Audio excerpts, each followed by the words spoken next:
Boardmaster. So, let's go. Hello po. Hello po. So, paano po siya laruin? So dito po sa Yising's Boardmaster, para lang po siyang color game, if Okay. familiar po kayo. So, bibigay ko po ito sa inyo, then pili lang po kayo ng isa.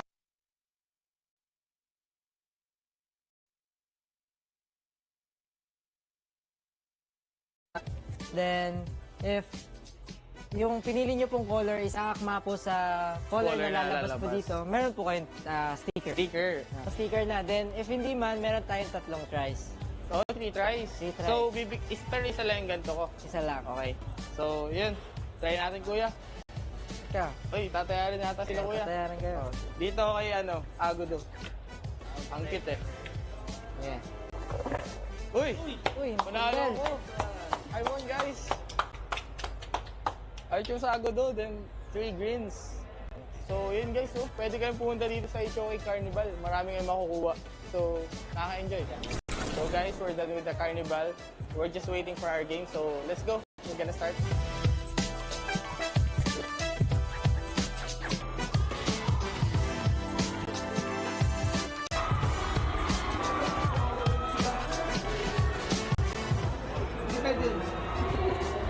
Isip tayo ng basketball first team, basta huwag tayo maniligo sa dama.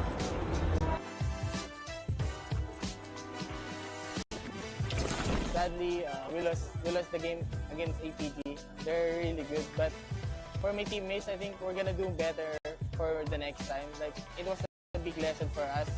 The experience that we can get here it's amazing. So I'm excited for more. So hope to see you guys soon in the next tournament. Bye. Thank you.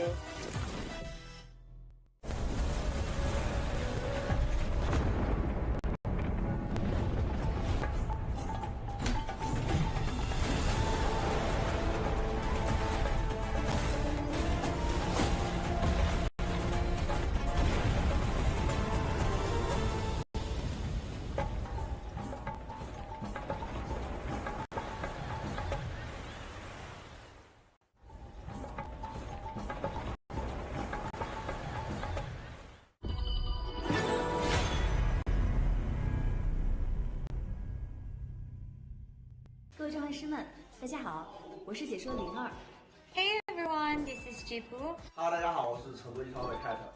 Hi everyone, I'm Bai. Hi guys, my name is Shafiq Aiman. 大家好，我是诺菲尔，很开心再次能够回到 KIC 的舞台。很开心再次回到 KIC。 I'm really happy to share that I will be attending the KIC 2025. 这次我将以一个新的身份参与在菲律宾的 KIC 表演赛。 And I'm very happy to join KIC 2025 this time. And I'm really happy to share that I'll be going to the Philippines for KIC 2025, and I'll be participating in the show match as well. And I will also be participating on a show match. 期待在表演赛的舞台上见到更多的国际朋友们。这一次在马尼拉要和大家打一场特别的表演赛，能和这么多海外的朋友们一起打比赛，是一件非常有趣的事情。 And I will be making appearances for all 3 days as well as participating in the epic show match 5v5. Guys, kita-kits tayo sa 28, 29, 30 sa Ayala Mall, Manila Bay. Sa 30, kakandang SB19. So, abangan nyo yan. Tapos, syempre, supportan natin ang Boom pati Blacklist. Make sure to watch KIC 2025 and send your support. 我们马尼拉见。 See you there. 我们菲律宾见。不见不散。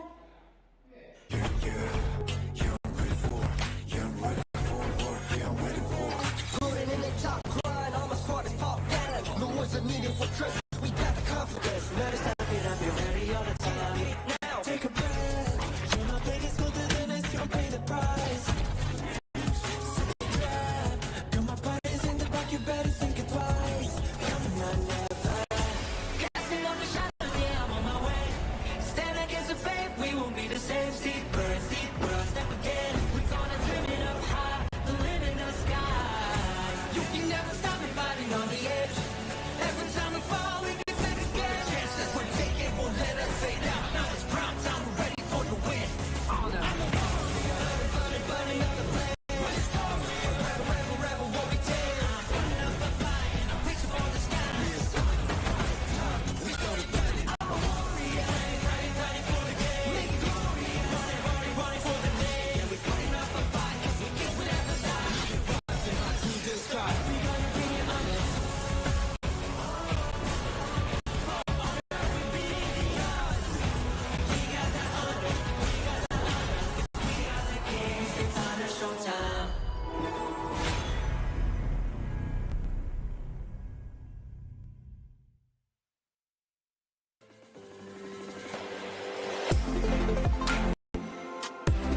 Tidak ada kata menyerah di kamus kami.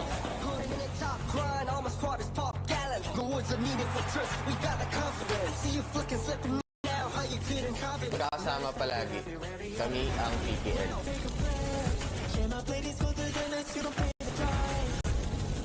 Já caminhamos uma longa jornada nos campos de batalha de Honor of Kings.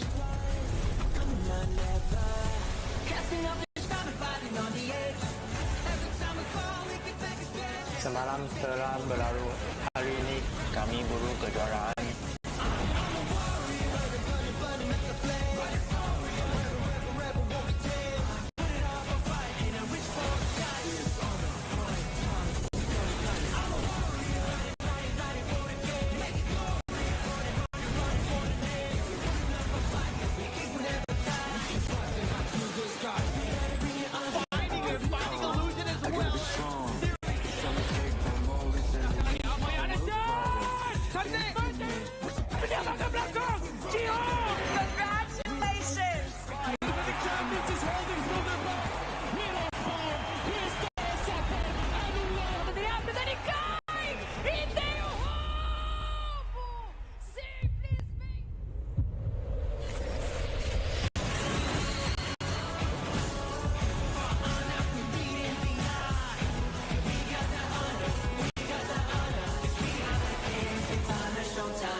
Hey, Car, you do something? Oh yeah. Hi. I'm gonna show you to my room. Welcome to car. Hi. This is Car's vlog. I'm gonna go to my room.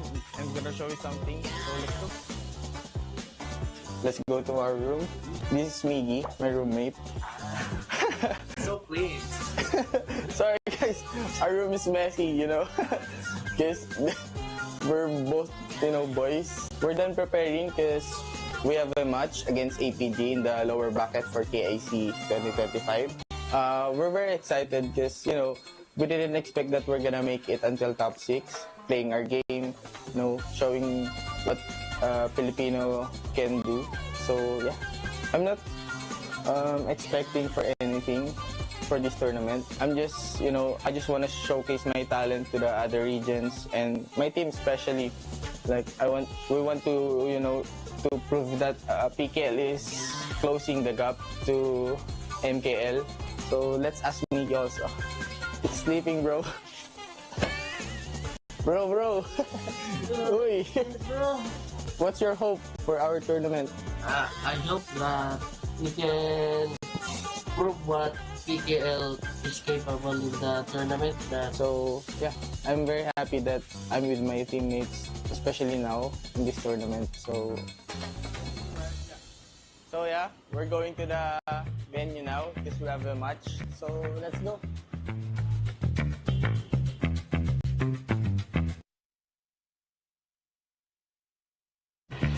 So now we're arrived at the venue. We're gonna go to the waiting area, player room, while waiting our game. So hi guys, we're here in the carnival. So we're gonna try this Luban's Barrage. So let's go. Hello po, boss. Hello po. So paano po yan laruin? Simula sir, target series. Siyempre gagamitin po natin yung Luban's and iba rin po nito. Nanalo na ba kayo? Yes! Okay, nanalo na sila. Go Carl, go! Kaya mo yan! Let's go, Carl! Pabaliktad! So 1.9 kuya. Okay. Meron pa. Sayang. Isa pa. Meron pa. 4 bullets more. So ayun, tapos na tayo dito kay Luban. Tatanungin natin kung ano experience nila. Ikaw kuya, ano experience mo dito? Yung pagbaril mo sa Honor of Kings na badge, yun lang. Masaya naman. Masaya naman. Ikaw kuya? Ayun, katulad nyo, masaya and syempre, nakaka-thrill. Nakaka-enjoy po. Nakaka-enjoy. So, ayun guys, tapos na tayo dito. Nag-enjoy naman ata sila. So, ayun. Thank you po. Salamat po. Thank you po. Ingat po kayo. Thank you po. Ingat po. Salamat po. Thank you po. So, we're done with Luban's Barrage. For now, we're gonna try Yixing's Boardmaster. So, let's go. Hello po. Hello po. So paano po siya laruin? So, dito po sa Yixing's Boardmaster, para lang po siyang color game. If Okay. familiar po kayo. So, bibigay ko po ito sa inyo. Then, pili lang po kayo ng isa.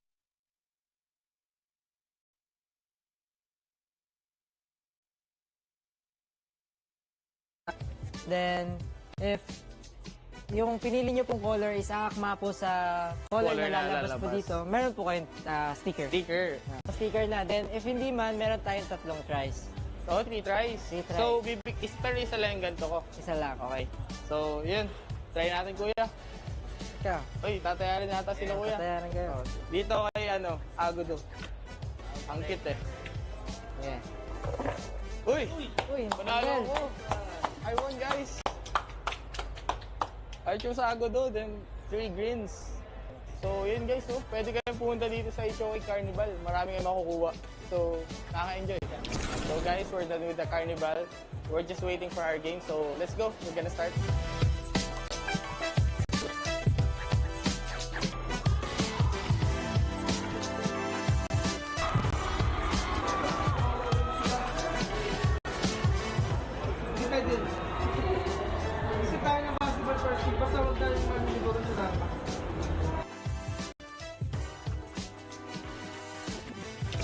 Sadly, we lost the game against APG. They're really good, but for my teammates, I think we're gonna do better for the next time. Like, it was a big lesson for us.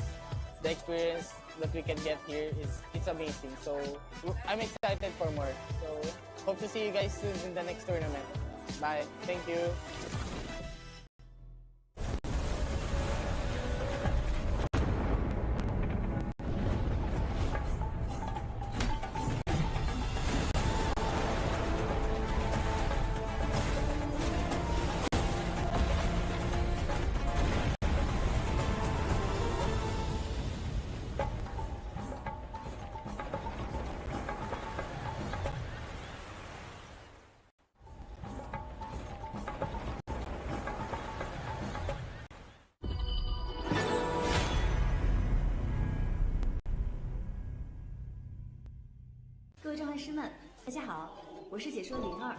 Hey everyone, this is Jipu. Hello， 大家好，我是成都一方的 Cat。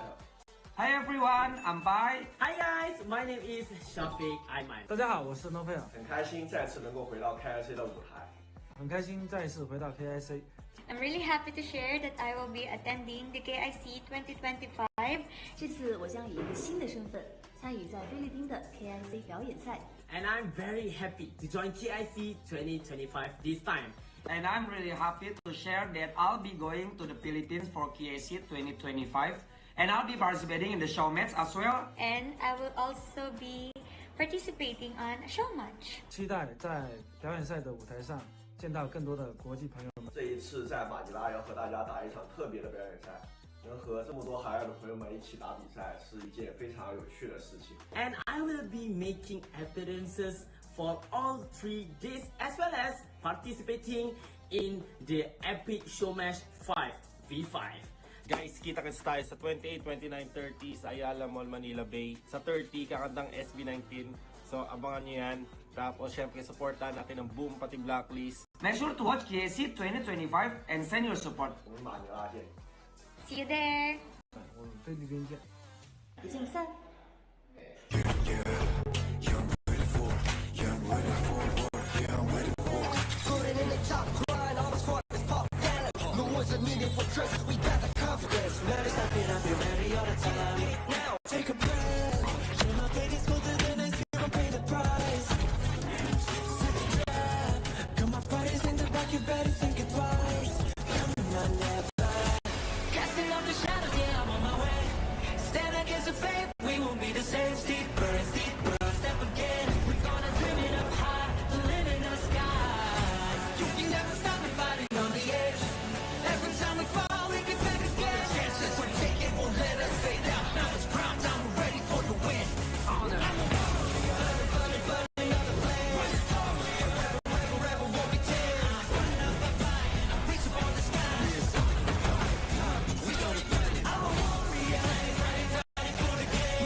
Tidak ada kata menyerah di kamus kami.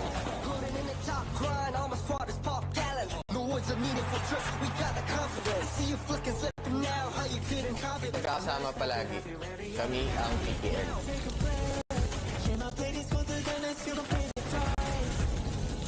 Já caminhamos uma longa jornada nos campos de batalha de Honor of Kings.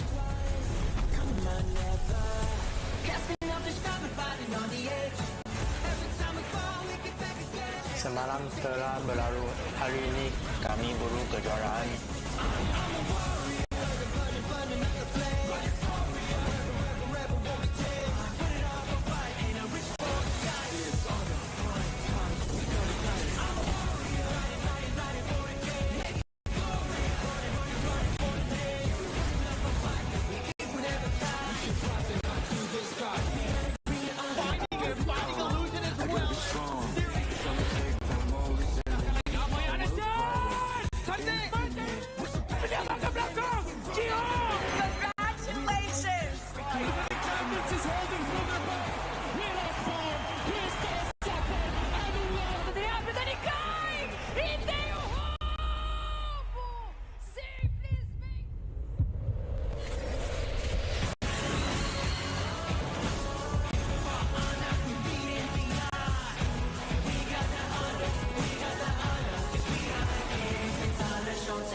Hey, Car, you need something? Oh yeah. Hi. I'm gonna show you to my room. Welcome to Car. Hi. This is Car's vlog. I'm gonna go to my room. I'm gonna show you something. So let's go. Let's go to our room. This is Miggy, my roommate. So please. Sorry guys, our room is messy, you know. Because we're both, boys. We're done preparing because we have a match against APG in the lower bracket for KIC 2025. We're very excited because, we didn't expect that we're gonna make it until top 6, playing our game, showing what Filipino can do. So yeah, I'm not expecting for anything for this tournament. I'm just, I just want to showcase my talent to the other regions and my team especially. Like we want to, to prove that PKL is closing the gap to MKL. So let's ask Miggy also. Sleeping, bro. Bro. Uy. What's your hope for our tournament? I hope that we can prove what PKL is capable in the tournament. So yeah, I'm very happy that I'm with my teammates, especially now in this tournament. So yeah, we're going to the venue now.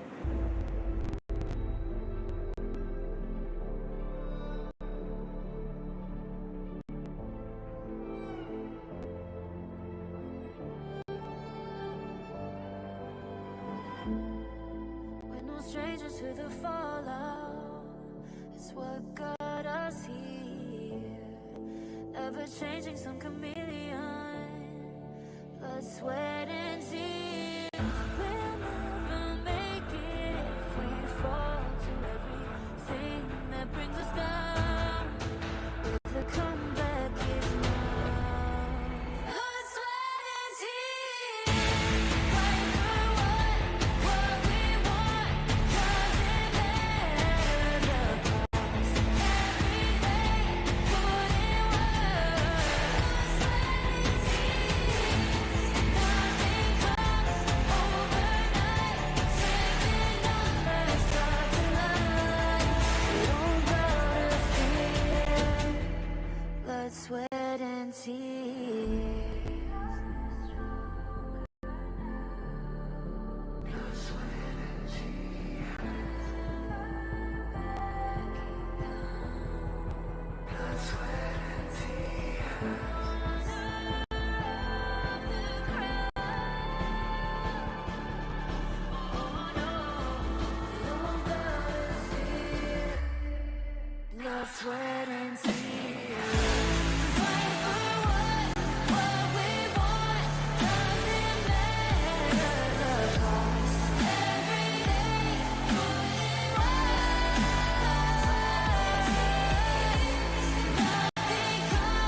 the blinding light. You were standing there when your heart comes alive. It's a dream I've had, and it never dies. Right here, right now, give it all, get it out. Never surrender, I fight and never fail. I am a contender, a challenge I can feel. The smallest lies become the brightest enemies, relentlessly. And even if you fall, you gave it everything to be a king. The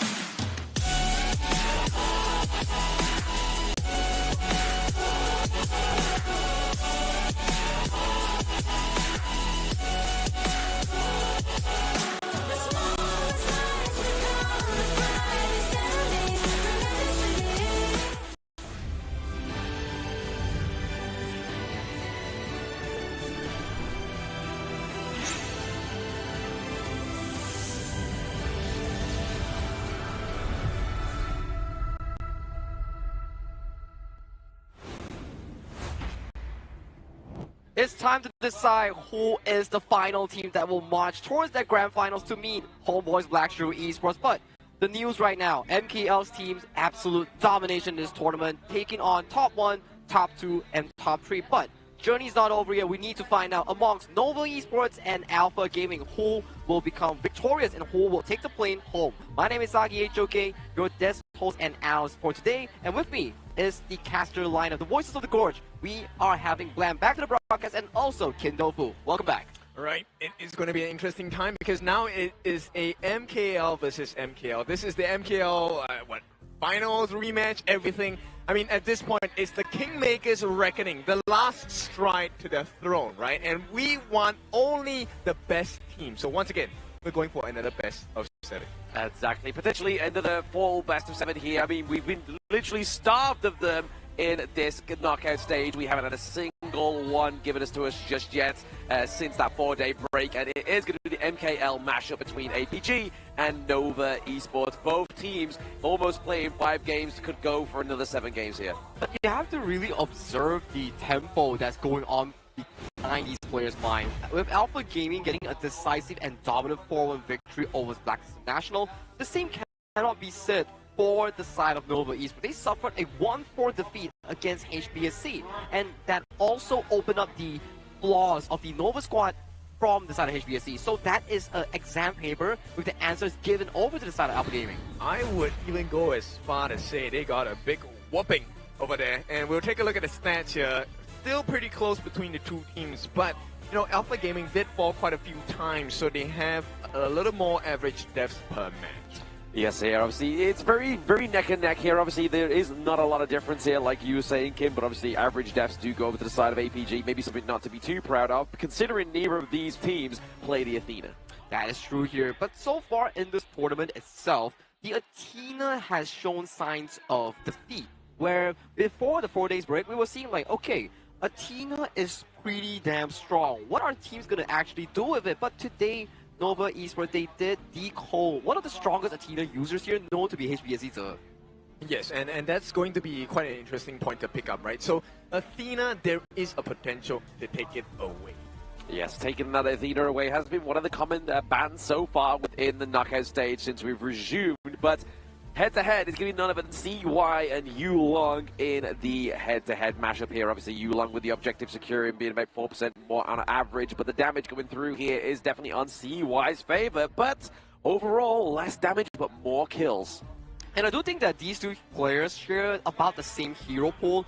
They both really value the picks, like the Luna, such as the Pei, and also the likes of the Musashi and Tachibana here. So I'm very excited to see what kind of priority will be given over to in this first game draft.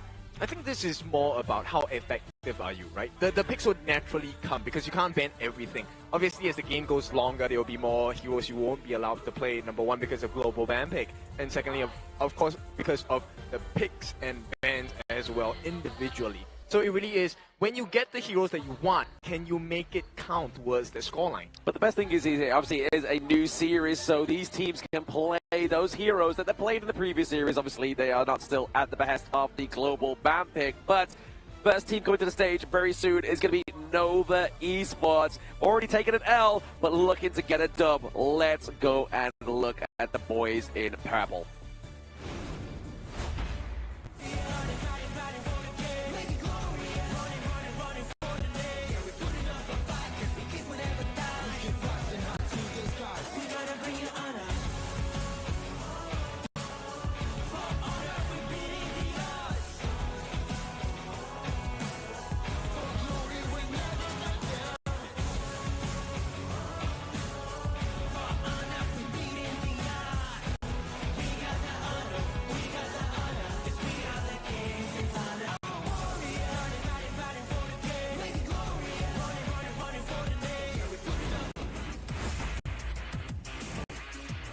First player to the stage once again is none other than Nova Schwan up into the clash lane.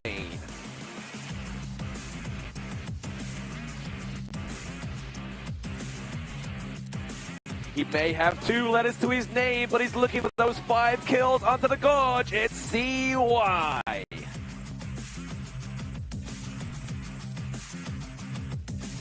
It's not wet and windy, it is Wendy, the Fire Ninja main in the mid lane.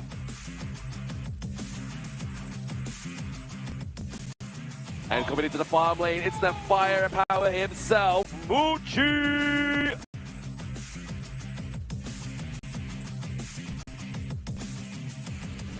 It's not your favorite kind of pit stop, it's way pits into the roam. He is the beast monster. And here they are, Nova Esports for the second time today, looking to get a dub onto the board, throwing up the Vs for victory. Let's see APG.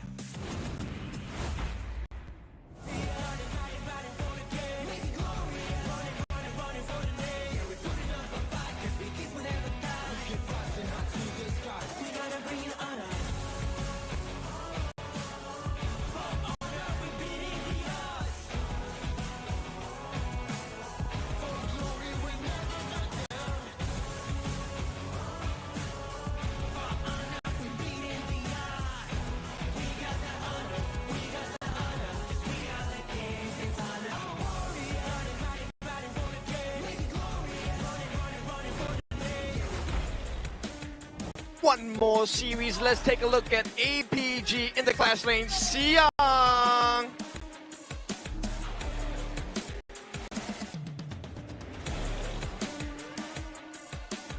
Putting up the challenger in the jungle, it is going to be Elong.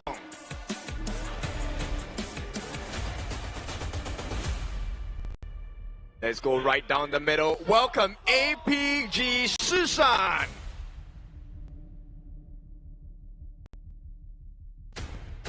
And time to get all the gold. It is APG Sun.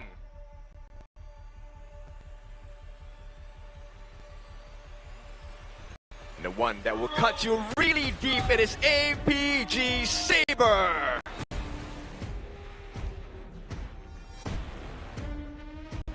Welcome the roster of Alpha Gaming. This will be an interesting matchup between these two teams here, but do bring me over the challengers here at Nova Esports. Yeah, I mean, they were once looking defeated on stage, right? But hopefully they have a bit of a brighter face with their potential tournament life on the line. This time it's CY into the jungle, Muchi into the farm lane, Schwan up into the clash lane, Wei Pits into the roam, and Wendy into the mid lane. And this roster so far has been phenomenal throughout the entire 2025 year, but the remaining end of it has seen slimes of slumps because they have been consistently losing against HomeBois Blackstreet Esports in the upper bracket finals and in the MKL Grand Finals itself. So how do they redeem themselves? Because the upcoming challengers, their opponents, will be from the same region itself, Alpha Gaming. I mean, redemption is definitely necessary, but the 5 players coming from APG, Sun Susan, Yulong, Saber, and Xiang. This is not going to be an easy one because they are on a complete different story, complete different trajectory.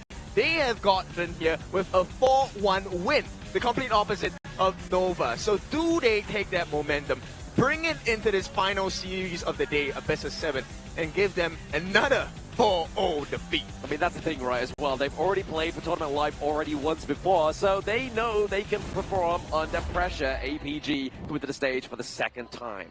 If we revisit back to the upper bracket semifinals that they really played against each other, it was really systematically for the side of Nova Esports to debunk the playstyle coming in from Alpha Gaming here. So I do think that remaining of these two teams, whoever goes towards the grand finals, is no longer about the team identity. It's about who brings the more so of the consistency coming in towards the series. And who lets pressure get to them. This Correct. is where you really get to see the true colors of a player, of a team, because the times will get difficult, right? And this one has to be the most difficult time, because the difference between winning and losing is about $70,000 USD. Oh, that's a lot of money here. And I also want to put in a perspective for you. If we were to look back into the team history of Nova Esports, at the very least for this year, they have never been into a lower bracket before. So I don't think this is a familiar ground for them. However, for Alpha Gaming, in MKL Spring, in MKL Fall, in this tournament itself, they are consistently in the lower brackets. So this is their playground. It is their playground, unfortunately, for the side of APG, but for Nova Esports, like you said, it's an unfamiliar scene, and that has already been shown that the pressures are starting to show here with Nova Esports. Obviously, they did lose 4-1 to HomeBois Blackshire Esports, and they've gone for the blue side once again, which did not bear them much fruit of favor.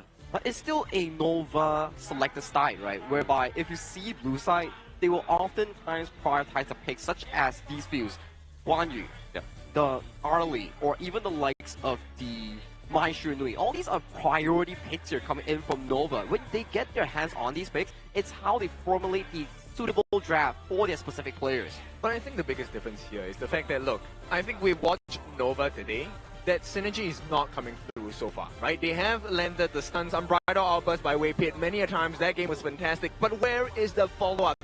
This needs to operate on a team level. And APG, right based on the results of the previous series, APG is looking a lot stronger. Very strong indeed. APG were very dominant, very clean as well, right? Obviously, they were the team to take down the final PKL representative, unfortunately, for those in Manila Bay, but there's still people in the audience, still believers within these two teams. And also you can see HBSC players sitting there. They want to know who will be the eventual opponents of them coming into tomorrow's grand finals here. But without further ado, this is the lower bracket finals here. Winner of this series will be sent straight up to that grand final spot to face up against HomeBois Blackshire Esports. And loser goes home. Once again, I don't know, I've said this so many times today. And with this being said, nobody gonna start the bans first. The Dharma not allowed for Xiang. Xiang has been on fire today, finding many openings onto his opponents. And APG, they respond in kind. The long pick is not going to be opened up, which means that there is a potential of an Arnie going to the hands of Muchi. Ali coming through for the side of Nova's Muchi. I mean, we've seen some dominant performances with the Parasolar so far within the KIC 2025, and it's definitely still one of those T0 picks, but APG not giving over that War Saint, the Guan Yu, over to Xuan. One of the best performances so far in this year has been Xuan on that War Saint here, so removing that makes a ton of sense to mitigate that tempo here, but you do give over the Parasolar early towards to Muchi in this game. Number one here, for APG, you have a lot of angles you can explore. The Direnjie, the Mai Shunui, all these are available options coming in towards this game. Yeah, right now, game number one, the pool is so open. Or as you like to say, Blam, the ocean is very deep for this one. And APG, they straight away snap pick the Mai Shunui, the Fire Ninja, along with the Spark Mace. These are the two combinations that the RD is really scared of. This is very comfortable draft thus far coming in from Alpha Gaming here. But you know Nova Esports, you give them the early, they will come in with the All-Run and Diadea. This is their go-to strat every single BO7. This is also a repeat of what exactly happened in the series of themselves. Yeah, CY getting that Ogrun's pretty crazy, right, with the Diadea as well. Obviously, a lot of sustainability here for the side of Nova Esports, but APG are going ferocious with the Byron, with the Mai, and with the Yukio Tachiyabana.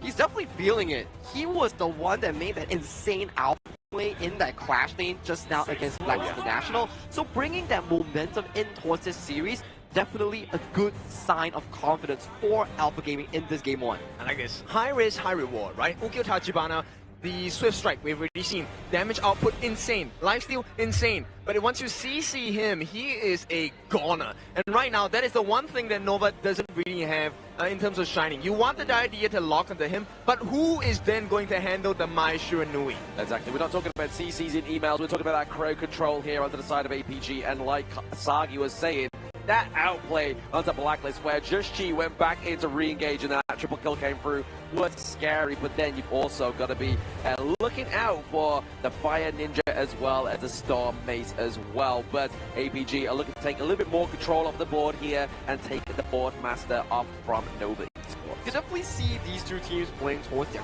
comfort draft in this game alone. Of course, that Alpha Gaming here. No one is how is a stranger towards Shisan on that Fire Ninja Mai Shiranui. He's been one of the best performers so far on the pick, sharing the title with Wendy. So these picks coming in towards this game is already looking very spicy for these two teams. This wins? Not for this game. This is about the late game. Right. I'm talking about late game of the series, right? They are wanting, inviting the channel pick. It doesn't matter if it's an unfair matchup. The main important point is we get rid of the consort U because we want you to use that later on in the series. Yeah, speaking of later on in the series, the consort U being banned out here, the Woodland Ranger, but then also obviously the Motsu here coming through as well.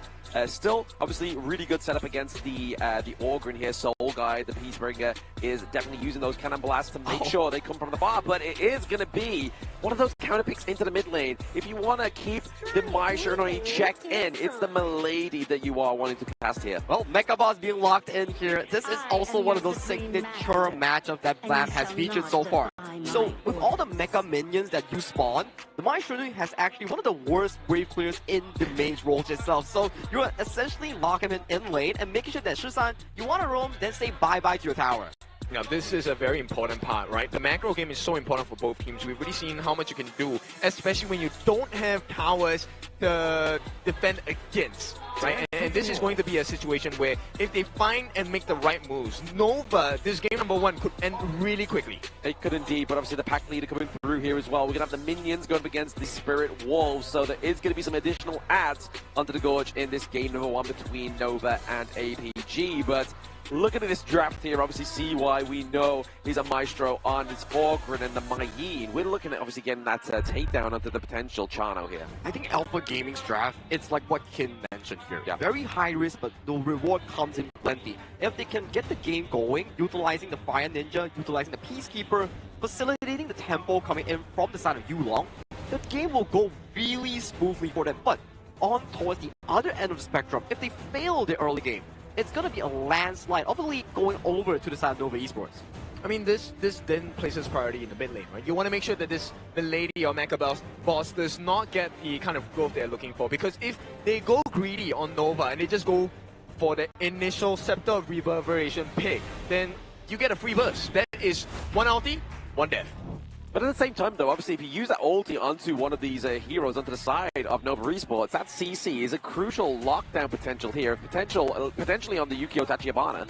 That could be the case here. And one interesting thing that I actually thought of as well, after seeing the Muatsu that's being picked up by Saber, you kind of think like, oh, the mech minions are actually going to potentially block all those pesky cannon blasters coming in from the Peacekeeper here. So all these are theories that we can bring up in the drafting alone. But with both sides locking in 10 heroes here, we will be going into the lower bracket finals, game number 1 between Nova Esports and Alpha Gaming. Yes, the MKL representatives fighting for tournament life on the line in this best of 7. It's going to be Nova going up against APG. Nova onto the blue side, APG on the reactive red here. APG just coming back off a fresh victory against Blacklist International. All right, and we're going straight to a pause. That's going to be the most exciting part of this day because this is going to help you build the anxiety, build the suspense for the match because now we get to explore a little deeper into the details of the draft here, right? So let's explore this Swamp Sphere skinned Milady pick against the Mai, and we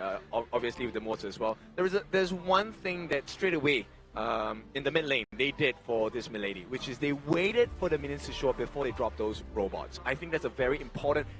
A lot of people might overlook it, but saving your minions and bots to be able to form the Mega Bot is one very crucial part of Milady's gameplay. And also, the composition, I really want to dive deep into the side of Nova Esports. Yes, your late game early isn't as strong compared to the likes of the channel here, but that's only if the channel is given the opportunity to scale towards that 4 or 5 item power spike here. If we were to put our focus on towards that Nova Esports draft, it's looking very sharp and consistent. And this comes from a few things. You have the all-grand idea. This is already a very strong early composition to snowball that game for you and for the early.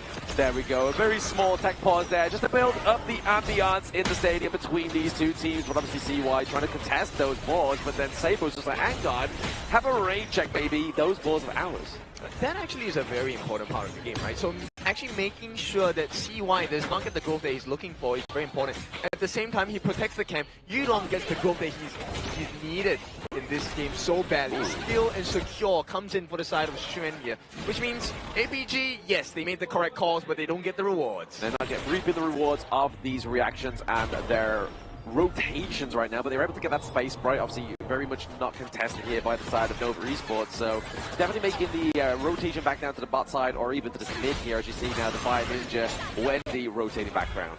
Right, I want to take a look at how this rotation will impact. Wendy coming in. Now, this is not the usual Wendy hero that we see, right? Normally, he's very aggressive with the Mai Shiranui, the Fire Ninja. He's making this aggressive plays as well. But that risk is a lot higher with the Mecha Boss pick, right? The Milady, not very mobile. A lot of risk taken when you dive a little bit too deep. Exactly. If you are lost into the source on this pick, it's definitely going to be at your own despair or even demise. But here comes Xiang swinging with the Storm Mace. Wow. They get the CC. They get the lockdown already, and CY gets taken down. And ABG, I think they're still fresh off of that series win against Blacklist International. They're taking that momentum, bringing it into game number 1 of this lower bracket finals BO7. That's what I was really scared about, and even more, Muchi should be scared here as well, obviously using the parasol back to behind that T1 safety now, but Saber with Shishan here, getting caught out to that brush, going to die here, using that bit of farewell, but at the same time, Muchi looking pretty low, the Wolves coming through, but they answer the call, they get the trade, can they get Saber as well? The Peacebringer may actually end his maker, and it is the takedown for Waypits. Important win for the side of Nova here. The trade was absolutely necessary, but even with that, APG still lead by about 1,000. And this is going to be very important for the side of Nova. They need to match the pacing on the side of APG, because if they don't, this Mai Shiranui especially for Shushan and Yulong on this Swift Strike is going to snowball out of control. That recent CD key really threw me up there. I thought it says we goop, but it's actually we go up. So if you put that into game, it's going to give you gilded skin here for Jing. But back into the action right now. APG actually only ahead by around about 500 gold, which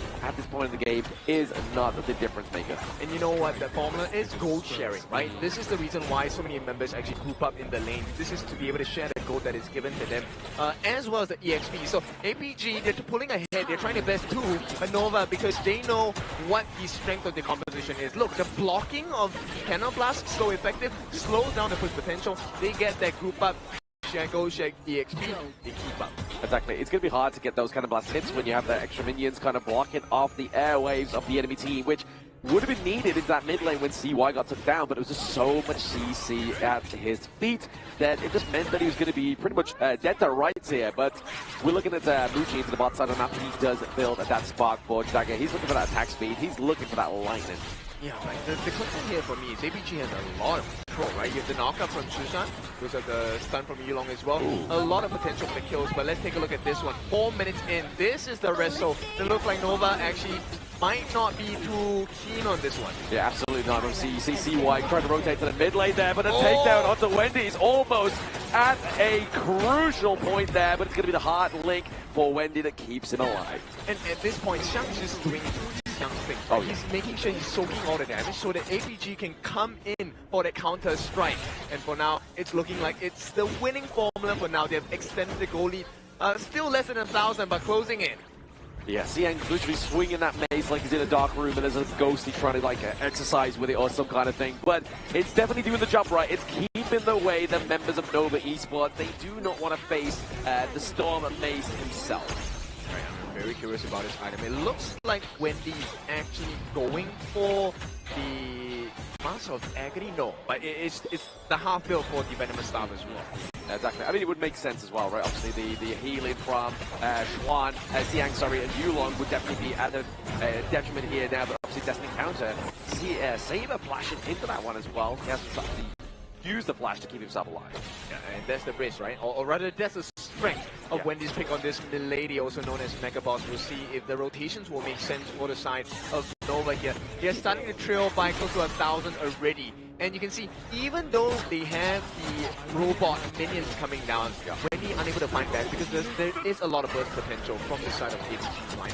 Exactly. I mean, it's not like it's kind of like a 1v1 into the mid lane, right? We're seeing like always like a 2v2, 3v3. So really, locking down Xishan is not going to be a problem because it's like, hey, we've cleared out the minion wave, let's rotate somewhere else. And that T1 down to the bottom side of the map is really going to put pressure onto the side of Nova Esports. Looking much better for APG, right? They don't even get a response on the top T1 for the side of Nova. Right now, APG already looking to put damage on the T2. The response is coming, but APG are waiting in the shadows here. Yes, obviously missing out that skill shot there is Yulong. He tries to parkour over the wall, tries to get the CC, but they get the T2 infinitively here. So now, again, Muji has not a single lane, so you're going to be really seeing him very vacant on that bottom side of the map. But he is trying to place that pressure, trying to get that trade that T1 topside now. Immediately saved by the side of Xiang as well. Quite a bit of healthy damage, respectable damage put down by Muji. Half the health of the T1 on the top has been taken, but less could be said for the side of Nova. The T1, T2 in the farm lane already gotten rid of. APG playing the map so well. Yeah, the problem is when they have pressure down to that bot side of the map, you know for a fact that Crimson Golden is going to be taken for the side of APG and more than likely funneled over to Sun on Chana. And look, they've taken a T1 at the top as well, mirroring every move that Nova is making. Not only that, here comes the disaster. Eternity Blade in the hands of Sun as well. This guy has been on form for today. I mean, for every single series he's been on, he has been performing. And Sun seems to be the winning formula here. Exactly. Don't stop him when he's on a good roll here, but that CC comes onto Yulong here from the Milady ultimate. Mecha Boss just dropping that big nuke of damage, but it's not going to stop him. I would like to say that he's gated the damage, but when you take a look at it, it's still quite healthy, right? Yeah. The fact that Yulong had to expend his ultimate just to stay alive, that shows you the burst potential of Wendy. And see why, going for the ominous premonition very quickly. Using the Radiance here, we're trying to catch out for Waypit, trying to get that intel, but it's going to be a very reactive Saber there. He's like, you know what, I know they're going to use it, let's try and get it out of the way here, so that slow coming to this next team fight is definitely not going to favor, or at least be at the utility of Nova Esports. Yeah, I have a question for you. So Wendy, this pick on the Milady, right? Yeah. The fact that Shishan is at the exact same level, has this pick worked out in favor for Nova? Because you want to keep them, you know, leashed. Exactly, yeah. It's looking to try and like make sure that it kind of like keeps him down, but at the same time, if you're able to kind of maintain that pace, then you see it here. Yes, Wendy has a couple of like 200 gold ahead, but the Fire Ninja has not been placed down or even been stopped just yet. If anything, it's a crucial Rujin here coming in from the mid lane here now. Maybe trying to come and save the side of Nova, but now ZY gets taken down using the Conductor Soul to think inside the box with the Yu-Gi-Oh! Ultimate. Is going to be a lot of lockdown here onto the side of Nova. Have to use the Heartlink to stay alive, keep ZY as this Tyrant is alive. And they stay alive, that's the biggest part, right? Xiang actually had to take a fall. He was hoping the backup will come. It did come, but still, APG could not get the punish, and that is the value of Waypit on this diet here as well. We'll see how this is going to turn out, because right now APG, finally, if they've extended this goal lead, it's going to be close to 2,000. It's going to be a small pull coming in from the side of the Yilong Swift Strike. Not too much to cause any big usage of the flash or the ultimate just yet, but APG, this is a healthy approach so far. Very healthy approach. Obviously, like you were saying, Waypit under the idea is definitely going to play a dividends here for the side of Nova, but at the same time, they cannot catch a break at these neutral objectives. The other third Tyrant going up to the side of APG as they look for another ball into this mid lane. But we are starting to see that mid lane start to falter, right? Obviously, that T1 there looking not so healthy for the side of APG. In fact, I would also add on, like, both the side lanes as well, not too healthy, right? Yeah. So, if they manage to clear the T1s across the map, they balance out this deficit they're having now. And the mid portion of the gorge is going to be really dark for both teams, of which both teams have huge burst potential. Exactly. I mean, if you can take down 3 T1s in certain ones, that's a fail swoop here on the side of APG. And they've taken 2 out of 3, and that ain't bad. Yeah, take a look at what kind of difference can they make? They've broken the T1 in the mid. Great start, but the stuns are coming in. This will be control the law for the side of APG. One more slide.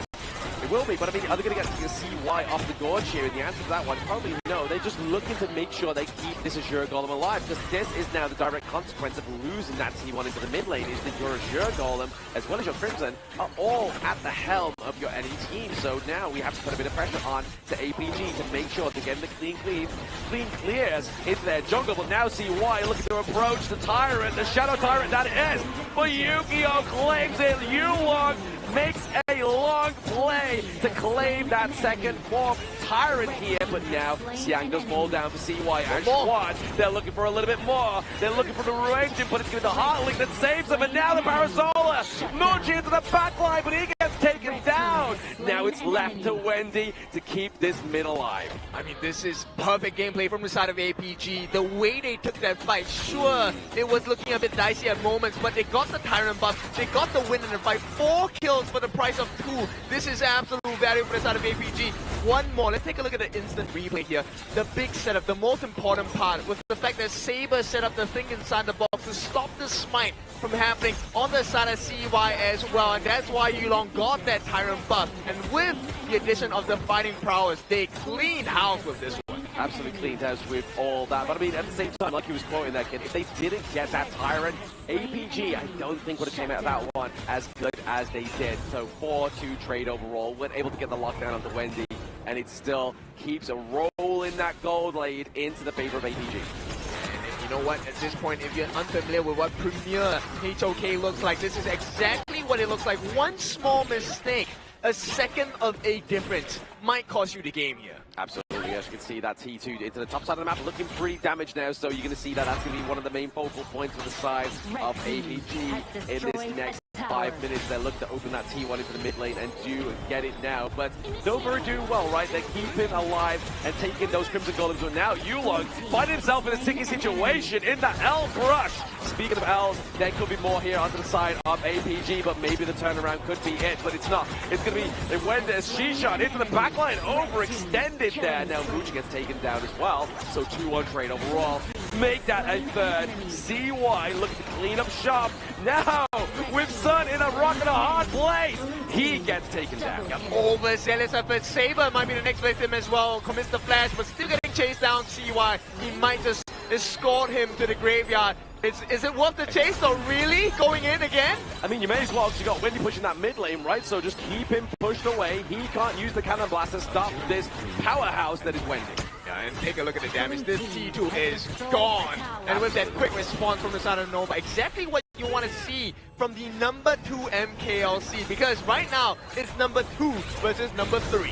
Exactly, 3 is definitely lesser than 2 when it comes into rankings. You want to be second place, not third, but APG have definitely shown themselves in this one. Yeah, they have, but right now that advantage has gone all the way into the hands of Nova as well. Nova now, with one felt swoop, can actually take down the T3s in the mid and, you know, open up access into the crystal. They could do, right? Obviously, they are literally laying waste. That mid lane was hoping that that was going to be what APG was looking to go for when they got that 4-bang onto their side for that 2 trade. But now, Nova's just like, you know what? We'll show you how to play this strat. We'll take a 4-man, we'll take a T2s, and now we're looking to open up that base. But now it is going to be Xiang jumping in, but it's going to be the kill going up to Sun now. So Wendy, the cruise control when it comes to taking those turrets has been taken out of Nova. Yeah, that's the burst potential that they're looking for. But right now, it's really the tank, right? CY also has the Blood Rage, a very important marker for him to survive. And right now, APG, they're making a beeline. They're trying to distract Nova from the actual objective, which is the Tyrant. But at the same time, they steal this away. This will be great for APG. Yeah, to get this double Tyrant, it's going to be huge here. We obviously see that CY, he claims the smite and claims Xiang as well. Sun, Shishan looking pretty low. Obviously, scaring off to the backside of that team fight. But Sun now, maybe at the falter here. He does use the leader's stance. He uses the ultimate of Chano, but just to drive away Nova. Right, the Souls of the Wolves have come to the aid of the side of APG, but Nova, they have a saving grace. They have the Shadow Overlord at this point, so this is going to help clear one full wave and one full lane of minions away from the side of APG. Now, can that be the turnaround condition for the side of Nova. I mean, you can imagine Nova's looking for a few pickoffs here onto the side of APG, dropping down into the mid lane, and then just look to open up that base a little bit further here. Because you can already see it, Bucci as well as Wavepit, they're trying to escort that Vanguard down to the bottom side of the map just to try and get an extra bit of T2 goodness from the side of APG. I mean, if they can balance this map pressure, it's going to be huge. Bucci does get it for the side of Nova, which means they can now make a decision. Do they want to go back or do they want to bait APG into another unfair fight? Or they might just take away their Azure Golem and they try and do it, but Yulong gets a smite there. I mean, we talked about the smite successes on both junglers, and of course Yulong has been pretty much up there against the other junglers across KIC 2025. Absolutely, and Maestro in his own role, but it's going to be the Vanguard being placed top side of the map here, so looking just to recreate that pressure now in the opposite lane. Obviously, as the Vanguard charges through down to that high ground turret into the bot side now, we see all eyes are on the side of the last standing T2 here for the side of APG. Not going to be easy at all. Wendy isn't really a level to, you're going to hit that final marker of EXP. Nice block by the side of the Maple down from Muji. This could be the defining moment of the game. It very much could, so obviously the half a passage just going to use that to try and like bait them into a bit of a team fight. Once again, he's just trying to make way, trying to get that zapping damage onto the side of APG, but Yulong having to use that ultimate to try and keep away that Vanguard of the T3 territory that's forcing their way in. Yulong gets the HP heal back, but maybe with the Conductor's Souls, it's going to be enough to drive him out of that T3 territory. Xiang looking like he's in a hard place here. Going against Chuan into that mid lane, but the Ru Engine catching 3. But can they get any kills from it? No! Xishan falls, Xiang falls, Saber falls, Yulong falls, Zerg falls! It's a teammate for Nova, and they take game 1. Beautiful game from the side of Nova, looking shaky at the start, but that's the risk you take with a composition such as this. I think the overall gameplay thus far from both teams has been magnificent. The early play coming in from the Maestro Nui Motsu and also the likes of the Ukutachibana has put a lot of pressure against the side of Nova Esports, but that's the cruelty of a high-risk, high-reward composition. If you don't get a strong enough lead to get your ball rolling into a 3,000 to 4,000 goal lead, it's insufficient to combat a well-rounded draft like Nova. Yeah. So is it the ice cream that kind of saved Nova just now, during the break, or is this the fatigue setting in for the side of APG that is taking effect in this game number 1? I mean, that might be the case, right? Endurance is definitely an issue when it comes into Honor of Kings. I mean, it's one best of 7. You managed to finish out in 5 rounds, but now you have to try and finish this one even quicker if you want to keep yourself going. And unfortunately for the side of APG, they lost game number 1 after a defiant early game. And sometimes we talk about scrims, right? Like, scrim doesn't matter everything, but scrims also trains your endurance, but that only trains you of how many games you can play in the stress-free environment. But this is audiences looking at you, big muffles on your ears, so it emulates the experience that you are under super high pressure here. So I don't think these scrims really give you those sort of high-stake moments for you to really train the long-term, long series endurance. Yeah, and here is the difficult, but the bare minimum for them to win this entire series, the shortest way to do it is a total of 9 games. Right now, because they have been given the first L in this best of 7, it is still 9 games. So we'll take a look at the itemization coming in here. The one player I'm super curious in is Wendy. So yes, he did go for the Mask of Agony as well. This is to help deal the percentage health damage, which coupled with the Venomous Staff is actually a very damaging kind of itemization against the likes of the tanks like the Byron and the Morton. I think the Byron coming in from Xiang actually found a lot of successful moments in catching out members like Wendy multiple times, and also one of the few times was actually onto CY, which allowed the side of Alpha Gaming to push their strong early game lead, but they couldn't really capitalize more of that snowball. Yeah, so I think this game is all about Wendy, right? When Wendy finds success, it is rare that Nova don't win a game. And especially, take a look at the damage dealt. 133,000 worth of hero damage dealt over to the side of APG. Yeah. They came back in such a strong force. I mean, the fact that obviously Nova only took 1 Shadow Overlord compared to all the domination in the early game of the 2 Tyrant, Shadow Tyrant, and even an Overlord here for the side of APG just shows that if you stick to your guns, if you get that prime opportunity like they did in that mid lane, you can just make it sure you're getting them banking that victory in game number 1. It's all about the late game decision making and all those big team fights, right? As we see towards the side of Shisan, we prize him for his fight Nui. The early game was looking fantastic for this young player here, but the key engages towards the backside, especially late games, wasn't as consistent to find those multiple few members. Especially, I remember a crystal clear moment where he used the Ryu engine flash and it caught no one in the bottom lane. Yes, actually that was the same exact moment I was going to point to. So not only did he use his Ryu engine, he used his ultimate as well, but it went in the entirely wrong direction, did not hit a single Kachosen. And this is not because Susan is bad, but this is because there's so many targets you have to choose. That's the difficult part here. But let's award the first game MVP here to Muchi here. His early was literally Maple dancing on the battlefield here, piloting that Parasola to a full extent. Absolutely, the damage coming through here. 24% of that damage dealt and 20% of it taken, but you can imagine a lot of that was mitigated by that Maple dance, but the 5-3-7 KDA also puts him in the blitz, especially with his macro play. 13,000 gold, 6 slotted. This guy was a monster for sure. Yeah. And Muchi continually proving that they are still one of the strongest teams in MKL. That number 2 stands for a reason. Now APG, now this is just game number 1. So let's take a look at how they're going to be able to change this insight and maybe shift their fates to get that fated rematch against HomeBois Blackstream Esports. I mean, that would be the dream case, right? Obviously, getting back up into that upper bracket, getting into that grand finals for tomorrow, and getting that revenge, because obviously it is a revenge served, this best served cold if you are known for esports. And these are the moments that the model actually puts in so much value for you. And Son going in for a Hail Mary dive onto Son, making a 1-for-1 exchange, giving back some of the lead into the hands of Nova from the early end. And this is something that I think you have to notice across all the Nova games down here, right? The Nova games, sometimes you realize that, hey, they don't like to dive too much. Why is that so? And this is exactly the reason why. I think this is a moment that Shishan missed absolutely everything, got bursted down in an instant. And then the game just started to swing from there to the side of Nova. That could have been a game changer if he actually found the correct angle on towards the backline members here. But due to the fact that he missed out that engager, the landslide of the lead that Alpha Gaming has generated really came out to these moments here. Because you see, even if Shisan got a beautiful engage, there was no one to really follow up with that big play. They couldn't find a finishing blow. And I mean, Nova, when you give them a room such space, and you know, with the advantage they had, not just in gold but EXP as well, you know the result is not going to be easy to look at. Not being easy to look at is obviously the updated bracket right now for APG. They obviously just taken a 4-1 over Blacklist, but now Nova is showing that they are looking to stamp their second place within the grand finals, but also the MKL once again. And this was the exact same way in the match number 7. Nova Esports started off the game with the early Diadia and also Soul Guy combination, and in the same fashion, they got the game 1 win. It's a bit of a deja vu to revisit into this lower bracket finals. So the number 4 goes to which team?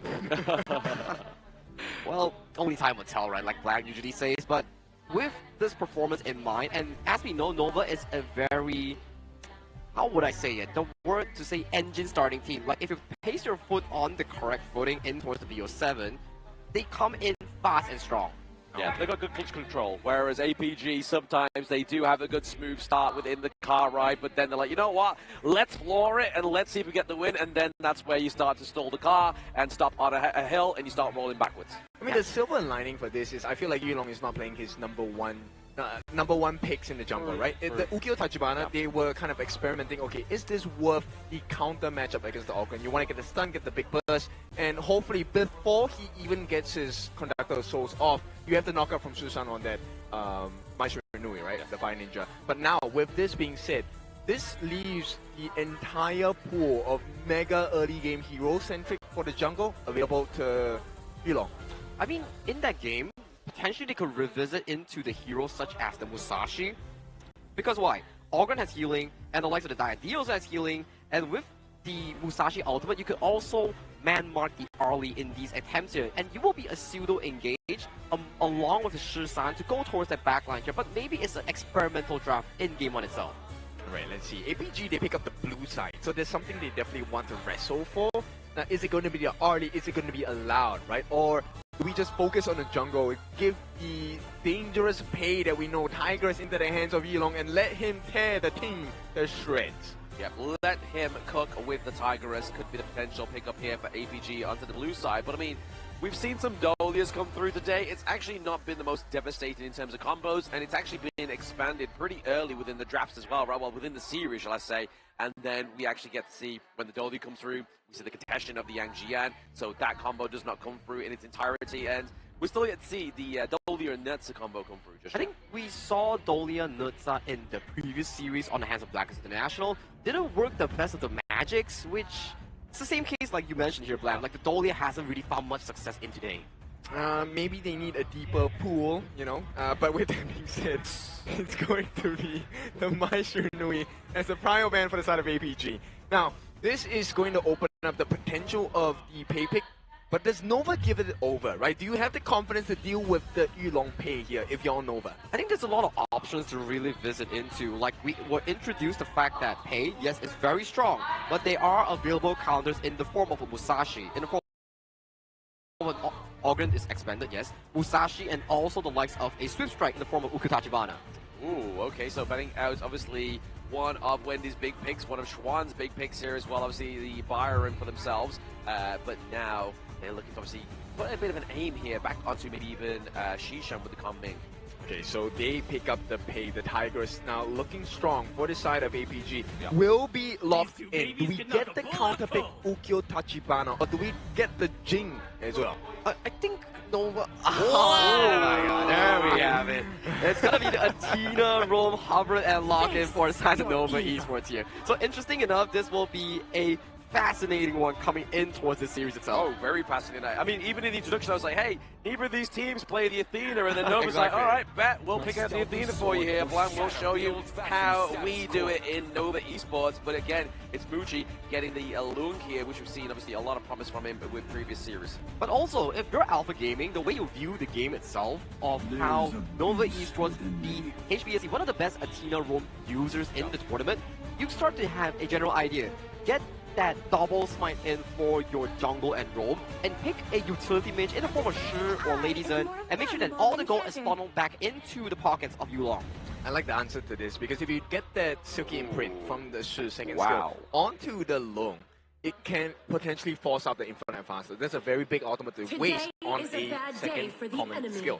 But Nova, I like this answer, I like the Luna pick. Is it going to be enough though? It's very scary. Obviously, we've seen CY actually demolish the Athena in the early series, but now he gets to pair it up with the Boom Blade itself. So will we see a little bit of the same story of the last series, or will APG overcome this Athena? It will be a very interesting early game, at the very least, because if, let's say, your jungle is in the control of Wavehit's Athena, it means that Pei and also Saber on the Beast is just going to be rampaging in towards your own jungle. Okay, so it's a trade-off of jungles and who gets damaged harder in the mid-game itself. So do we look at more control for the side of APG? Because Luna suffers against CC, right?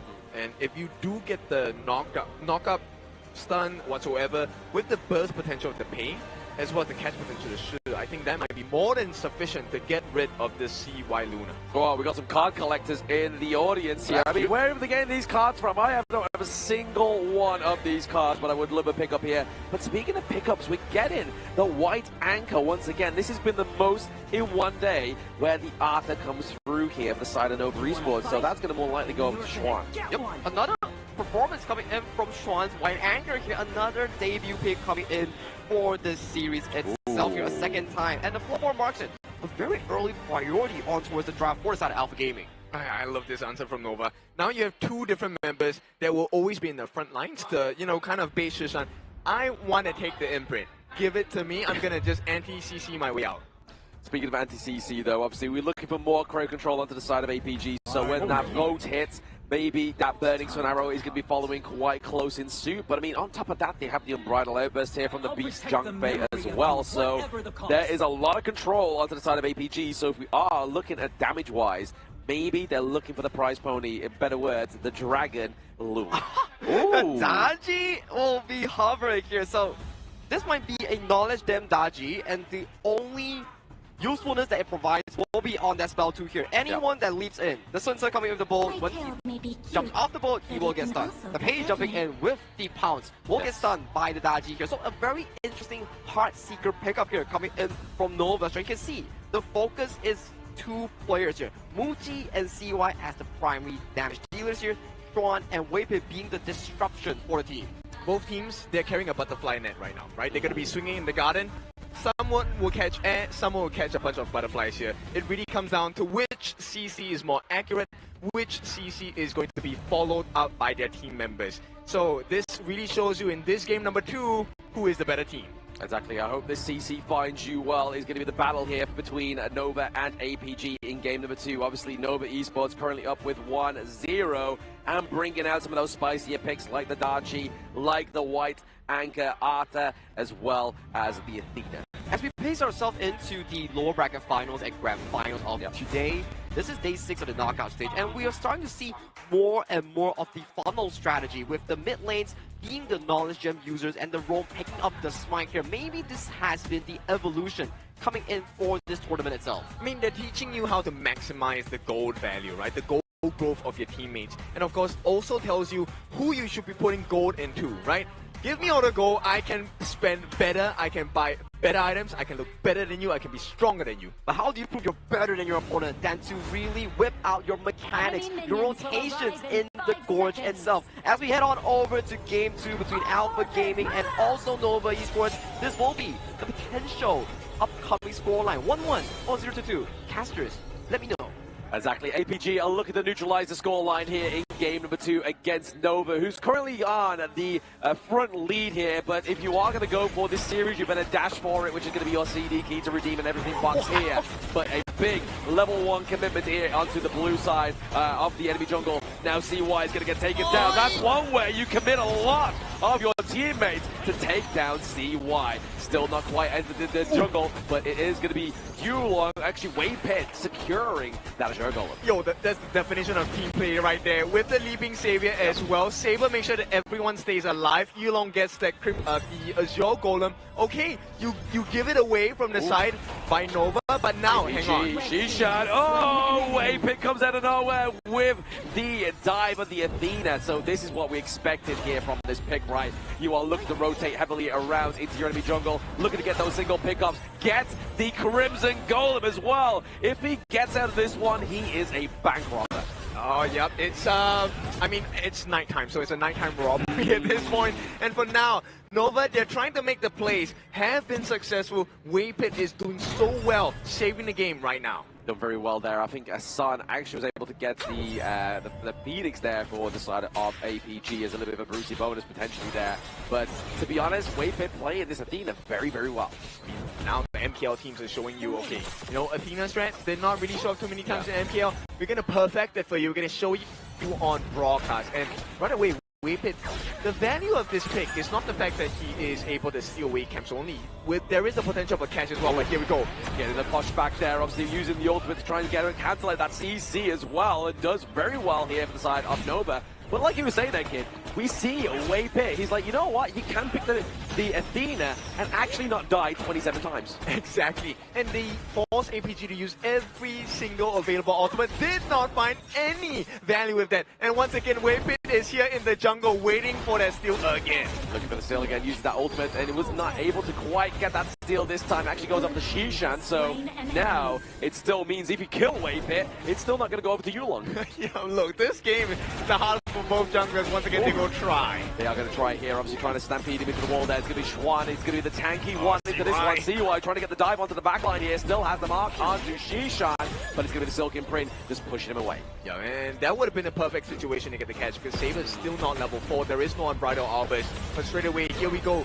The secure by the side of Saber means Waypit will not be able to steal another camp away. Still, this slows down Yulong by a bit. Oh, absolutely. He's looking to just put the damage onto Yulong as well as Shishan, but now he's taking that 2-3 and that 3v1 fight now, and obviously that's going to be enough to take him down. He heard you. He was like, no, we're going to get 26 steps. But with that being said, Nova, they're still hanging on closely. And with all the steals happening, this is not what you want to see on the side of APG, right? You're supposed to have a goal lead, a massive EXP lead. It's not happening. Nice setup though. Oh, nice setup there by Saber with the Stampede. Follow through as well. Wendy gets taken down onto the Darchi. Not looking too hot now, but CY maybe get hit by that boat. And here it is. He gets clawed claimed by the Sunset. Nice play by Xiang. Yeah, and APG respond. Great response. Now, can they make the gold better on their side? They need to get more gold value across the map. But Waypit, that is the whole reason he exists as in this game is the Athena. Just buying time, being a nuisance.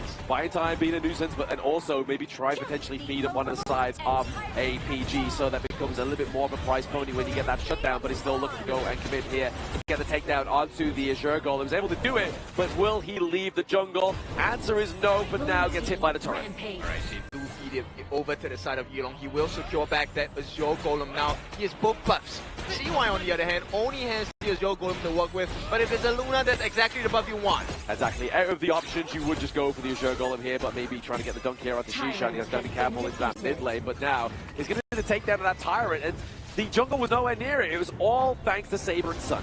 Yeah, we'll see what this engage is going to be like. Once again, the Tigress is the Burning Sun Arrow with the boat as well. Gets claimed alive for Muji and the T1 as well into the bottom side of the map, but Shishan does meet his maker, and that is CY. CY looks to go and claim another kill onto Yu Long, but close, but no cigar here. Yeah, almost never does it in esports, and there we go. This is a potential turnaround here. CY waiting in the pressures. Yeah, a bit of brawl into the jungle here, but baited out the Unbridled Outburst. Gets hit by the stun though by the side of Sun, but still not going to be as devastating as that Unbridled Outburst. Crazy, right? CY, that bait was masterful. And of course, with that being said, Nova now trying to regain control of the Gorge. And they're able to do it because the goal lead is negligible at this point. Oh, very negligible. Like literally, what, 600 gold at this point? Obviously, yes, they have the T1 down to the bot side. They do have the pressure here for the side of APG, but really now we're going to be seeing a bit of a performance here from Muji, maybe trying to get a bit of a macro play with a bit of a trade into that T1 top side of the map whilst Waypit is just distracting the side of APG. But now that Burning Sun Arrow is really going to claim and slow down the pace of Nova with this fall. Speed ahead, but Yulong falls as well as Shishan. They're looking for Saber as well. That's going to be a 2-1 trade for the side of Nova. Yeah, but giving the life of Waypit in exchange for Yulong Shishan, that's a big trade. I would take it any day. And once again, they are still having access into the jungle of APG. So this is not good news for the side of Alpha Gaming Nova. They love this. Yeah, they have no sign of stopping here on the side of Nova Esports. They're just looking to make sure and put pressure on, because that's the way you keep APG locked in that Pandora box. Oh yeah, I mean, keeping them leashed, that is the #1 objective on the side of Nova, because you want to give room for this Luna to shine. CY needs all the time he can get.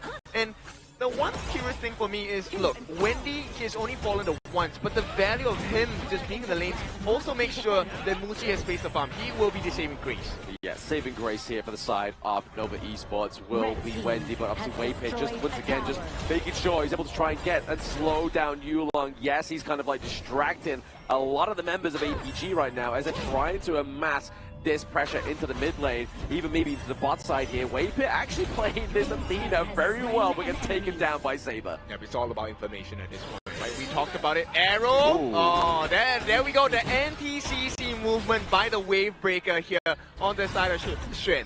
Yes, obviously the white anchor, using that white anchor to be a CCMU target to take that Burning Sun Arrow to the chest there, but now it's giving that T1 down to the bottom of the map where they're creating the pressure of Nova Esports. Maybe they're looking to scout out this Crimson Golem. I mean, this has to be all the stunts in the world, right? Xiang, he said it was going to be very important. They had found their potential target. Now, what's the choice? Oh, APG committing a lot into this mid lane. They definitely don't want to lose their OT1 before they try and take the strike here onto Nova. Taking down Waypit is not going to be the prize pony here. But the Burning Sun Arrow onto Wendy, and then the Unbridled Outburst, but not getting the kill. They use a Stampede, they get Muji, they're looking for a little bit more, but it's going to be the burst damage come from Wendy getting the takedown onto Xiang. So currently a 2-1 trade overall, but Xuan is having a hard time getting out of this fight, but now CY with a re-engage, looking to pick off the low enemies of APG. He gets the double kill. Now Waypit's back into the mix, and now they're looking just to punish them in their own jungle. Yeah, just a little side on timing there. Waypit, if he had come up a little bit earlier, I think that outcome would have been extremely different. But here comes the reward. You do have to lose the life of CY, but you get the life of Sun. That is your main carry potential in the late game for the side of Alpha Gaming. Oh, absolutely. Taking Sun off the Gorge here, I mean, giving a little bit of a reassurance to Muji. Muji did fall in that team fight, but very early, and now is back onto the Gorge. But definitely trading and taking down that carry is going to alleviate some of this pressure into the bot side of the map. Yep, we are about slightly more than 60 seconds away. Waypit steals it. He does, but he had to contest 2 smites, right? Obviously, Yulong was like, hey, I may try and go for this. Saber's not quite here. I don't have that same advantage. Yeah, I mean, this is still an L for the side of APG. L in the form of learning. They have to take a look at the timing, and now looking for an opening. Muji does get quite a bit of burst damage onto the life of Shishan here, and that's going to be a little bit concerning, because if you take a look at what kind of buffs you want to filter to the team, Shishan wants to have Sun given the Crimson buff, and right now it's not going to be looking good, because Nova, they do have the lead in terms of both CY, top of the table, close to 2,000 ahead of his counterpart. Yeah, almost 2,000 ahead of Yulong there. Is definitely not where you want to be if you are APG, but I mean, they do have Sun quite close behind, just a little bit ahead of Muji at this moment in time, but that could all change with a turn of a tide here for the side of APG. They're behind by around about 1k gold lead now, and looking to get into this shadow objective territory. Alright, that's 10 seconds away. Every single heart thrown out by Wendy is going to be one that really hurts them. They're looking for the backlash. Xuan looking for an opening, but Jiang as well, taking the split push. Yes, he's looking for an opening, but in a different respect here. Looking for that T1 opening there, top side of the map, but obviously trying to get the Silk Imprinters land onto Waypick. Can they get that control? Can they get that damage? It's not going to be quite enough here. He's going for a bit of a re-engage right now. Saber taking the brunt of that team fight. It is actually going to be Waypick being taken down there. The boat does connect onto Xuan. They're looking for more damage. It's going to be an Unbridled Olympus that separates Muji from the rest of the clan. But now, CY, he's looking for Shishan. Shishan is on the run. He has very little health, but really, Yulong is a target. He escapes and prowls over the wall. Oh, he does not get the reset. CY, they've changed the targets now. Saber tries to TP home. They know he's here. It's in trouble for the Beast. He has no Unbridled Outburst and no rage. That means it's going to be bye-bye night here for Saber. Yep. Easy and straightforward kill, but APG, look at the response. They go straight for the Shadow Overlord. Yeah, feint of hand here for the side of APG as they go for the Shadow Overlord, but now we're seeing that Nova are going to go for that Shadow Tyrant as well. As if they do need any more damage going to these team fights, they're going to get it anyway. I mean, I think they might. Right now with the Shadow Overlord, APG can definitely make a big push onto the T2 on the top, and that's going to open up the potential of a T3 crackdown on the top side of the map against Nova Esports. But respectively for the side of APG, I mean, their T3 down to the bot side is looking like that is very healthy now. So really, looking at opening up that base is going to be Nova. Look at the focus and get some more pressure down there, but the Vanguard does beat them. They still have the Shadow Vanguard to be popped down onto the side of APG. Yeah, this is a perfect positioning. He has baited them out. They don't know that he's there. And I mean, if he had got his hands on CY, this would completely change the game in APG's favor. Oh, absolutely. Getting CY off the gorge here means that your backline is now safe. Unless Xuan gets in there first, or Waypit, and then obviously there will be a different tell for another day, but obviously the Crimson Golden coming up in around about 6 seconds onto the side of APG. Will this be a point of contention here? Because I think APG, they found a bigger target, which is T2 on the top as well. Can he get the steal stolen by the side of Muji as well? Yes, Muji getting some more of that damage into the Crimson Golem, but like you were saying, top side of the map has been opened up a little bit more here. Setzel connects on the Waypit, but if you're going to sacrifice somebody into this team fight, it's going to be Waypit, not CY. Oh, they got him. But all the crowd control comes through here from APG. They get the lockdown onto the Moonblade. They get Waypit as well. Damage really going to be relying onto Wendy and Muji here as Xuan takes the brunt of that damage, but he gets a takedown onto Xiang, but that is not going to be a good enough trade here. They have the minions going into the mid lane. It's not. APG are the better team. They can break the T3 on the top. The defense comes through. The Howling Wind as well. They want to get a start. Can they finish the job? No, they cannot. Oh no, Yulong stays alive ever so slightly, but obviously Waypit needs to come back now. If they don't, that crystal may fall here. We could potentially get a neutralized point here for the side of APG. We are going in. Wendy caught away from the team fight, flashed out as well, but only 2 minions to take down is going to be a saving grace from Nova Esports. Yeah, Nova survives. The fans are calling for the defense. Nova makes it happen, but at what cost? The jungle Crimson buff has been filtered, funneled into the hands of APG Sun, and this guy has not really missed the mark today. He's not missed the mark, and obviously he has a little bit more of a tankier build, building that Succubus cloak towards the end, right? So looking at kind of mitigating a lot of that damage from CY and Wendy. And looking a little bit crazy, Brev. 7-1-3 for this Sun and Hoi late game is, I mean, Solara's late game is just a totally different monster to handle. Oh, absolutely. The late game, as long as he got the position in, as long as he got the front line, which he does have in forms of Saber and Siang here, he will be absolutely fine, just smashing that basic attack button. Yeah, and right now it's a 1.4 thousand goal lead going in favor of APG.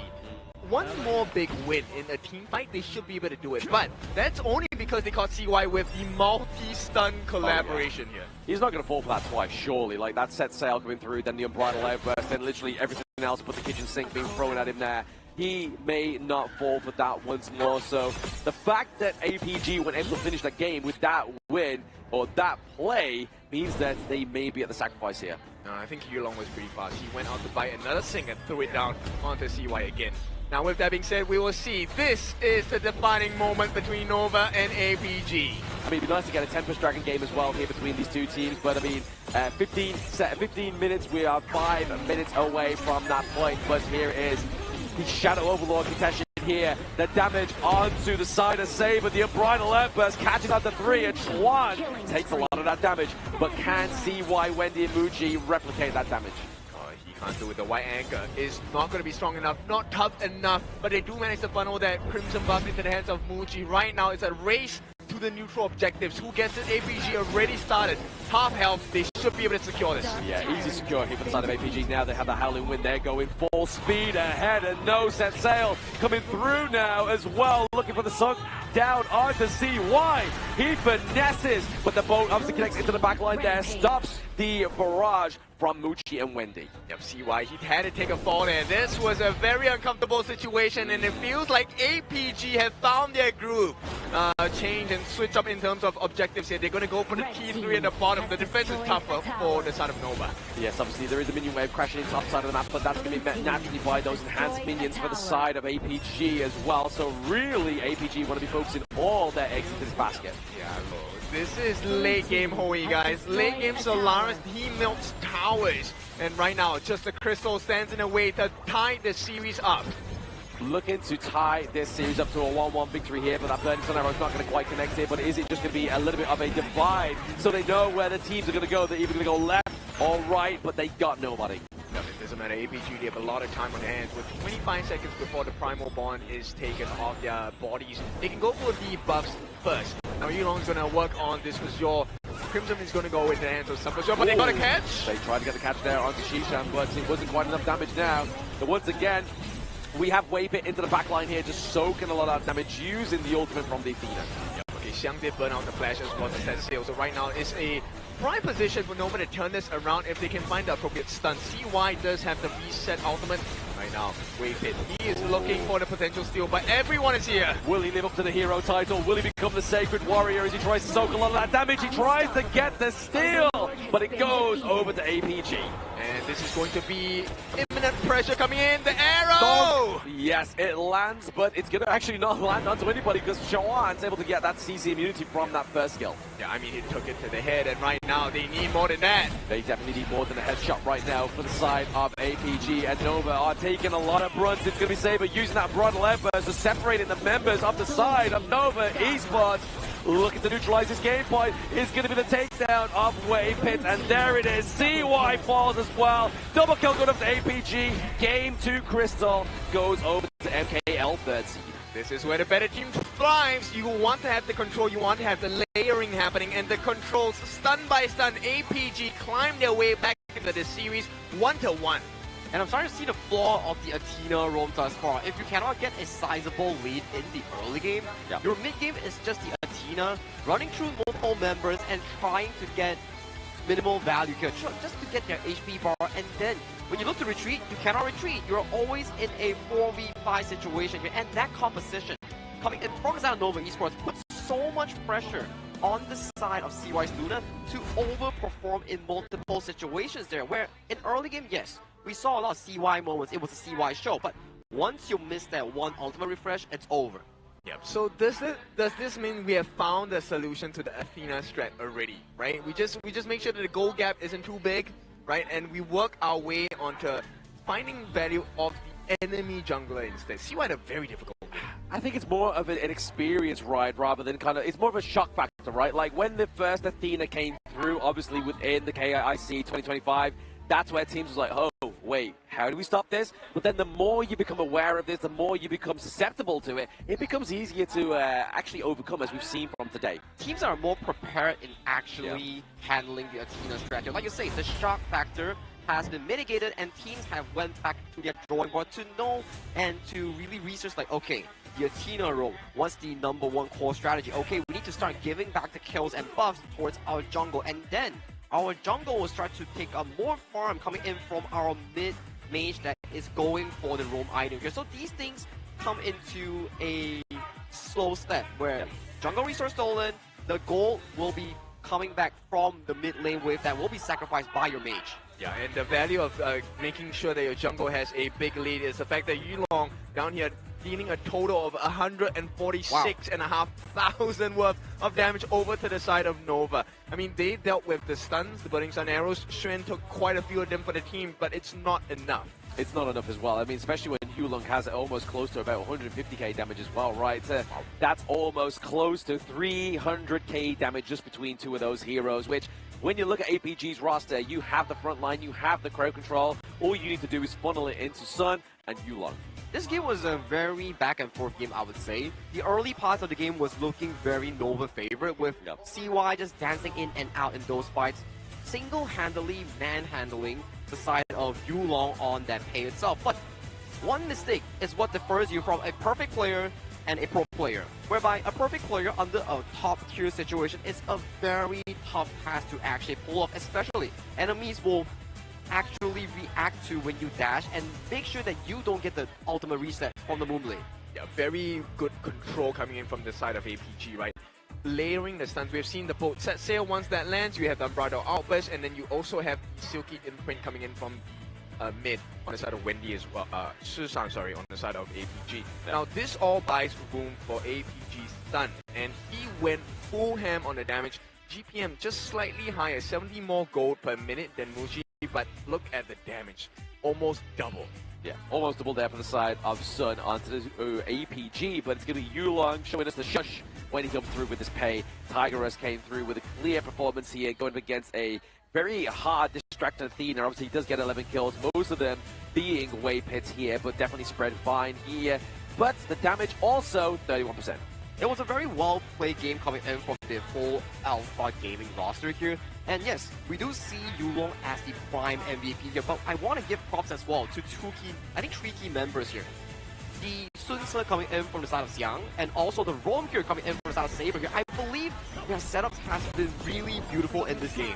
Unfortunate that Hall is not here because he doesn't like the Sun Ce pick as much as we do, but what a game to showcase the prowess of crowd control in this game of Angel Game. Oh, absolutely. The set sales really landed hard here for the side of APG, really setting up this one. Especially this one here, yeah, Unbridled Outburst, and everything on top of it just to catch down the CY. The CC2 was beautiful, and the second round rotation here, the merry-go-round coming in from Xiang, really silenced CY, making sure that this Fed Luna doesn't join the fight at all. And as of this point, the Luna has already been outscaled by the likes of Son and Yulong on the double marksman here, with 3 towers going down from the high ground. It's just a slow burn game, and the game win goes over the side of Alpha Gaming, equalizing the series.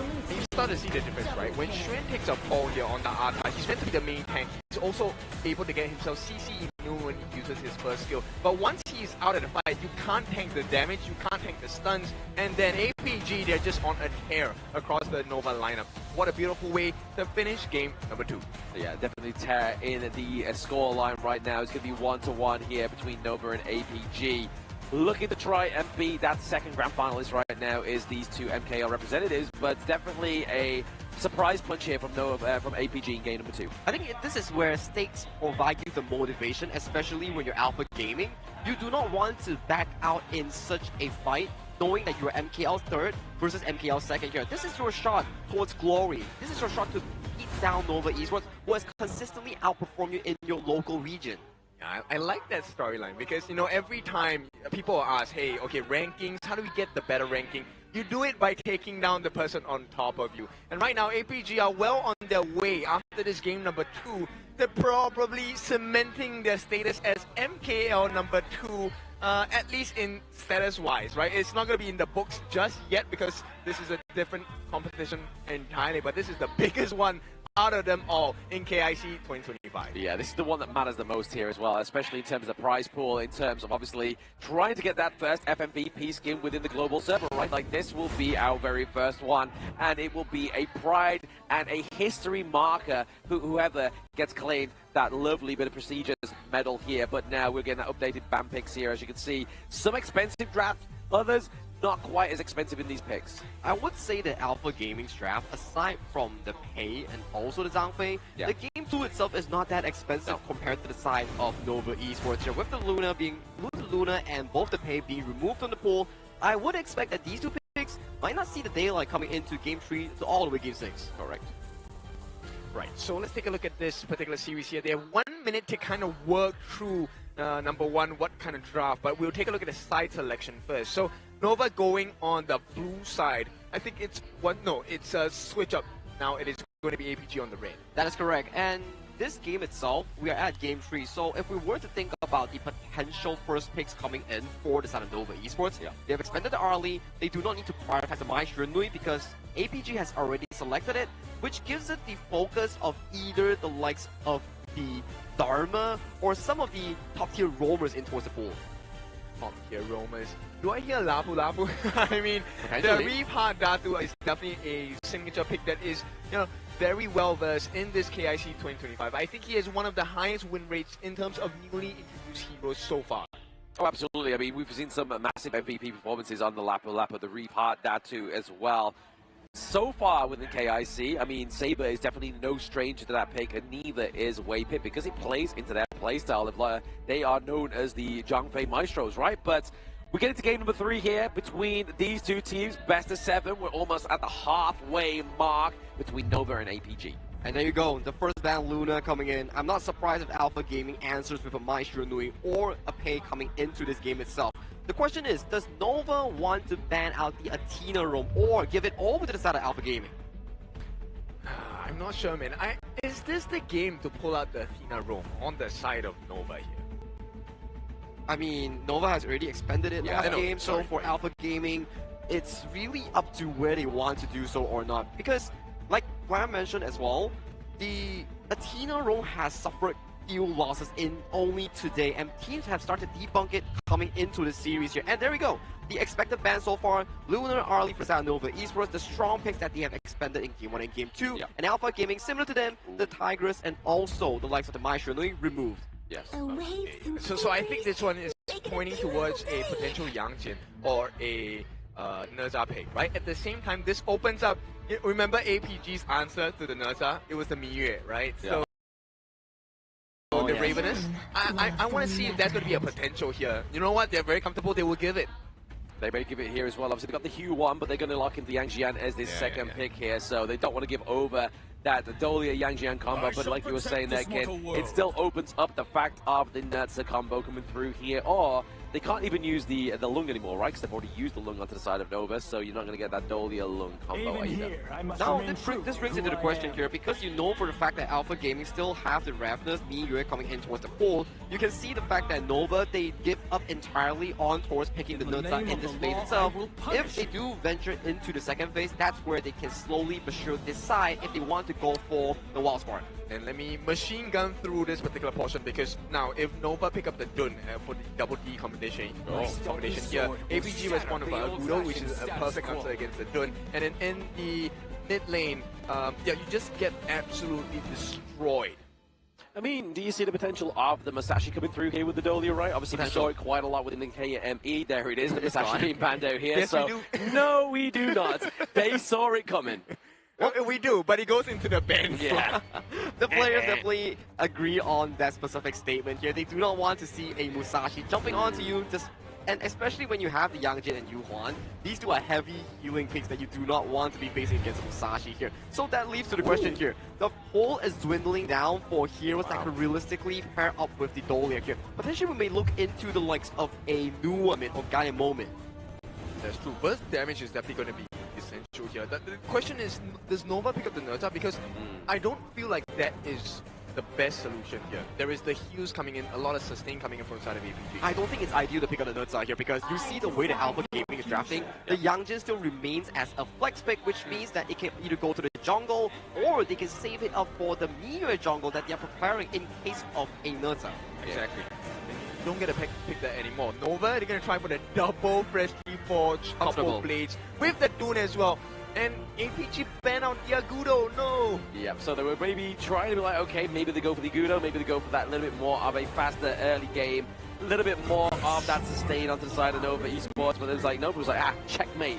We wanted this Dune, the double Ds do come here free for Nova in game at number 3.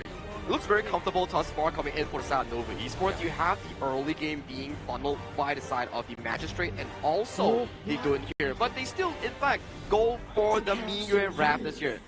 There's still an option for this to go towards the Clash lane here because we've seen before Xiang play this pick, but still it's really up to how they want to shuffle this, and in the end it will go to the hands of Yulong for the second time in this tournament. True, but what happens when the Nerza comes out?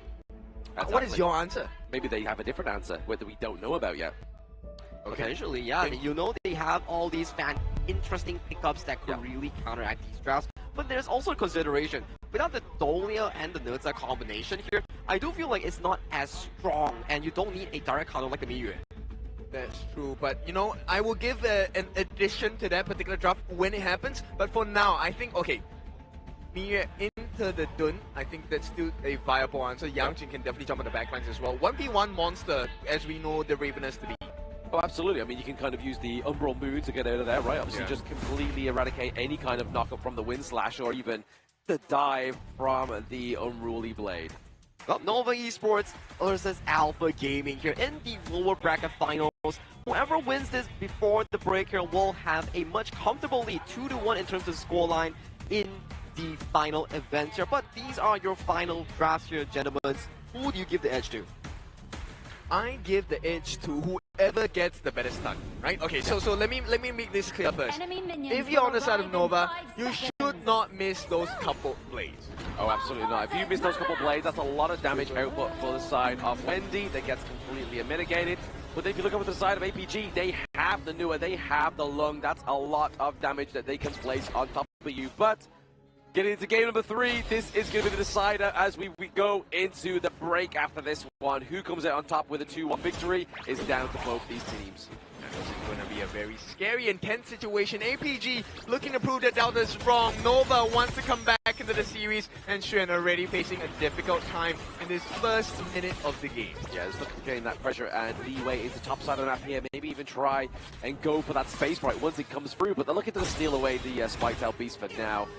Just kind of put pressure onto the side of Nova's jungle as well as their Clash lane. Well, because look, Gucci has already secured that Firehawk at the bottom line, right? So this is going to be valuable EXP, meaning there is going to be some growth. But Yulong here, he's not level 4 yet. He needs this. Oh, he's not level 4. He's able to get that takeaway of the Crimson Golem, but gets taken down as well. He did not get a smite on that, unfortunately, which is why he did not hit level 4. CY manages to circumvent that aggression, get the kill as well, which means Nova now, great start for them. But Xiang, he wants the opposite to be true. Yeah, he wanted to finish this wave, kind of freeze it up here at the top side of the map as we see that Saber is just looking to kind of just make sure that the minions are just naturally crashing in here as well, forcing Juan back to base. And he has to do the walk of shame. This one is a long walk, and the obvious one for the side of Nova fans here. As Xuan, first time, very rare that we see him get gapped like that. Oh, absolutely, yeah. Being the Clash lane maestro himself.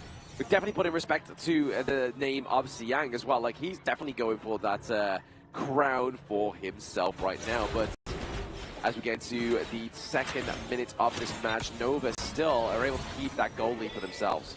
Alright, let's see how this goes. Nice start. Can he get the finish though? Yep, the wind slash just comes through, and there it is! Wendy with a couple blades, looking to keep throwing them at Yulong, but he's like, hey, we got Saber, that's all that matters. This is what I mean, it's so hard to miss the couple blades, especially when CY gives you the wind slash. That is like the longest knockup ever. You're gonna be in the air for hours. Exactly, you're gonna get some airtime, they're gonna call you Tony Hawk of the Gorge.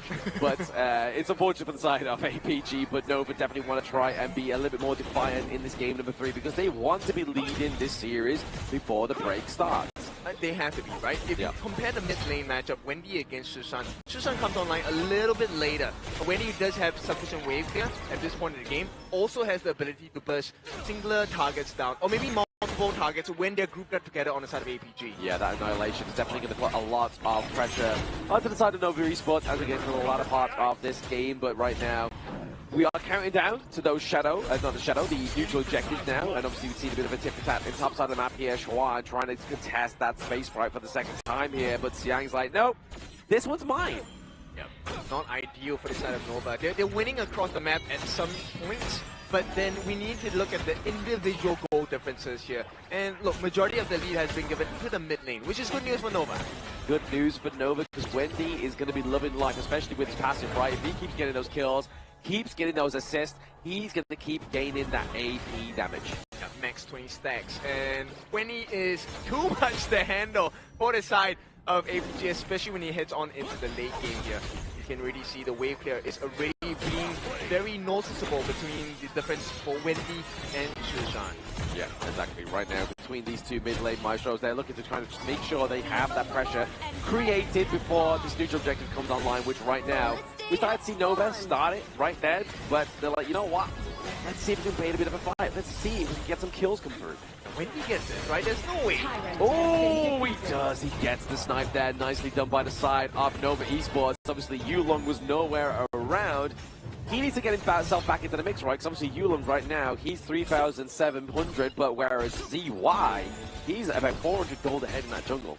I mean, what he was expecting on the side of APG Yulong was the fact that maybe he could scout out a couple of the buffs as well, but it looks like the prize is going to be the T1. The two-man rotation on top is going to enable this T1 take, but the defense on their own jungle, that's where they need to be really putting attention to. Exactly. Saber's able to kind of mitigate that win slash there with the unending sorrow, but then the flaming palms are going on to the wrong target, right? CY at this moment in time, he should be able to tank those flaming palms.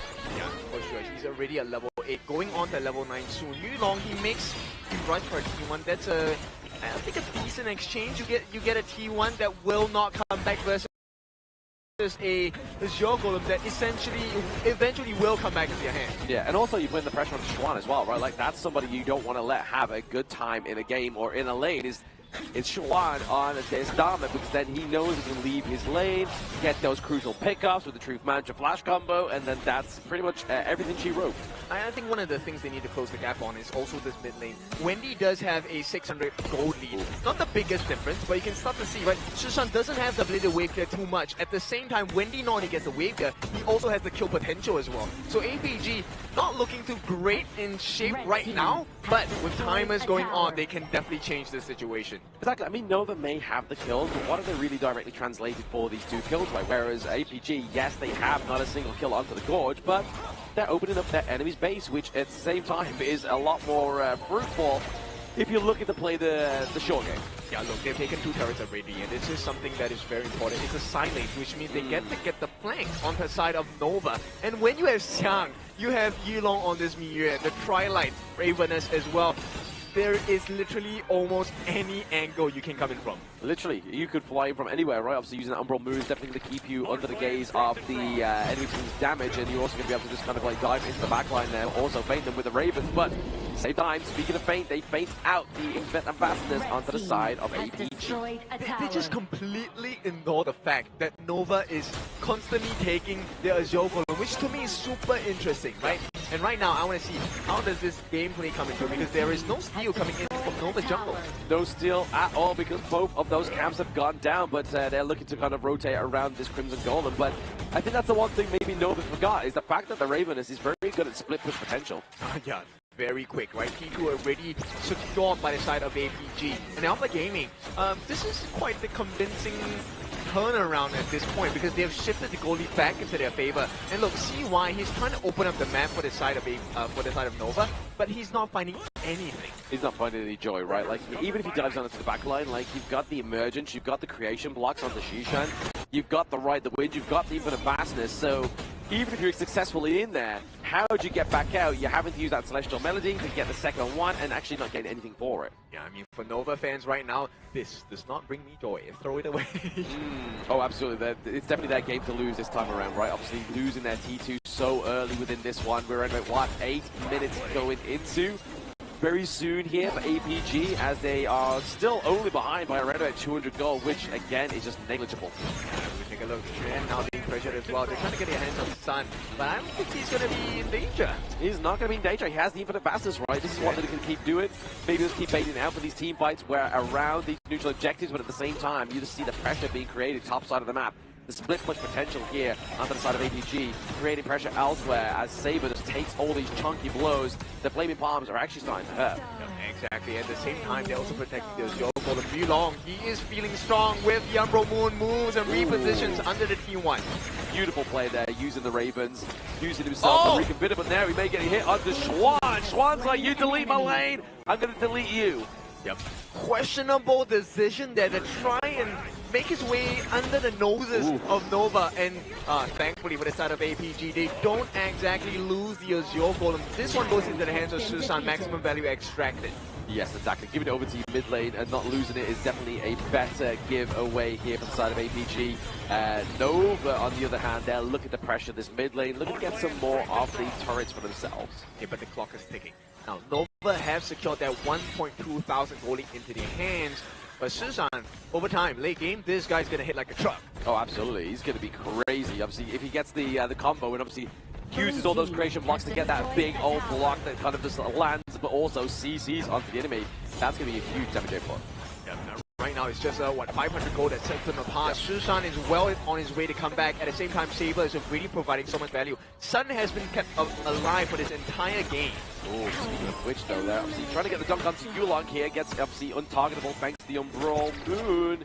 But nothing again. Just very much tip-for-tap between these two teams. I mean, you can understand why as well, right? The 10-minute mark is coming soon. That initial annihilation to try and soften the minion wave so they can make it that fast clear as well to make the next rotation into the neutral objective. APG wants to rush this. They do want to rush this with 8 seconds onto the clock here with that Tyrant, but at the same time, the pressure being placed onto the top side of the map here from Yulong means that Schwan is not going to have the privilege to escape his lane if he really wants to come and help his team with this one. They're making him choose Nova now. You really want to leave Xuan alone? If Yulong gets that 1v1 win, then you have a T3 under threat. But at the same time, they're looking to go and take this down. Obviously, maybe get Wendy to claim this Tyrant, but it's going to be CY just put him in the chunk of damage, but at the same time, he's able to claim that Tyrant. I thought Sun was going to use the threat here. They actually get the catch on the Saber. Saber's got to be careful here. He does have the flash if he needs to use it, but he's rather like, you know what, guys? I want to store this one for later. Okay, they actually stopped the attempt by APG. Alpha Gaming looking for some opening, unable to find the gap here in the defenses of Nova. And with that, Nova stopped the attempt on that Shadow Overlord, so they've bought some time. But the T2 at the bottom doesn't share the same fate. It doesn't, exactly. I mean, just APG doing the same thing as they've been doing since minute 1, right? Just getting the push into the bot side and side on the map here, just to put that pressure on the Nova Esports. Yes, they have around about the 1.3k gold lead, but what's gold if you're not taking team fights, if you are losing turrets? But now we could be losing Saber here. He still has the flash, but he's using the ending sorrow to keep himself alive. Exactly, and then take a look at the way that APG are playing this game. So what if you get the Tyrant buff? We're just not going to fight you. And, you know, you want to come and reset the Shadow Overlord? That's fine. We can play that game as well. We're taking turrets for free, guys. Turrets are being taken for free here. At the same time, Yulong's just maybe trying to keep alive that Crimson Golem, was able to do so as well. So nicely done by the side of APG, not trying to give away any extra little bit of damage, especially with Nova with that Shadow Tyrant. This is going to be a long-term battle. They get that catch onto the side of Sun, but Sun is already back to safety. They might have sacrificed the T1 in the mid though. Yes, using the Sprite lane, they're going to be able to open that T1 into the mid lane. Yulong here is able to feint at the switch. Yep, actually looking for the catch, unable to find so. And this one, Nova, if they get this, I think APG, all of the effort will be wasted. No, absolutely. All of the effort around, all the effort could be wasted here by the side of APG if they lose this Shadow Overlord. But the Umbral Moon is available here for Yulong, but get a bit of a tip for that into the mid lane. 2v1 going against Yang, but that's not going to stop him using the Umbral Moon. Fades out the way, but again, not going to be the annihilation that claims that Shadow Overlord. And now Nova are shifting the sands in their favor as well. It's still a 1,500 gold lead, but with the Shadow Overlord, this could spell disaster for the turrets. At least minimum T2 for APG's side. Yes, APG are going to be losing their monopoly in this game number 3. They definitely had the advantage early on, but now Bushi is a undrivable, unstoppable Esports into these T3s. Right, we're taking a look at what's happening here. ABG going to make their stance. Whatever value you find here without the Shadow Overlord is big. Yeah, I mean, CY still is holding on to the Shadow Overlord, so even if Yulong goes down there, he's going to just eradicate that wave down to the bot side, as he has now done. He was waiting to see if he could fly under the radar ever so slightly. Yeah, and here comes the real trouble. Shadow Overlord summoned at the bottom. Nova, they don't want to relent. They want to take value here, and the T3s are still under pressure on all 3 lanes. Yep, look at the pressure, all 3 lanes. It's going to be Nova Esports. Gucci building the Daybreaker here as well. Means a lot more damage, but oh my goodness, Siang doesn't want to take too many of those couple blades to the face now, as well as those flaming palms. They are not in range and not being able to use a driving wedge onto the side of Nova Esports. Right now, the middle door is open. Shadow Overlord is going to be flying down onto the bottom. 5 members strong Nova looking for an opening. All about Wendy landing those blades. Yes, looking to create some space here, but he's going to be dive into the back line. It's going to be Siang as well as Yulong soaking a lot of that damage, but takedown onto the Vanguard into the bottom side of the map is going to be a huge saving grace here for the side of APG, but they lost that T3 to the mid. They're looking to lose this one into the top side of the map as well. And, I mean, they are both damaged in these side lanes. But Schwad here, looking for the catch.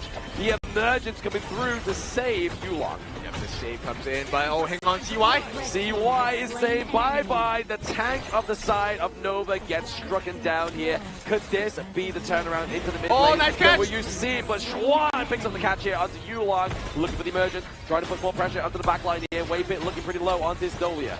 This is more damage limitation for the side of ABG, right? They do get the T1 in the mid, but still, if you take a look at the situation, once the dust has settled, Nova have inflicted. Oh, Muchi claim, as well as Waypit. That's a 2-for-1.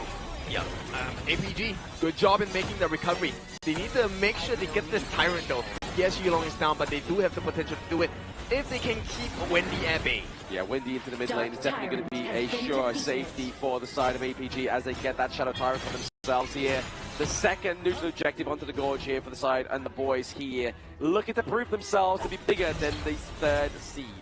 Right now, APG, they just need to make sure they have the wave management, right? They cannot allow those sneaky backdoors on the T3s. If not, that's going to be a barren base for the side of APG. Nova, they know this, so they're going to slowly edge towards the center of the map and see what kind of value they can extract from the Alpha Gaming members. Exactly. Nova's strongest lane here into the mid of the map, as well as APG's weakest lane, as they have no real estate, no turrets to run back to. They are looking for a full pressure, maybe just keep that mid-wave pressure off on themselves. Right, we'll see how this is going to be like, because we are nearing the 20-minute mark. Okay, not exactly too near, but there is going to be a potential here. 16 minutes on the clock, and if you take a look at the damage being offered by APG, you can tell it's not actually that, it's not sufficient yet. Yeah, not sufficient, but you have Siang trying to get the rotation from the side here, get the place of that first skill onto CY, so having the foresight, even the fastness is going to be APG Sun. He's on the run, he's taking too much damage. Oh, no way. Yulong, he cannot be here. He needs to be safe. He needs to buy time. They're rushing it down on the side of Nova as well. Yes, they're able to get the Shadow Overlord here onto the side of Nova Esports. They claim Schwan, but lose the objective. Yep, and this is not ideal. Nova, they don't mind losing one member. As long as they don't take a fight now, I think it should be okay for the side of Nova. Oh, using the untargetable there. Yulong completely mitigates all that damage from the side of Nova Esports, but can APG try and pay them back with in kind? You are seeing the top side of the map, the minion waves being drove through as well as that bot side. Can APG really open and claim one of these tier 3s for themselves? I would think it's a very hard task, but they will try nonetheless. APG, they find an opening on the bottom side, but the Thunders come in for the side of Yulong. Meanwhile, they have not been able to touch a T2 in the mid. So once this aggression is over, it is Nova's turn. They can summon the Shadow Overlord and make it difficult. Exactly. Summoning that is going to really put a bit of a blunder here on the side of APG as they're trying all their efforts to get a minion wave into those T3 territories. Obviously, the Ballistic was able to get there. They've done a bit of damage onto the bot side of the map, but still, ultimately here, the base is secure for Nova. There's no way. APG, now you're caught in a tight spot. Shadow Overlord is going to be flying down on the bottom side. Do they want to delegate Yulong to try and fix this, or do they want to try and take a team fight here?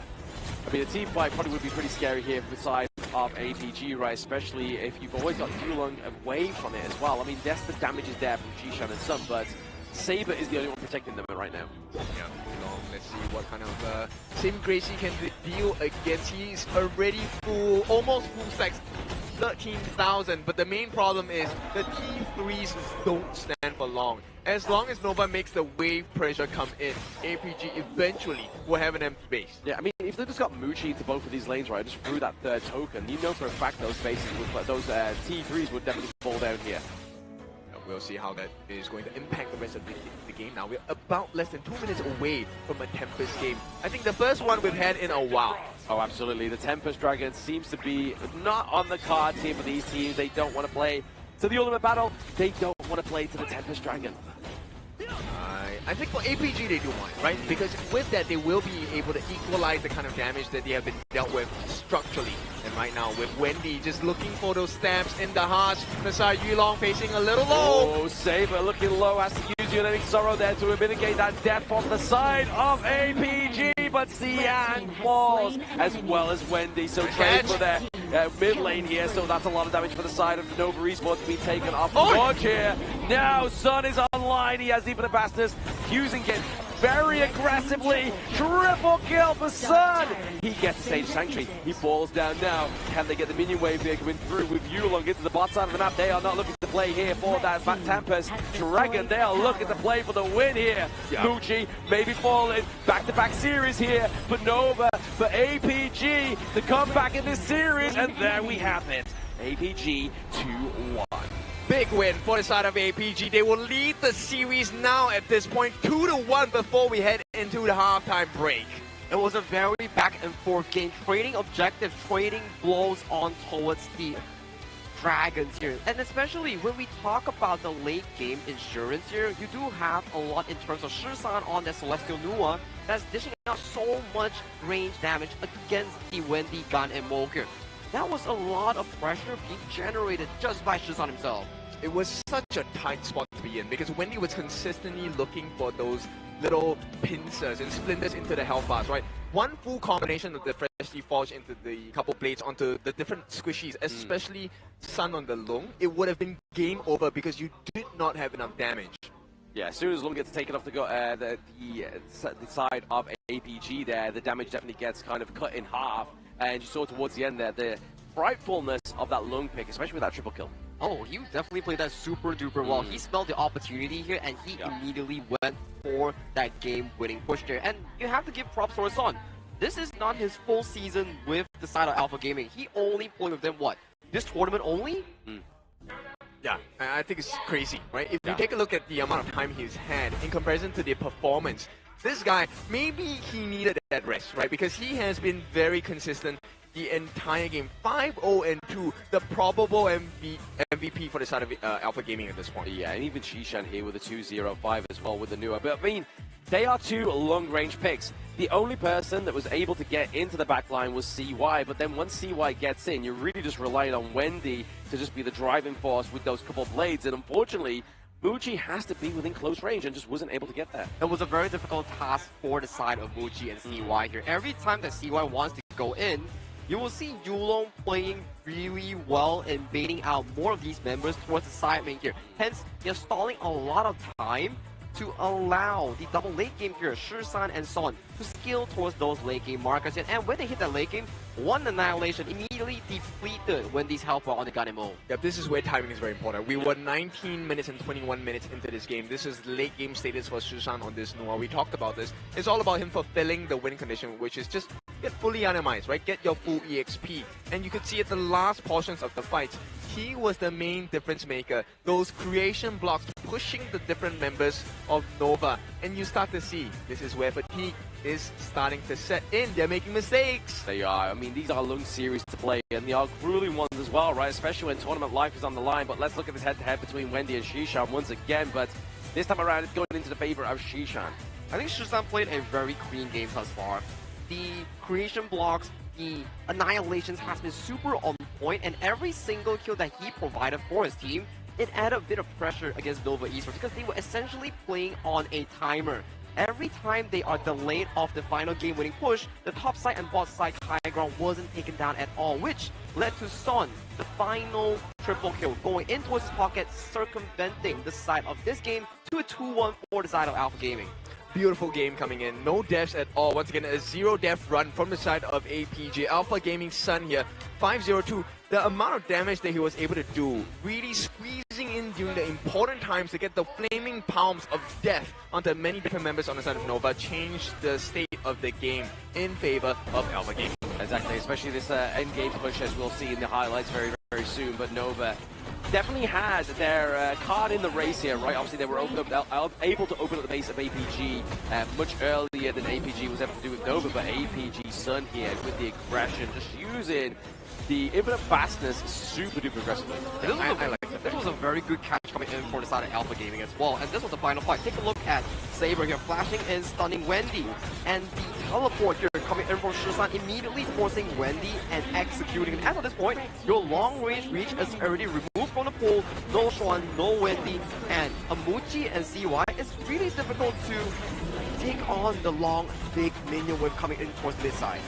Definitely not. And with the Dread coming in as well. I thought for a moment this was going to be a little bit scary because with Muji, he could definitely potentially have cleared the lane and give his life in the process. But, of course, APG looking for the finish. There's no way you allow one farm laner to change the state of the game before we hit into a break. That's exactly. APG definitely looking for this 2-1 victory with a smile on the face as we head into the break and as we head from APG's last game where they took a 4-1 from Blacklist. They're looking to emulate this one onto Nova Esports. It's obviously to the detriment of Nova when they come back from the break to see if they can take this to a 2-2.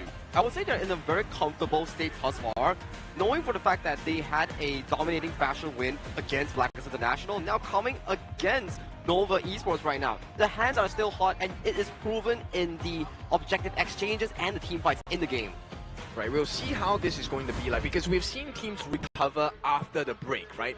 And at this point, the halfway mark for both these teams, it is still very close, it's still very tight-knit.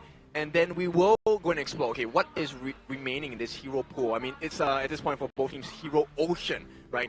And we'll see how this is going to impact the rest of the series because it's still a best of 7. But then, it has been a long day so far. The players need a short break before they can actually continue the series here. Because this has been, what, almost 10 games played thus far for both of these teams?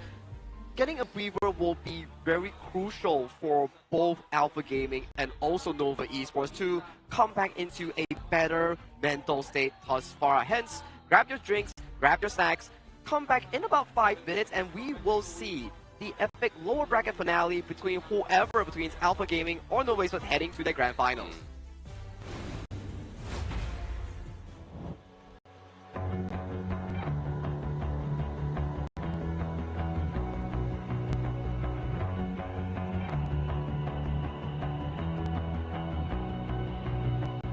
You've walked through the darkest nights.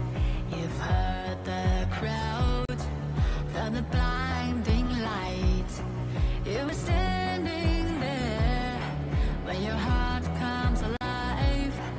It's a dream of a hat, and it never dies. Right here, right now, give it all, get it out. Never surrender, I fight and never fail. I'm a contender, a challenge I can feel. The smallest lies become the brightest enemies relentlessly. And even if you fall, you gave it everything to be a king.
on my way, find my way, find my way, on my way, on my way, dream my way, dream my way, never a surrender, I find it never fail, I'm a contender, and try I can feel,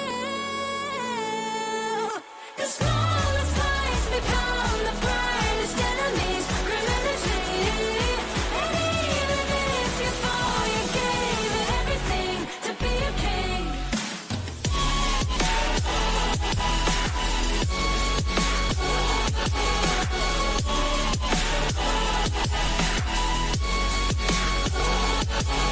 The smallest lights become the brightest enemies, remember to and even if you fall, you gave it everything to be a king.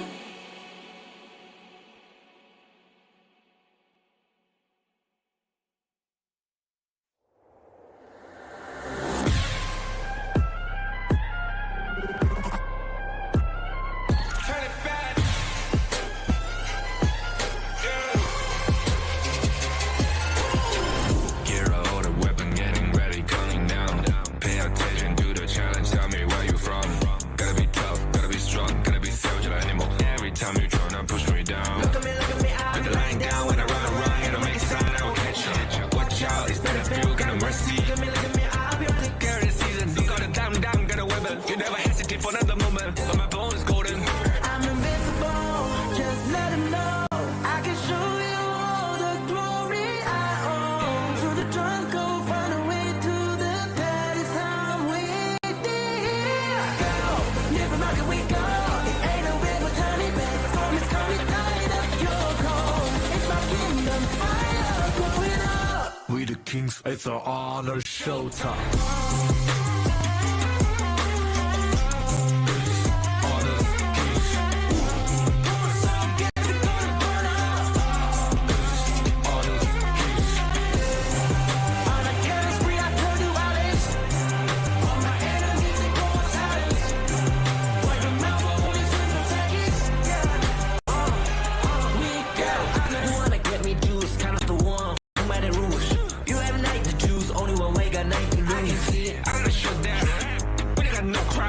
We barely fuck as one, crashing pieces, you can cheat.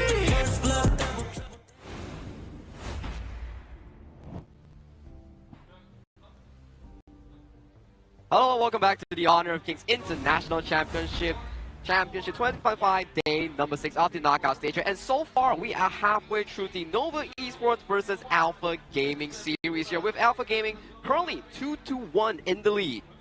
Right, we'll see what the difference is going to be here, because if you take a look at the expenses by Nova in terms of the jungle, quite a bit has been expended, right? You have the Augur and you have the Luna. These are two big picks coming in from the side of Nova. While their hero pool is deep, I think the cost of the jungle heroes being put out by the side of Alpha Gaming hasn't been as expensive. No, not quite as expensive on the side of Alpha Gaming. Obviously, we saw in game number 1, obviously, the telling tales of the potential of console U coming through, obviously, a little bit later on into the series. So maybe that's what Nova is either expecting from APG or Nova want to pick up for themselves, but it's going to be Nova on the reactive red side here. The red side will be interesting here because the first 3 games really allowed you to venture into those high priority blue side picks here. When you go over to the red side, you're starting to think, how do I counteract the first pick that's going to be coming out from the side of Alpha Gaming? So if you're on the side of Alpha Gaming now, on blue side, do you want to try the Nerza pick? I know that they might not have the Dole. Do they still have the Dole? Alpha Gaming, let me recall, and I will give you an answer in... I think still have the Dole, Yeah, so Nova don't have the Dole, but yeah, Alpha Gaming correct. Yeah. So why not go for the Dole and Nerza combination? You already used the Yangxian, right? Xiang has played that to perfection in the previous game, making the dives on the Wendy as well, making his life very uncomfortable. Now, with the Nerza, what are you left with to deal, right? The potential Menki. Does Nova have a Miyue in their arsenal as well? That is actually a very good point here. If, for the side of Alpha Gaming, they remove the likes of the Pei and also another strong jungler, we might just see a Dolian Nerza coming to fruition like what you mentioned. Potentially here? Yeah, we can definitely double dive there, right? I mean, okay, it's not the most prio pick now, but if you go with a double dive, imagine a lane, Dolia, and Nerza combination. Dive for free, Maybe play. They don't have the long. I mean, okay, whatever farm lane you want. Exactly, whatever formula you want to go for there within the Dolly, but it's going to be the Guan Yu here for Siang for game number 4 here. So take it away from Xuan. This is also under the consideration that Nova Esports no longer have access into the likes of the Mayin already as expanded in game 1. So counters are quite limited only to the selection of potentially the likes of the Charlotte. No more Mayin? No Mayin. Game 1 it was played by Xuan. Yes. Okay, now this is going to be an interesting one, right? What kind of answers do you want from the side of Nova? It has to be stuns, it has to be disruptions. Now they pick up the channel. This is in the expectation that there is going to be a potential Ali coming out from side. Potential Ali could be here for Sun. Obviously, it has been banned. It hasn't been banned here for them, but it's going to be the Jing for Yulong. One of his big picks coming through here with the Mirror Domain. I haven't seen this in so long in the playoffs, especially. And when you know Yulong picks the Jing, he wants to punch it to a 3-1 because we always say, any addition of the Alpha Gaming roster, be it S3, be it until now, your jungler must know how to play Jing, not on a normal level, but on a top tier level. Oh, exactly. And we see the exact counter here. So the Zhang Fei being picked up so far in the later stages of this KIC 2025. Whenever the Zhang Fei shows up, the Lapu Lapu is the answer, right? As long as the Lapu Lapu is not caught out in the Unbridled Outburst, he can turn that whole situation around. I feel like it's really because of the fact that Lapu Lapu, his engage timers are faster compared to the Zhang Fei here. If you miss the engage of Lapu Lapu, it's okay. You don't need to wait for the Rage Bar to stack. You can still use the skill 1 and skill 2 to find those decent engages here. But the difference for Zhang Fei is that once you miss the Unbridled Outburst, is to go back and do the Walk of Shame and start farming those rage stacks here. But I like the counter-active play here coming in from Nova. The Musashi being logged in, it's a good direct matchup into Yulong's Jing. Right, it feels like Nova has hit a wall here in terms of like the things that looking to explore. We have seen potential counters in the same situation, right? The Charlotte coming in for the side of Nova. Miggy did show us with Boom that he can counter that play with the Charlotte. Can Xuan do the same? With all potential here for obviously the side of AP, obviously Nova here. Can they do it here onto Xuan? But right now, obviously getting the advantage of the Ambrosia, the Shadow Bloom going through for them. Obviously great split push potential here once again, but they do still have the potential of the Huge One, having that great setup, using the mournful tempo, trying to get the lockdown onto those more initiated heroes here, but then obviously leaving up to Muji to get the takedown. And they're also saving the final counter pick for the side of Xuan on this Clash lane here. With the pull being diminished, I only see an angle of Xuan going for the potential Charlotte here. Okay, now talk to me about this Consort Yu pick. This is one of your favorites, right? So with the protecting winds, how much is it going to save him? Sure, against the Musashi duo to the death, but then you have the channel here, the Zhang Fei, consistently stunning you as well. I don't know if that's going to be the prime target of obviously the Musashi, right? Like obviously, yes, if you go in with the duel to the death, you have still the extreme speeds, then you can use the bolting shot from Consort Yu to leap away, but the delivery here for Musashi and Lu Bang is going to be scary. I like the answer here coming in from Nova Esports here. It's like, okay, you picked the Consort Yu, you want to mitigate any form of physical damage against me, bet I'll go for the Liu Bang here, go for the full magical build, and I will ride on towards the side of this Musashi on the hands of CY, and we will dive deep and try to find the assassination on towards these backline units. And there's more to come as well, right? So besides the delivery system of the Battlefield Command, you also have the potential that, number one, you have the heals from the Liu Bang Battlefield Command. You also have the heals from the Wendy ultimate on this G1 here. With the Unending Sorrow, this feels like if Nova group up, this is a death ball. They don't die. They don't die, they have the sustainability, they have the lack of the Imperiled State here from the Musashi as well, and then obviously also that big damage burst with the magic damage from Lu Bang as well as the taunt coming through also. So yes, team fight wise, obviously it could be a long outdrawn team fight here from the side of Nova, but is the engage from the Lapu Lapu really going to be able to kind of like upset this whole thing?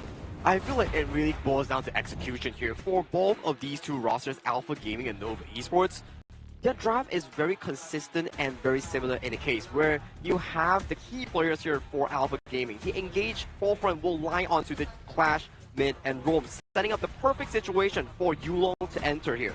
On the flip side, Nova Esports will look for these big engages coming in from the Zhangfei and also CY to do the delivery system here, finding the perfect initiation for the team. It's really about who finds the perfect engage, who pulls the trigger first in this game number 4. Yeah, I fully agree. This one really is who pulls the trigger first, right? Because the first initiation, if you time it right, essentially a lockdown for the entire duration. Yeah, huge lockdown for the entire duration here. Could be spelling at the end of a good team fight here. But now, obviously, Wendy going up head-to-head with Shishan into the mid lane here. Just going for that 2v2 with the support here. But Yulong trying to just make sure that he's not going to get invaded, right? Well, it's a better laning phase in the mid side for Nova, right? You got the heals and the shields from Waypit and Wendy. But you can see Yulong already understands that, hey, doesn't matter. Maybe a potential first blood here. Do they want to force the flash? Unable to find that value here. I mean, they found the value. They got the Crimson Golem, right? They took that away from the side of Nova Esports, and they're now looking to obviously just make sure that they keep hold of his own Crimson Golem. You'll see now that CY's like, oh, lads, my Crimson Golem's gone. Yeah, and that's not going to be a sight that you are going to be very happy with, especially for CY. You need a level advantage to be able to pull maximum value, right? The higher the level is for CY, the tankier he becomes, and you will find it more difficult to take him down, of which then the combination of Wendy and Xuan really comes to fruition. Yeah, Wendy and Xuan is going to be a huge sustained part of these team fights that can come through and happen onto the side of Nova Esports. But Nova just trying to get that space right, looking to get that upbeat tempo for themselves here in the early game. I mean, it's more essential for CY to get that space right because he has lost that Crimson Golem to the side of Yulong. So the EXP value will be slightly ahead for the side of Yulong. You can see he's already at level 5. Yulong at level 5, already kind of outpacing CY into the jungle as well. He's going to already be kind of like a staple marker in this early part of the game, right? The APG are looking to be dominant and looking to make sure they claim a victory with Yulong's signature pick. Yeah, right now I think the other comparison I would like to take a look at is Waypit as well as Saber, right? These are two corresponding outs, both set up in a long-range fashion, and you can catch multiple people at the same time. Yulong here looking for an opening onto the side of Nova here. They're not going to find much. It's really more about the wave play. Yeah, getting the wave play, getting that priority into the mid lane as we obviously heading into around about 2 minutes and 30 seconds now. So you can already still start to see that the second itemization for both of the jungle's items come through, and CY is able to reclaim his own Crimson Golem. So they know that where CY is going to be thanks to that little bit of intel, so they can kind of like go safely here into the top side of the map and claim that Azure Golem. Yeah, it's all about the timing here. So based on how they have structured the map, Nova does have a slight goal lead, right? Because of the goal sharing, they found more value in the mid lane. Right now, approaching. You take that invade on the jungle with 7 seconds to go. Nova, they don't take the risk. They don't go for the steal on that Crimson buff on the bottom side of the map. Yeah, there's no need to, because obviously they still have that Guardian Sprite as well, right? So they're going to do reduced damage as well, whereas Yulong is going to do a full 100% damage come through to the side of Nova Esports, but able to secure their own Crimson Golem is going to be a saving grace here for the side of APG's Yulong. Yeah, at this point I feel like Nova, they have the map control advantage, right? Because at any point of time, Xuan will definitely be able to rotate much faster with the Battlefield Command already. You'll see this first engagement, 3.5 minutes. Both teams, you want to squeeze them out. This is the best time to do so. Yeah, you want to use that global ultimate to perfection here onto the side of Nova Esports, just putting pressure onto these team fights, but more importantly, keeping CY alive when he commits those big dives.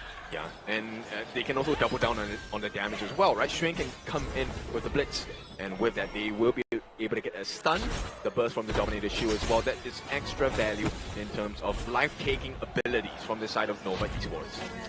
Nova Esports just trying to set up these lanes as the Tyrant gets online here, as we see a bit of a brawl go for it right now. Started very quickly and evidently here by Nova, the ball being placed down. Yep, set up by Saber. Here comes the steal potential, but CY secures it. The fight is looking great for the side of Nova, though they have taken a lot of lives, but Xiang comes back, takes the life of CY. Right now, it's a roam for a support, and Waypit will fall next as well. Nova lose 2, and APG looks successful.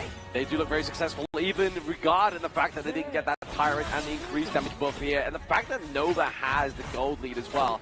They had everything going for them in this team fight, but Xiang completely upset it for them. I mean, they still have it. That's the craziest part, right? Yeah. So Nova with the gold lead, and with the Tyrant buff as well, unable to find the value of the team fight. And with this, they will be able to recover. The buffs will be left untouched on the side of Nova. So APG, they couldn't maximize it.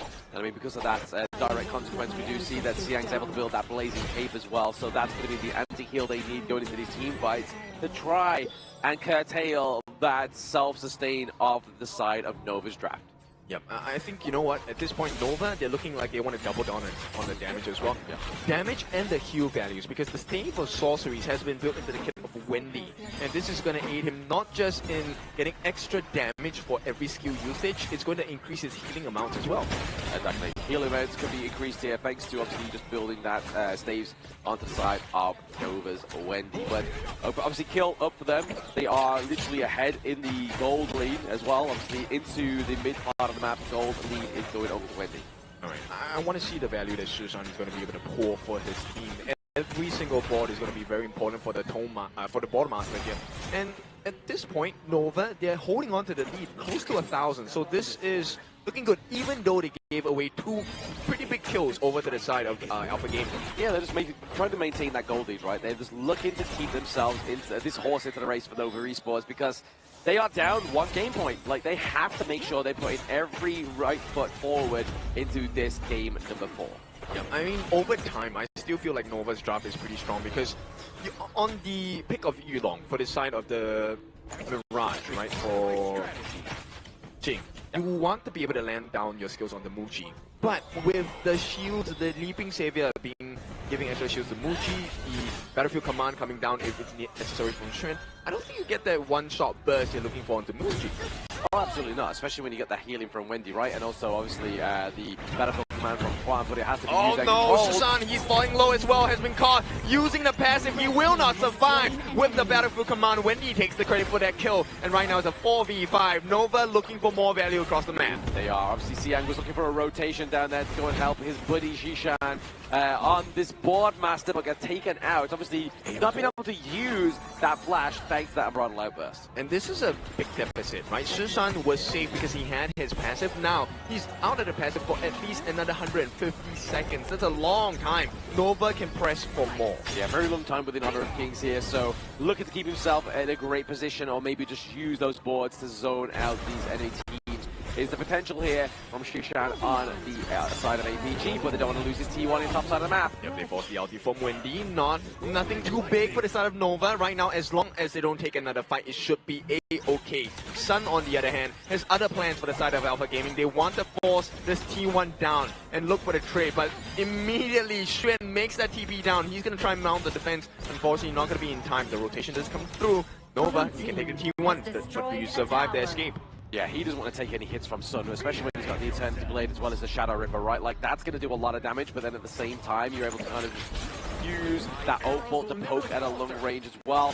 Or even you can just try and go for the turret, take the shots, use the protective wins to completely get rid of it as well. Yeah, that's true. I mean, that's the value of having that second skill, physical immunity, right? You're able to tank a little more shots and put yourself in a position where you could serve as the bait. And then once APG has access to your backlines after you use that Battlefield Command, you find yourself out of options here. Out of options and out of mind is going to be top side of the map. Muji just trying to clear out the minion wave upside here to make sure they don't lose that second T1. They're going to try and go on the CY at this point. Nothing too big. They did have to commit the Yulong ultimate at this point. So CY now in a better position. Border could be laid down. They got the stun. Still unable to find it. CY secures the Tyrant for the side of Nova. And right now, they just need to maintain this lead. They still have a goal lead. They have the next buff for 80 seconds. Waypit and Wendy.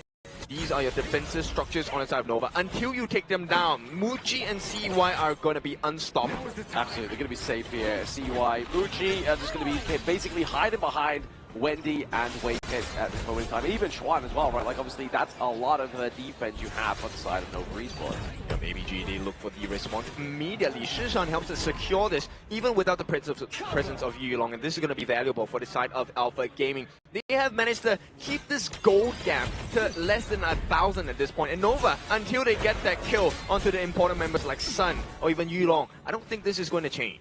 No, it's not going to change at all. Obviously, they need to get the right pickoffs here for the side of Nova Esports, and just take the team fights and dismantle the part of APG, which they haven't quite yet found that right momentum or even way into the team fight. I think the biggest thing here is like Xiang hasn't found an opening as well. He does have the precision chance, which I feel is going to be pretty vital in the team fights, but I think it requires the usage of Waypit's ultimate, the Unbridled Outburst, to really find value here. Oh yeah, exactly. Try and get rid of the Unbridled Outburst, then go in, use the Bridge Charge, try and get the lockdown onto, say, for example, either CY or Muji there, but obviously Chuan took a lot of damage, used the Battlefield Command to get out alive.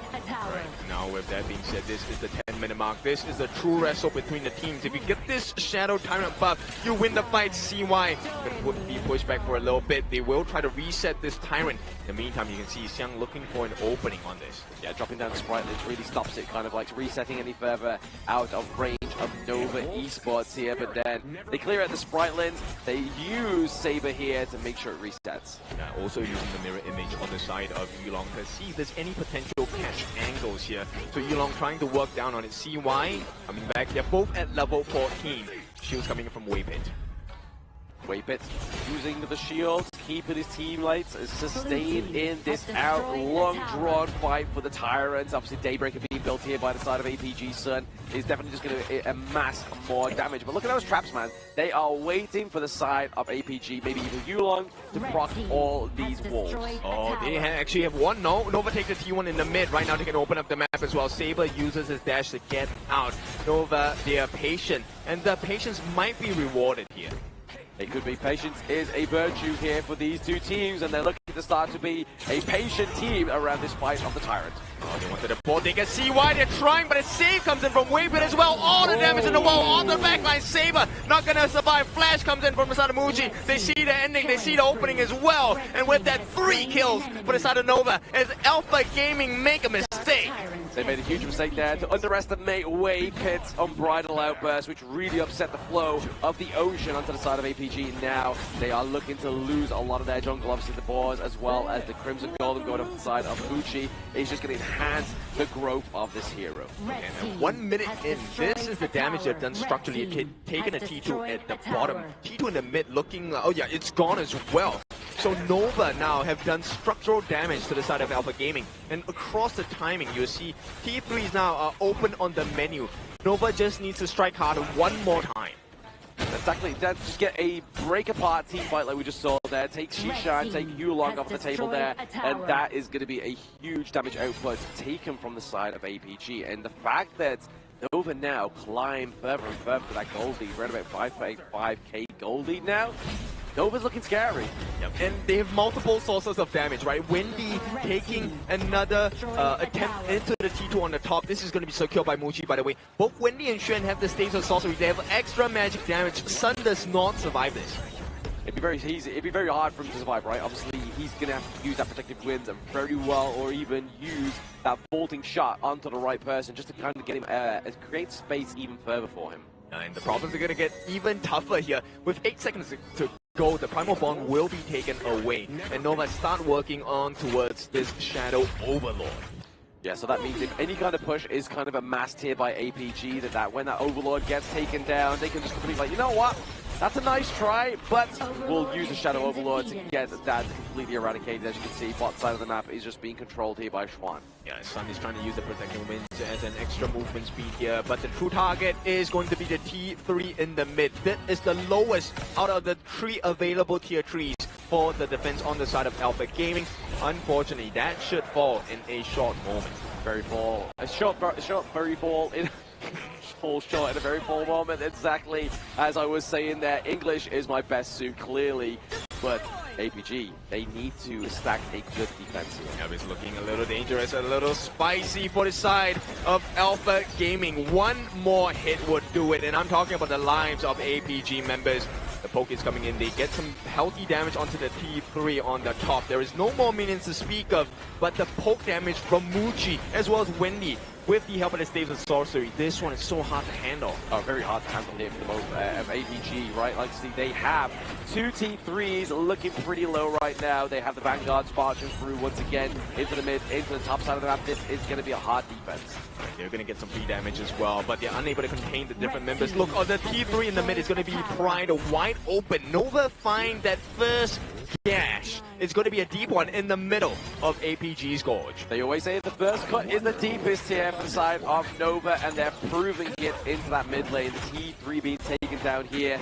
Vanguard, Shadow Vanguard, bot side of the map, still looking to put pressure onto the side of APG, but the pressure just not only from these turret games, but it's also from the gold lead here as well. Wavy has been very patient with his Bridal Albers as well. The beast needs to be unleashed at the correct time, and Nova knows this. If they can find an opening, it needs to be a guaranteed takedown onto the members of APG. Shishan does have his passive, but take a look at the wraparound potential here. They're trying to hide Xiang, but Xiang unable to find an opening just yet. Just yet into the back line, round about that Azure Golem as well. Maybe look for a big crucial fight, but at the same time, they have the minion waves into the mid lane crashing in, right? They have the enhanced minions. Like, what's the playstyle here? The Unbridled Embers connects. Yep, they set it up onto Saber, but Xiang is wrapping around there. They caught the catch onto Muji. No, they don't. And this is going to be danger for the side of Nova. They have Prior over the Shadow Tyrant, and this is going to be 90 seconds of fighting prowess. Xuan has been making work at the top side of the map as well. APG caught out, CY makes a dive. The heals come through, and the kills might not, but they chase down CY as well, finishing the job here. A start, a great start. CY might have to give his life. No, it is going to be a trade. CY for 2. Yulong falls as well when he comes in with the heals, with the catch, and Nova, they have found an opening. It's going to be game number 4 going into the hands of Nova. Yes, a beautiful finish there for Nova Esports. Wendy coming in with that flank there, getting a double CC onto the enemy team and just allow that damage to formulate and get that crystal takedown for game number 4. And so far in the story of this best of 7 series thus far, it's really about mitigating the loss in that early game and bringing into a 10th-minute mark. Whoever gets the best out of that 5v5 will dictate the game in a much bigger tempo here. And that fight was escalated at the front end for the side of Alpha Gaming, but in the end, it was the Musashi Liu Bang combination bringing in the escape route for CY, nuking anyone close to that Musashi. Yeah, just out tanking, right? The heals, the damage coming in from the side of Alpha Gaming actually is pretty scary. But when you're dealing with like the Leaping Saber shields, you're coming in with the Battlefield Command heals as well. How do you deal with it? And Musashi by nature is already pretty tanky in the late game. Oh yeah, absolutely. I mean, especially when he's using the lifesteal, there's also the extreme speed, right? Like trying to catch him is very slippery, but then also using that duel to the death to get that imperiled state to stop any healing on your enemy team is definitely a hard one to counter. You can see towards the final few moments of the side of the Musashi coming from CY, his Swordmaster played it phenomenal. First thing, he marked down Xiang, the horse that is coming in from the backside here, isolating him, bringing in the ultimate coming in from the side of Xuan, the Liu Bang ultimate. And then, once they're taken down the War Saint, we thought that, okay, all the spells being dunked onto CY will result into an immediate burst. But no, the tankiness coming in from the pick itself allowed CY, before his death, to take another life from the side of Alpha Gaming, which was Yulong's Jing. And that's not enough, right? That's the physical damage. It's just the heals coming out. And then you have the animization coming in from the side of Nova as well. Wendy and Xuan giving the magic damage. This one was the one that really hurt players like Sun.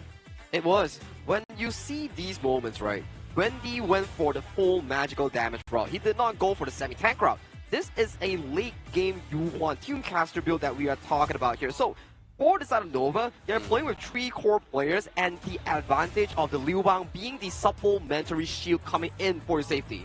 Yes, Liu Bang being there just to be a pest for the side of Nova Esports onto APG, right? Obviously just basically using that shield, keeping their teammates alive, just being a great asset here. But I mean, to be honest though, when we're looking at Wendy, are we surprised that he's able to carry on this U1? Of course, this is always the go-to route for the side of Wendy here. When everyone is looking to play the semi-tank, the healer route, he's always going for the more aggressive carry route here. Hence, in this goal lead alone, as we talk about it, at the 10th minute mark, there is not much of a difference here. But due to the fact that you lost the 10th minute team fight here, the entire avalanche just starts piling down on towards the side of Alpha Gaming. Yeah. And I want to highlight the difference between the playstyle of Yulong as well as CY. CY is able to dive into the entire team and get AoE damage, right, with the duel to the death if they're stuck together.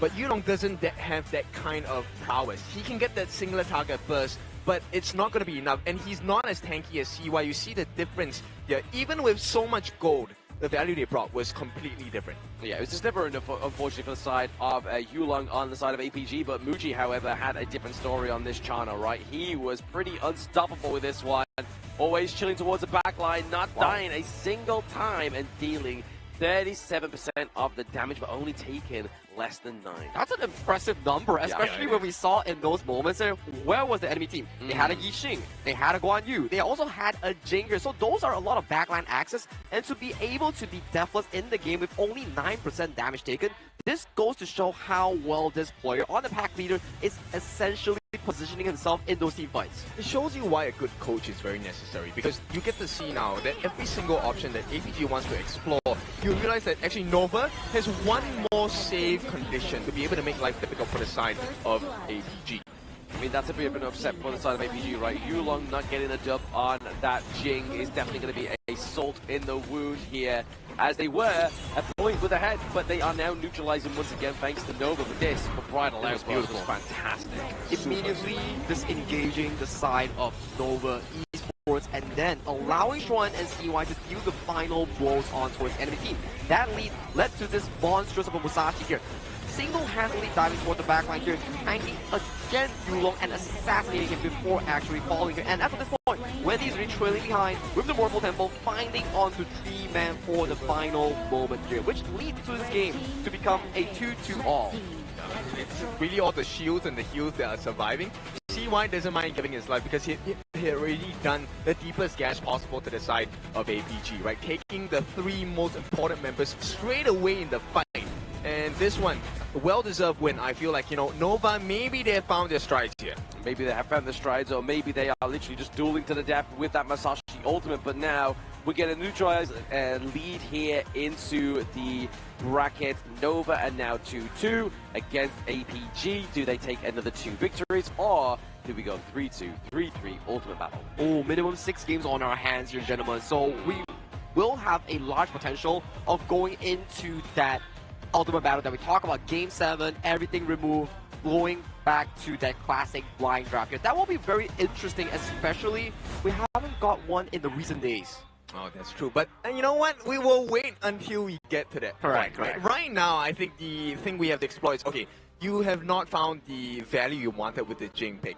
Does this hurt your confidence as a jungler? Because this was supposed to be prime Yulong, right? We were supposed to see him come out as a monster, destroy the likes of Nova, especially Muji. Confidence now on the side of Nova should be at an all-time high. Well, for the very least, if we were to look into the mindset of these players here, I do think that confidence has always been there. The only thing that is not there potentially is the stamina, because it's been a long day for both of these teams. Nova is the first to arrive in the venue, and they've stayed here for all 3 best of 7 so far. And if you're APG, you're playing back-to-back BO7s. Exactly, it's scary, right? APG definitely starting to show a little bit of a blunder here within their performance, because they have to play back-to-back games. But so far, they've done well, right? Obviously, they're keeping it to a 2-2 scoreline, but they need to do more if they want to be the second grand finalist within KIC 2025. It will be stakes at hand right now. I think the biggest difference here is the fact that Lapu Lapu was picked up, did not get the win. Oh, that's I think this one really hurts Alpha Gaming. And it really boils down to Game 5 and Game 6, where we talk about it. We saw the global ban picks. In Game 4, after the game has concluded, 20 heroes are now default banned away from both sides here. And once again, Alpha Gaming taking the reactive red in towards their pockets here. As we really talk about the BO7 setting, the first few games, it favors the blue side for the strong blue side picks, OP picks. When you go towards the red side, it's when you go into the Game 4, Game 5, Game 6, where the red side, it's an easier side to formulate a better draft. And this is where it comes to a situation where, look, the difficulty is going to increase, and you have to start looking past the old mistakes, right? If you keep hanging on for Nova and APG about, hey, you know what, we didn't make the full use of this particular pick in the previous games, you're going to be caught in the past. Right now, you want to aim for the future. I think they need to look at what is the next best step to kind of hurt the confidence, but also to be able to dominate the competition. I mean, to be honest though, Nova has obviously now brought this to a 2-2 score, so I feel like their confidence hasn't been shaken yet. If anything, it's kind of just like a burnt and burnt it bright here for the side of Nova Esports. And now, obviously, getting into this game number 5, are we going to be seeing a little bit more back to basics? Are we going to be seeing a potential Orgrim pickup come through here as well? Because it is getting to that part of the series. I think Alpha Gaming definitely has what it takes to pick up the Orgrim here, because Nova Esports, they have expended that back in game number 1, and now both sides will go back to the bread and butter bands here. For the side of Nova Esports, potentially think of removing the Luna and also the Arlie here. These two picks can never go over to the hands of APG, because those two players, Son and Yulong, they are experts on that pick. Now, for the side of Alpha Gaming, same thing. Mai Shenui doesn't come out at all. Straight away, as you spoke of it, the Fire Ninja is not going to be allowed into the Gorge for this game for the side of Nova. And APG, we will see what kind of difficulty they'll put across. Being on the red side, the counter pick side, Nova, like you said, will not allow the Arlie. This is one of the specialties of Sun. We've seen him perform on this hero even from 2024. Now my question is, do you let go of the Guan Yu or do you let go of the Pei here? This is an interesting factor, because if you let go of the Pei, there is still the corner matchup of the Orgrim here, but they do decide to let go of Xuan's Guan Yu in this game 5. I think you don't let go of the Guan Yu, but straight away they want to put a little bit more steady hands with the steady will for this flowborn marksman into the hands of Muji here. Yeah, definitely putting a lot of focus on Muji here in terms of the draft, right? Obviously, the first so many games, he's just basically making sure locked in has that marksman, but over the side of APG, they're going for more crowd control here. They're going for Siang, under the Dama, the D-Ranger as well. This is a very comfortable 1-2 coming in from Alpha Gaming. You have strong laning coming in for the side of DRJ, and you have a consistent setup coming in from Xiang's Dharma here. It goes back to the same thing. Whichever Clash lane gets the better flank, whichever Clash lane gets the better opening, wins the game for the team. And you know, if that situation does not present itself, then it becomes more of the clash lane. It's okay, I'm going to stop you from reaching the point where you need to be. And that is going to be sufficient enough, because the rest of my team, we're going to win the 4v4. Yeah, the Motsu pick coming through here is definitely going to be able to stop that one. Oh, there we go. Uh-oh, Athena, the Sacred Warrior, coming through again today. This is going to be an interesting one, because so far, in today, Athena Rome has yet to find a singular win in the BO7 setting here. So I'm interested to see how Alpha Gaming decides to pull this off. As we know, the introduction of the potential counter of the Athena Rome is, there is a few prerequisites. Yes. Number 1, your Rome needs to be able to bring spine. Number 2, your mid lane should be a utility mage. Oh, and okay, technically the Motsu can go into the mid, but you really want the Peacekeeper in the mid here? Probably not, no. I mean, you're definitely losing a lot of utility, or even potentially a lot of a carry potential, right? Obviously, we are seeing the ban out of the Newer as well as the Mai Shenui, so... And the Kongming here as well for the side of APG, and then obviously Shishan, he got the use of the Yixing, the Boardmaster last game, so banning this one out is just going to mitigate the control of the battlefield here. And surprisingly enough, in the recent pick and bans of this final lower bracket here, there is a surge of amount of the Kongming being the banned base here, and this is targeted directly towards the jungle Kongming. This is so difficult. Now, APG, they're going to pick up the potential Lady Chen. Do they go for the Orgrim pick with this? Or do you go for a little bit more of an assassin type to try and, you know, ramp up the farming potential on the side of APG? I think Alpha Gaming, if they go for the Orgrim, it makes a lot of sense here, because it gives you a very comfortable situation that you can still consider full damage Orgrim. Yeah, I mean, that's a Blacklist approach, but they could definitely go for the full damage Orgrim here, but it looks like onto the side of Nova, they may lock in the Agudo here, and even the Xiao Xiao, as we're seeing here, being placed for the side of Nova, so they're going to have that huge AoE damage. A little bit of a long-range poke as well, thanks to Xiao Xiao. Oh, wait, there we go, Princess Frost. So that is the prerequisite. I'm still waiting for the lock. Okay, so it won't be Xiao Xiao here coming in for the mid lane. So my question is, how do you realistically play the early game coming in from the Agudo? Because we know, Agudo's first clear, it will be very beneficial if you can release the first jungle monster, be it the Spike-Tail Beast, be it the Crimson Golem here. These are the available options here. But if you have an Athena constantly harassing you, that's a lot of pressure being put on towards the side of Nova Esports. I mean, we saw one of the potential answers, right? Which is, let's ignore the Athena altogether. We just gank the hell out of the opponent jungler instead. So this one might be a little bit scary for Yulong here on the Fade, but at the same time, if APG finds success with the deterrence and irritants of this Athena, Yulong becomes so much more stronger because he's going to have the level advantage, he's going to have the gold advantage as well. And once you push against the corner, who's going to love that?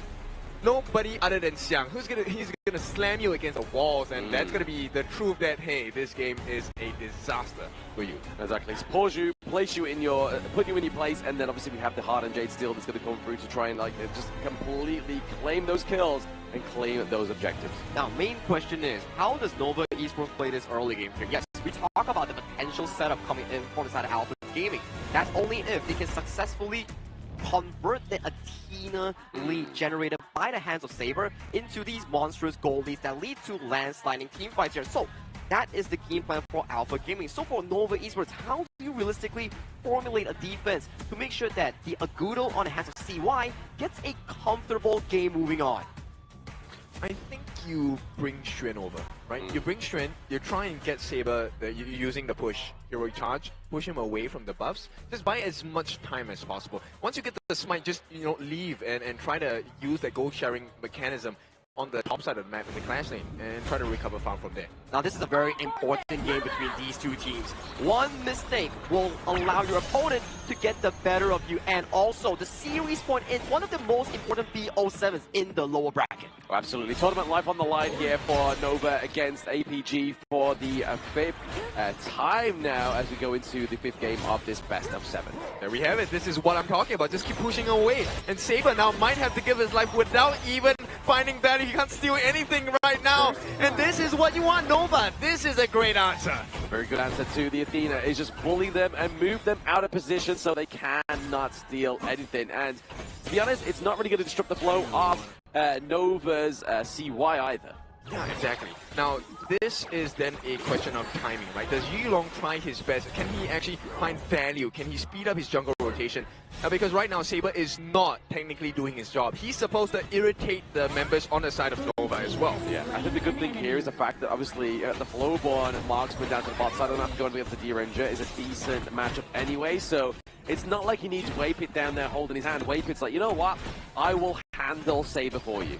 Yeah, and this is looking great for the side of Nova, right? And now Saber needs to find value here. Get a steal, get us something across the map. He only gets one camp immediately locked down. And now the entirety of Nova is showing why this Athena strat doesn't really work when you have the answers. Exactly. I mean, especially if you go to the ultimate battle as well, right? And you're not really expecting it, then now see that's where we start to see it be a little bit more fruitful. But right now, into the global ban pick, when you are picking the Athena around about that third, second pick onto your team, you can really formulate and find a way around it. Yeah, and this is where I like the pick on Wendy, right? The Xiao Xiao, one of the most biggest burst mid heroes in the game as well. This is one perfect answer to deal with Saber right now.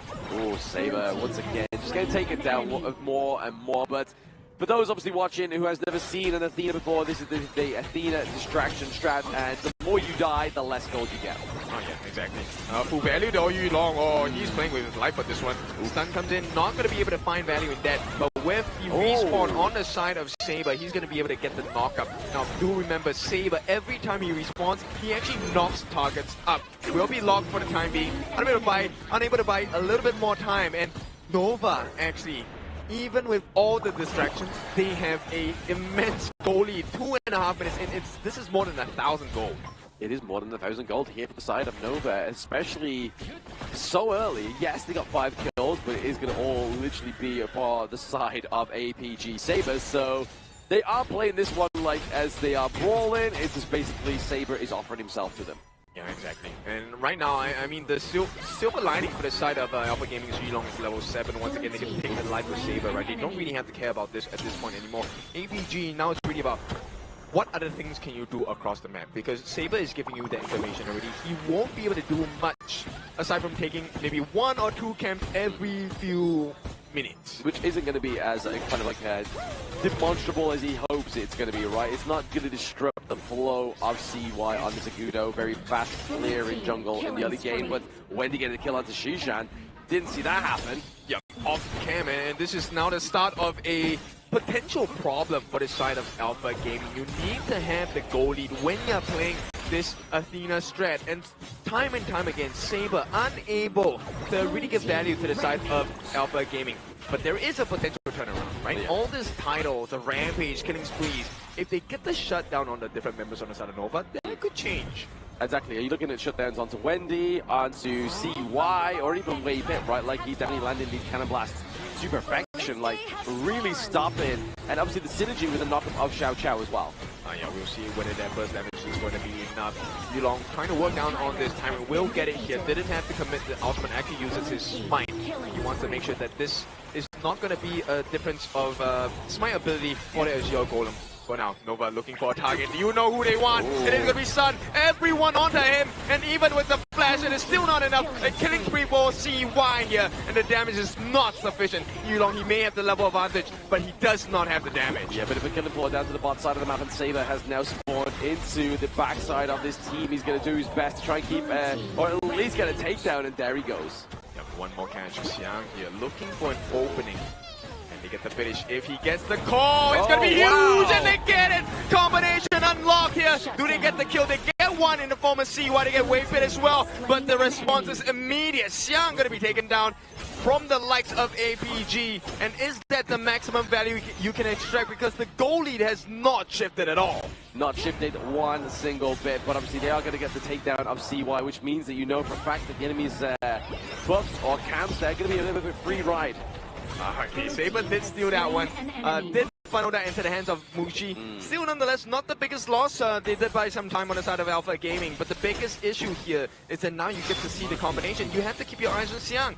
You commit 4 members onto Sun, you get the kill. So what? We can turn that fight around immediately. Which is a good call for the side of Nova, right? Like, if they felt to Xiang's just amazing play there with the True Mantra, then didn't get anything single back, like no recall, no quick response, then Nova would be in trouble.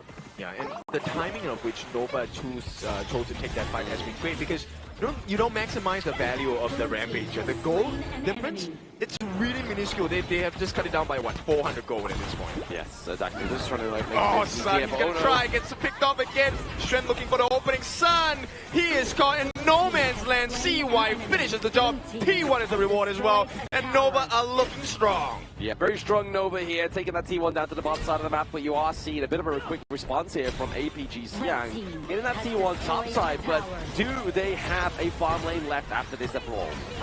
I don't think they care. Look at the damage on the T2 as well. Nova is just making plays after plays. Alpha Gaming, they are the ones trying to catch up even with the Athena roam.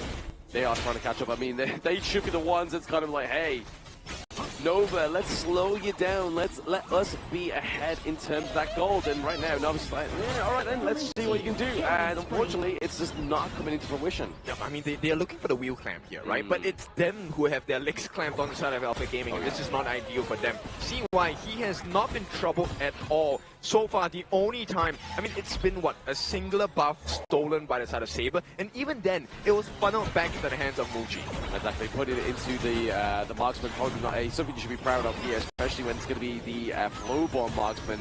As you can see, Muji building the Doomsday already as well, looking very frightful with the itemization already. Yeah, this is not ideal. I mean, okay, Saber, did he actually get that? He did, right? So he went into the hands of Wendy with that one. But Muji, this is the real problem for the side of Alpha Gaming, right? Muji, late game, he's going to be able to shred the members like Xiang and Saber really quickly. Exactly. We just shred them down super quickly here on the side of APG. Another Doomsday being built once again, so even more shred potential here for the side of Nova Esports as they're trying to get those catches, trying to get those cannon blasts onto Yulong. The Radiant's actually been blocked here. Right, all nice stun combination, not going to find the job here because Saber actually comes in with the finish. Wait, hang on, CY, he's down for the count. Alpha Gaming, this could be big for them, but it's a rampage for Muji, and with that, the T2 needs protection on the bottom side, will be taken down, and even when they lose, Nova win. I mean, that's a good time for CY to die, right? Like, you are seeing that the fact they're able to get the T2 down to the bottom side of the map, so with no neutral objectives up, obviously CY now coming up now as that second tyrant here. Definitely a prime moment for him to die, if any.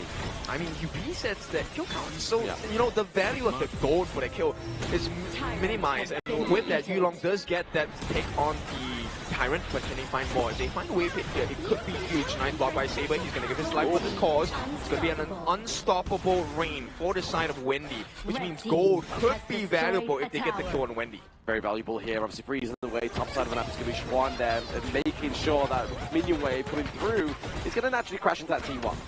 This T1, I think it's gone. Nice, a knockout by the side onto Shishan as well. Oh no, what is Weipit doing? He had to expend the thing inside the box. A wasted ultimate at this point. A little bit unfortunate, but they are potentially going to get that T1 at the top side of the map, so they are still going to be able to get that prize that they were looking for.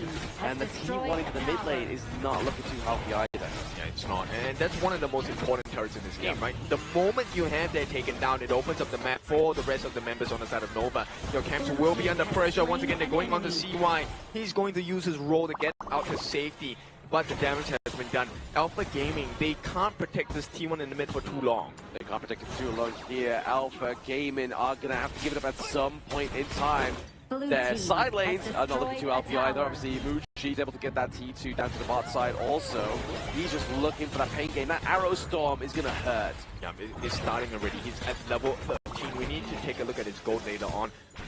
Let me just actually take a look at that. He's at 7,000 gold already, halfway there. He's halfway there. He has the Shadow Ripper looking to build into the Daybreaker as well. So that's going to be a lot of damage coming online very soon for the side of Nova Esports. But now they're looking to contest the Shadow Tyrant. 10 minutes in, this is where Nova wants to get the finishing blow. Nice stuns onto Saber as well. This is where Xuan has shined so many times, but on the sidelines, Xiang as well looking for the opening. They're going in. Can they find the angle? Xiang will be knocked back. They have him under control. Nice stun. It's going to be Saber giving his life, but Wendy has fallen. CY as well, and here comes the finishing blow. All they have to do is to finish the job. Weipit unable to land the stuns, unfortunately for him. And with a nice movement, they will not be able to find the kill, but the T1 is for the taking, and Alpha Gaming win big. Yes, a big opening here into the mid lane. Not even getting that Shadow Tyrant. They was just like, you know what, let's commit to this fit. Let's commit to the fight. Let's get the takedown of Nova Esports, and that's exactly what they did here. Yeah, 10 minutes. This is such an important timer for both teams. Alpha Gaming did not win, did not take the Shadow Tyrant, but right now they secure it. And look at the structural damage they have done. T2s across the board, except for the one at the top, has been taken down. Saber looking for the steal on the Crimson Golem as well, will be successful. Alpha Gaming, they win big. 3,000 now in lead for the gold. This was definitely a quick turnaround. I mean, you could have blinked and for a moment's notice you thought that Nova was in for a clear win, but then APG was like, no, let us get that big play, let's get that fight, and we will take that victory. But you start to see the value of Muji as well. Look, he's melting Saber quite quickly with the arrow shower. And with that, Alpha Gaming, they need to be very careful about their positioning. So far, I think the biggest difference is that nobody has kept their eyes on Xiang. And I feel like this is costing Nova quite a bit. Oh yeah, they've completely forgotten that they have a Dharma in this mix of the fight up onto the side of APG, right? Like, they are not expecting any kind of truth mantra, any enlightened mantras coming through. And then all of a sudden, just like a supernova, it explodes and implodes, and then Nova gets taken down with that sort of like 3-1 trade, which is not something they can really afford at this point in the game. Yeah, because Yulong ultimate, once he's in range, it's actually an AoE ultimate, right? So the number of marks he lands, that's essentially guaranteed kills if APG finds the damage in that moment. Weipit, he did manage to find a couple of knockbacks on the Xiang, but that was clearly not enough. Definitely not enough here, but obviously we have the minion wave charging through top side of the map here. Weipit gonna have to use those cannon blasts to stop them in their place. Sun knows too well not to use that cleanse. He is clear. He has been caught, what, 3 times in this game, each one more punishing than the previous one. So Sun, I think he has learned his lesson. Right now, they want to secure the Shadow Overlord. If APG gets this, it could bear the deep fangs that will cut into the T3s on the side of Nova's base. Yes, the hunger pain starts to set in here for the side of Nova. They are looking hungry for that gold lead once again, but unfortunately, it's slipping away by around about a 2.7k gold lead. Yeah, a healthy one, but we need to look at where this lead is going into. The scary part, it is all into the hands of Yulong here. He has a 3,000 gold lead against the likes of CY. And with that, it means he can get the insta-kill onto the members of Nova easily. And the fact that he's built the Demon's Bane as well, right? Like, they know that the trouble is coming from Wendy, is coming from Weipit as well, in terms of those cannon blasts, because they can hit if you're a squishy hero like the Feather Fade. Yeah, and right now, I also want to place my eyes on Shishan. I feel like he has been getting immense value from this free states. Yes, the freeze states have been huge here with Instructor Deluge. Definitely using its protection here, just kind of zoning out and making sure the minion waves don't pass that point of that team. Yeah, right now they're just trying to bait out the common spells as well as the items coming in from the side of Nova. One more hit. It needs to be a perfect one. An uppercut in the faces to Nova. The Arrow Storm used there just to kind of clear out the Vanguard down to the bot side of the map the way it's meant to be intended here for the side of Nova Esports. But now, Nova just have to keep this defense up, and then maybe, just maybe, they can come back out of their base. I don't think it's going to be that simple, right? Right now, Nova, they have a big problem. Right now, if Xuan gets caught off, it's going to be an instant 4v5, and Yulong, that same problem exists for him as well. They will be looking to push on this T3 on the top. They're making the run for it. CY tries to put the Wild Growth down, but Xiang is there to put damage onto them as well. Yeah, trying to use a kind of last into the backline, trying to stop Xiang with a re-access into that fight there, but the T3 takedown top side of the map is definitely going to be for certain here for the side of Nova Esports. APG, sorry, they're looking to just get even more, maybe even just chill a little bit, go for the Shadow Tyrant, have a lot more damage, and just go back in for a big team fight. Radiant's going to be used onto Shishan. Just Shishan alone. In fact, Cannon Blast does not hit. I feel like the fatigue is setting in for Nova. Alpha Gaming, if they want to pounce, this feels like the perfect opportunity to do so. It would be. There it is. Waypit, Saber, sorry, trying to dive in with the Sacred Warrior there, trying to set up the whole motion. Yeah, they're ball baiting, but here comes Xuan. He's looking for the catch. Can he find him? Oh, no, he's being stopped. And right now, even with all that value, he has been caught as well. Xuan, the first one to fall. All the damage in the world will be available for APG. They didn't take a loss at all, and this is a guaranteed Shadow Tyrant. It is a guaranteed Shadow Tyrant, especially with that minion wave crashing through top side of the map as well. They know for a fact they cannot take that fight, and if they did take the fight, that minion wave would be heading to their crystal. I mean, the amount of stops they have, the disruption, this is so difficult for Xuan. He can't find anything. Nothing at all. He can't find a single crumb from the side of APG, and that's scary, especially when Nova was in such a position of power. Yeah, and late game, this is where Saber's going to have a lot of value as well. He, with his anti-CC movement skills, is going to be able to cause quite a bit of a headache for the side of Nova. 2 more lanes to break through.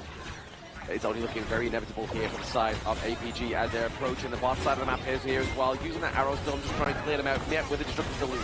Oh, but the damage on the T3, the bottom side is going to be taken down. There is no response from the side of Nova, just pokes and prods. They cannot finish off any member on the side of APG. But APG is able to finish up that T3 down to the bot side of the map, right? That's basically what they came for into this little brawl, this exchange. And I've just noticed, obviously, HBSE are watching this match closely. Very close, and this is very important because this is going to be a preview for the grand finals of tomorrow. Another best of 7 between one of these 2 hopefuls here. Now, with the Primal Bond, they're still doing a lot of work on the Shadow Overlord. APG should secure this. And now, with the final calls across the gorge, does APG finish the job? They should do. I mean, they don't want it to go any longer, right? I mean, we have already seen almost close to Tempest Dragon so far between these 2 teams. And I mean, that just then means that if you get a steal onto the side of Nova, yes, you only have 1 T3 alive, but you get the Tempest, you get the Vanguards, you get that enhanced power. And this is a team lineup composition on the side of Nova Esports that actually does quite a bit of turret damage as well when allowed to. So see, this defense holds right now. Challenge is going to be issued by Alpha Gaming. Shadow Overlord flying down in the mid lane. Flying down into the mid lane, looking to take that fight there as well, obviously with the singular last standing T3 here for the side of Nova Esports. ABG with around 4.8k gold lead is going to be negligible at this point because everybody is pretty much near 6 slotted. Storm is going to be able to stop them for the time being. Xiang looking for an opening. Jump in by Saber. He wants to set the team fight up, pushing them back. He gives his life. That's great. Now it's going to be an empty base for the side of Nova. They have dealt with the Shadow Vanguard to the best of their abilities. And with that, APG say, no more risk. We will give you your time and space. We'll back off first. Yeah, the fact is that they got that T3 right. Saber went in, he died, but he knew his teammates. They had the objective in mind. And the best thing was to get that T3. And now Saber, he's just giving information. At this point, he has died too much that, you know, the gold that's given over to Nova is minuscule. APG don't care. They don't care at all. APG is like, you know what? Keep getting these little bits of gold. Try and take this gold lead from us. It's not going to happen. They're just going to kind of amass all their buff into their utility and try and go for a big team fight. Alright, they can't even catch Yulong here with the dashes. He's going to be able to get stunned off. But for now, APG, they have the Crimson buff in the hands of Sun, in the hands of Yulong. This is looking perfect so far for Alpha. Yeah, if you want to give Crimson Bus over to anybody on the side of APG, it's definitely wanted to be going over to Sun and Yulong just for that extra tiny bit of damage before this next Tyrant comes onto the Gorge in around about a 10 seconds time. And do Nova try and contest this one? They have to, right? At this point, look, they're already priming the position. Saber finds out the positions of the different members on the side of Nova. But here comes the lockdown wave pit. Hang on, Yulong, he's gonna try, but the save comes in. Alright, they get the first life of Yulong. Can they finish the job here? Wendy's taken down. The catch by Xuan, trying to save the game for the side of Nova. It is gonna be available. Xiang does take a fall, but right now it's a 2-for-1 trade. APG, they play their cards right, they back off, they don't take any more losses. Yes, very nice trade here from Nova. They could even look to try and even go for this Shadow Tyrant, but now it's been taken off.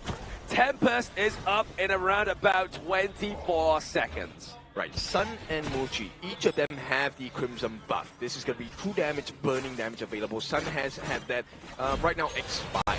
So we've seen the value of Xuan. Can he get another frigid charge within time? No way. 20 minutes is in 15 or 10 seconds now. Exactly, it's very close to the clock onto the Tempest Dragon. As you see, the lights in the arena, they're shining orange, they're shining yellow. That's the Tempest Dragon onto the Gorge. No flash for Wendy, no flash for Muchi. One mistake will cost them their lives here. Exactly, we've seen a big push or start onto this from Nova Esports CY, just trying to keep it locked into that range, but there's the Arrow Storm just driving them away. Right, Shushan is really low, he does not have the Sage's Sanctuary as well. They're trying to go in for this, but the flank from the back as well. Xiang has stopped that movement from Xuan. Can they finish the job here? It's falling low. That is going to be less than half. The stuns do come in. All they need is a Hard and J mark. Who secures it? It is not going to be enough. And APG secure it, but they might not have the members. Saber is down. Xiang is down. Sun first life gone. Nova are doing it, even with the deficit. And with that, they're going to try and back off. At this point, APG needs to reset. They need to find some room across the gorge and finish the job. Wendy caught in the middle of 3. All he needs to do is burn Yulong down. Not going to be possible, but the base is under the attack on the side of Nova. And right now, they're making a sprint. Nova, they actually get it. It's going to be 3 points for Nova Esports. Wow, what an absolute turnaround. We were literally talking about this moments ago. If Nova goes to that Tempest Dragon, there's a chance they steal this away from APG, and that's exactly what they did here in this game number 5. Alpha Gaming, even though they secured the Tempest Dragon, the fact that the team fight was in shambles coming in from the side of APG, which allowed Nova Esports, Wendy, selling his life towards the enemy team, making sure that the cavalry was sent directly towards the mid lane and find that 1 in a million chance to make that grand comeback. That is definitely heart-shattering for the side of APG. Yeah, complete heartbreak for the side of Alpha Gaming because they were in control the entire game. Oh, yeah. And we talked about this, right? Okay, this is one of the most damaging turret-taking lineups, especially with the Agudo. So to be able to take this win away from Alpha Gaming, was it possible? Yes, it was. Was the chances slim? Pretty slim, but still, when you give them a chance, Nova rarely misses. Exactly, Nova do rarely miss with that one. I mean, even with the Hard and Jade Steel, they knew for a fact it's like, hey, yes, they're going to claim this one from us. It's going to be hard if we try and smite this one away. So let's just fight. Let's mitigate the members of APG, and let's just push that minion wave that's coming through at right time in that mid lane. You can see the late game potential of the Global Marksman. Those arrow storms, the first one immediately deleting the health bar coming in from the side of Shisan's Lady Zen. The second one was the consistent DPS provided in eliminating these multiple members here. As of this point, Son has dropped his Safe Sanctuary, Xiang has fallen from the fight, and then we see Wendy charging into the midst of all the remaining members, allowing the side of Nova Esports to go for that game-winning push. We were joking about the Athena Rome getting like 26 deaths. Sable's pretty close with 20 deaths on this game. But I think the biggest difference maker that was so hard, that I find that this is a miracle game for Nova, was the fact that Xuan was stopped so many times as the Guan Yu, the Wall Saint. He flanked a million times. Xiang was there a million times as well. And even though they got that Tempest buff on the side of Alpha Gaming, it really came down to the wire. That last team fight made the world difference for Nova. But this shows the utility of the Arrow Storm from the Flowborn tank, Flowborn Marksman as well, right? Like, that's the real thing that put a lot of pressure onto the backline of APG, that sorted them away and deleted them in that last team fight. But look at that. Not a single neutral objective, but yet Nova wins. You need to think from their perspective, right? Alpha Gaming was in control after the 10th-minute mark. Every single fight was in their favor, to the point where at the Tempest Dragon, 3 towers were all down for Nova, and Nova still came out on top of that. That is the absurd level that we're talking about on how Nova managed to find that comeback. Right, so we talk about the farm lanes, and this is the one that has the biggest difference maker. Let me talk about Muji, that Arrow Storm, crazy amount of damage. We take a look at the damage here, almost double the size of Suns, and this is the main difference, where range really helps Nova out in those big, messy team fights. Exactly, just sets a whole team fight up for them even before it begins, right? Just using the Arrow Storm, running down the health bars of your enemy team. Wow. Well, I don't know who's going to be MVP, but definitely Muji is going to be one of the candidates here coming in towards this game, but it will be awarded towards CY here. Without its consistent performance in towards the middle to late game stages here, we wouldn't have come so far for Nova Esports on the Agudo Wild Rider to find that game comeback of a push. He was taking quite a lot of damage for the team, but the most important part was the usage of this ultimate. It was always layered with the different members on the side of Nova, which allowed them to get the free damage and maximize the potential of the Arrow Storm. And you can see once Muji hits that damage point, it's so hard to fight against the steady will of a Flowborn Marksman. Yeah, very hard, very difficult here, especially when he's just given the space, creating the space, and just using that gorge mobilization just to take the brunt of the damage of APG. We can check out the highlights on what exactly went down in the latest of the game here, but after this point, it was still very much in control, and this was what Kim was mentioned about. Shren finding the flank, but immediately, multiple levels of CC just stacking onto Shren here, making this Guan Yu inefficient in finding those flanks. I would have given up on life, man. The way that I was controlled as a Guan Yu here, the wall scene, yeah, very difficult. But there's one play later in the game that shows you the difference of a couple of seconds.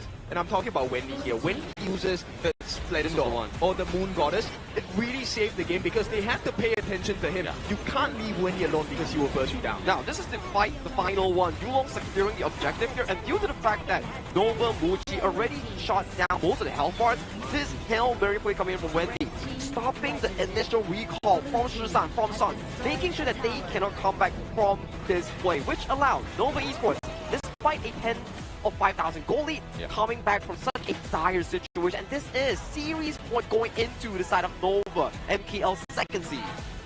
A very difficult situation to come out of. Now you know that it is series point.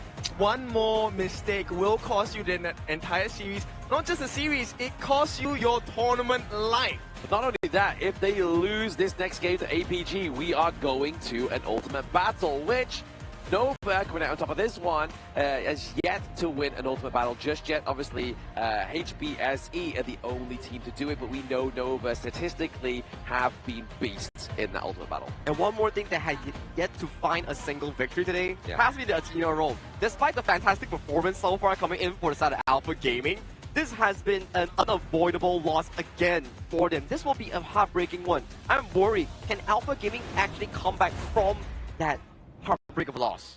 Based on the stats of the games we have had since match number 2 to this match number 10, I believe, or 9 or 10, we have only had 2 ultimate battles. Correct. That is very little. So if we're talking about the data based on the series we have had all the way here into the lower bracket finals, the answer is no.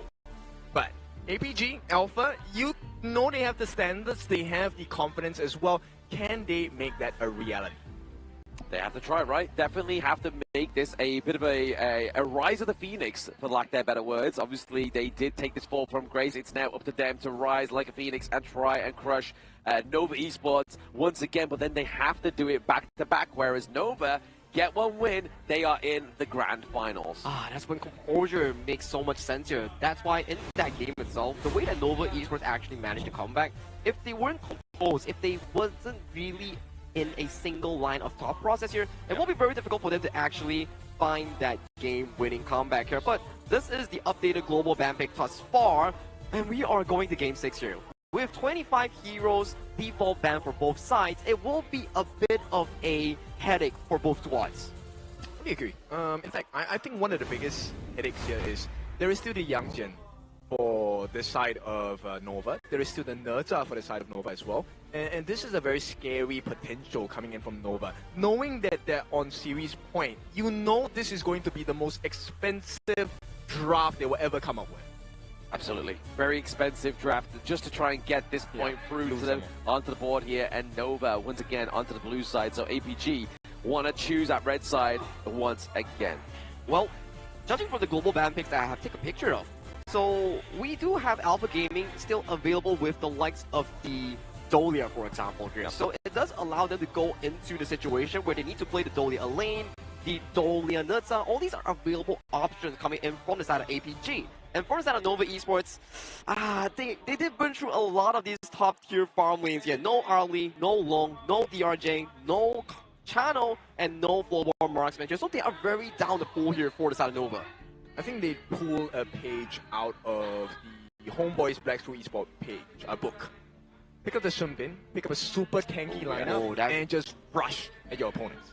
Yeah, I mean, but the last time, obviously, we got the Sunbin, the Time Bender. We also had the White Anchor, which has obviously been used onto the side of Nova Esports. So they have to be careful with this one. What did they pair with it? Did they go for the Bai Chi? Oh, we have not seen that. I like that. I like that. We haven't seen that in a while. Exactly. Yeah. That's a KME special here. So we do get on into game number 6 here between Nova Esports looking for that deciding win and Alpha Gaming looking to bring it to an ultimate battle. Alright, we'll see. This one comes down to the wire. APG have a chance to make history here. Lower bracket finals. Can they bring Nova deeper into fatigue, deeper into game number 7? All they need to do is to win game number 6. And what they won't do is allow the Luna or the Mai Shiranui to come through at this point in the game. And I can assume that the pay will not either. Yeah, as of this level in towards the tournament here, all these top tier picks here will be really renting a spot in that pick and ban spot itself. And there you go, Blam. You're paying the Mai Shiranui, Arlie, Luna, consistently banned since, what, game 3 and game 4? Yes, absolutely. But it's going to be the Mighty Conqueror coming through to the side of Nova. Another big pick here for Schwan, but does it get flexed into the jungle for CY? Oh, that's a very good info, right? Because one of the junglers thus far, I'm not mistaken if it's Twisted Mind's Queen, he was the one who played the Mighty Conqueror in towards the jungle and had relevant success. Very good success, to be honest. But APG, they're kind of teasing us. Stop it. If they really had picked up the Luban number 7 there, I would have gone crazy. But at this point, it is going to be the Marco Polo, so damage over time. Long extended fights will be the answer for Alpha Game. I am Ogron. Yes, exactly that. Obviously, the Marco Polo may be here to kind of try and maybe bait out. If they are saying like, hey, this party is going to go to the top side of the map, maybe they try to go for the monkey here. Oh, the monkey here does do pretty well against the side of the Ogren here. Sufficiently tanky, a very decent front line that can allow the ladies on towards Muji and Xuan on the party to go for those big team fights. It's looking like a monkey for me, right? And now you have the ball, you have the rolling raid, frag grenade, and the Fatih just chops you and slices you from afar. But APG, I like this answer. The Charlotte is definitely something that is going to be worthwhile, right? Not only can he mitigate those stuns, he can kind of have huge damage reductions, allowing for that insane dive potential. I think the thing that I always find very exciting here is when Siang picks up the Charlotte, do we get the KC 2024 5-man knock-up from the ultimate like we saw last year? Is that going to be a case here? Is that going to be a potential for APG? Every little thing down the line here as of this point, especially game number 6, you need those miracle plays to push yourself into the tie series here, or to potentially push yourself into the grand finals here. Every single play, it counts into the books itself. So what would you like to pick up in the mid, right? Like one of the things that Yixing suffers from, right, the ball master, is long range. That is something that he is going to suffer with. And Shishan did use Ganemo, no? He used the new one, but Ganemo is still available for the side of APG here. But always, the Yixing versus the Ganemo matchup is like a cat and mouse game. Do I snipe you first, or do I lock you in the board first? That's true. Okay, so Shishan did use the Ganemo in the previous series, so I'm kind of confused. We do see a repeat of that. So yes, but they want to play the long game. They want to drag this out, but okay, Ganemo, Shishan, he found some success with it. Do they lock it in? I feel like this is one of those big options here that he has to go for, because this was one of the few picks that he had relevant success in towards this day itself. Ooh, okay. CY fade. Is it going to be successful? This is something that could really hurt them, right? The life bars on the side of APG are relatively low, and now they bring out the Lapu potential. This one is going to hurt. Deadly here for the side of Nova Esports. Waypit finally getting another tank pick come through as well, and obviously crucial teamfight engage also here. So it does mean that the Mighty Conqueror is going to go top side of the map, and then obviously the Fade Pantherfoot come through here. But oh, a late Dolia pickup here with the Ganon though. Yeah, putting a lot of confidence and a lot of trust into Shisan in this final potential game here. If they lose this, it's a lot of pressure being thrown onto it, but this is what we call pressure forging heroes and diamonds here. But going towards the side of Nova Esports here, we have the Fade and Yixing combination. And I'm looking into the Lapu. Is Waypit gonna go for the Smite approach and be the funnel? Oh, that's true. That's a consideration. But I think at this point, I think the Flash works better, right? Because you want to be able to deal with the Marco Polo, or maybe even catch up the Gun and Mo, Smith and Blade for Shisan unawares. We all know that Shisan is one of the most adrenaline-based players, and when he is on form, he is literally unstoppable. So right now, that is a win condition for the side of Alpha Gaming. Can you funnel all of the resources and make sure Shisan survives, gets the pressure off of him so he can land those blades? That's what Tom could tell, right? Obviously, if those blades are going to land, if they are going to be as feisty as we need them to, because APG obviously Lord only knows that they need this point to keep themselves into not only the tournament, but a potential bracket promotion into the grand finals tomorrow. So much stakes on the hands for the side of Alpha Gaming here. Nova Esports currently holding the lead in this best of 7 series here. One win separates them from exiting the tournament or advancing to that grand final. This is game number 6, the final game before we head into the ultimate battle. Yes, this is it for Nova Esports, but this could be the beginning of a new start for APG if they take this game number 6 away from Nova. Yeah, this could be a whole new world for the side of Nova and APG. All they have to do is to see what options they can explore, and straight away Yulong makes that first steal onto the Dust Tusk boards. And this is looking great for the side of Alpha Gaming. Now the next thing they're doing, they also know about the rotations. They know that CY has started on that Crimson buff first. And this is where the next decisions by the side of Yulong are going to be very important. Exactly, already started to go for a bit of an invade here. It's going to be CY looking to try and contest that as Golem onto the side of APG, but CY's got to be careful here. Yulong was able to get that one. And here comes the attempt by Shisan to get that finishing blow onto the jungler on the side of Nova. CY will be able to make it out. This buys him a little bit more space, but then this costs the rotational speed. Yulong is going to be just slightly faster. Yeah, exactly. With the Panther passing, it's definitely going to be faster here as well. Obviously, just having that increased movement speed, but also creating space to find your way into the enemy jungle or a new way into your own jungle. But there, completely blundering and taking away two of these camps is going to be Saber onto this Dolia. Yeah, this one is. It may seem like one camp, but this is really important. This is EXP. CY will not hit level 4 just yet, and Yulong is already at level 4. No pressure coming in from the side of Nova. That's a scary thing, right? Like, CY not getting to level 4, he doesn't have the hardened Jade Steel. Doesn't mean he's going to be able to steal away any of those kind of like contested smaller camps before level 4. And this is going to put additional pressure onto Shren on this top side, which means this is a guaranteed space by going into the hands of Alpha Gaming. And with all the rotational speed in the world, this is great for the side of Alpha Gaming. TP is going to be coming down as well. He's going to join his farm laner Sun to take care, because Yulong needs that farm.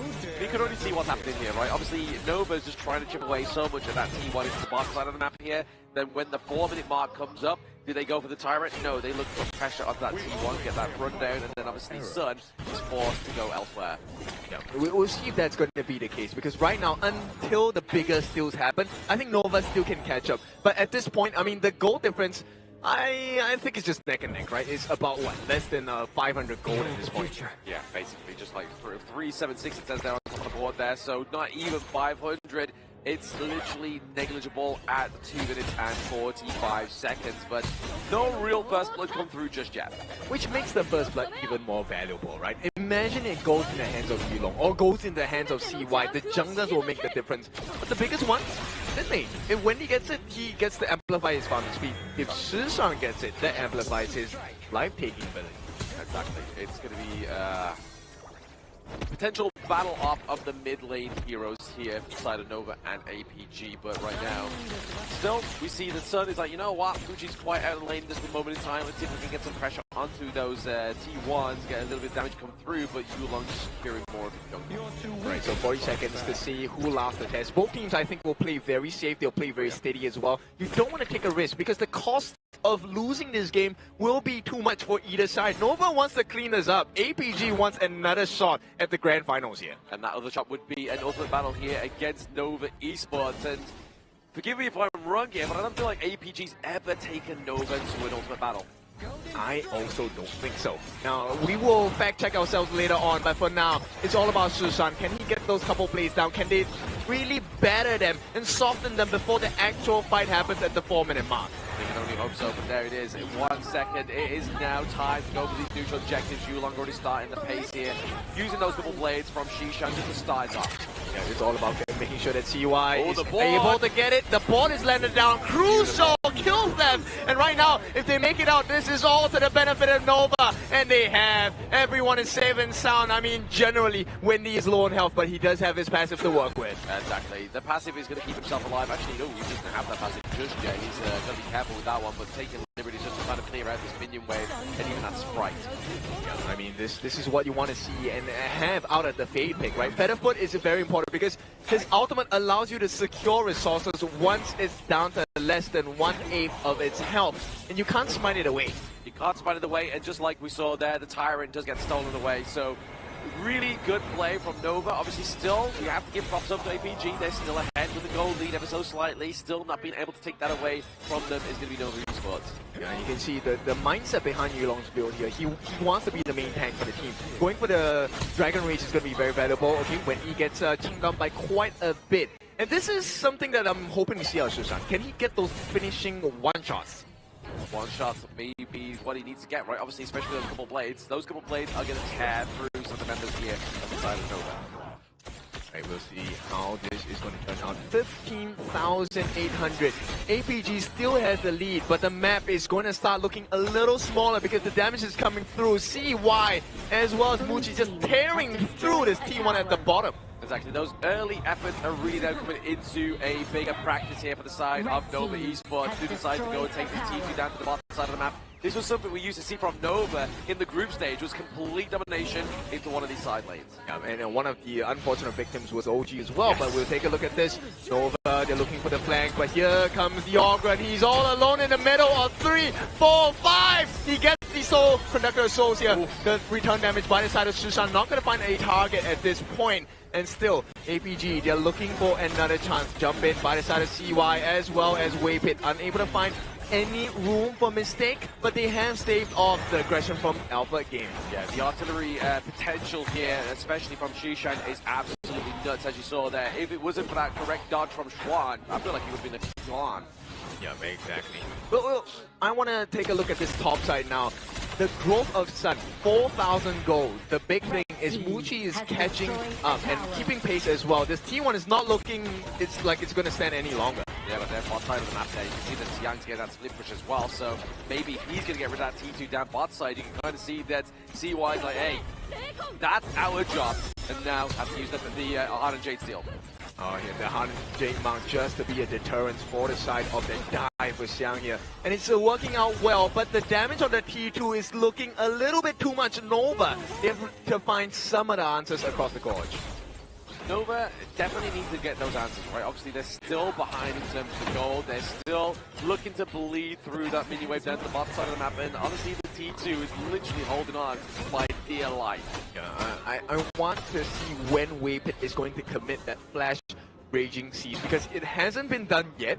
And if it does not hit the mark, Nova instantly lose even further. It's a 1,000 goalie going into the benefit of Alpha Games already. I feel like he's going to wait for the cleanse of Sun to be taken off, right? Like, he kind of then flash dives in onto Sun. Fever Barrage gets knocked out of its paces, and then that's it. You just kind of go ham onto the backline of APG, which is where the real damage is right now. I don't think that's going to happen at this point. Oh, Muchi just by the skin of his teeth will secure the Crimson buff into his hands.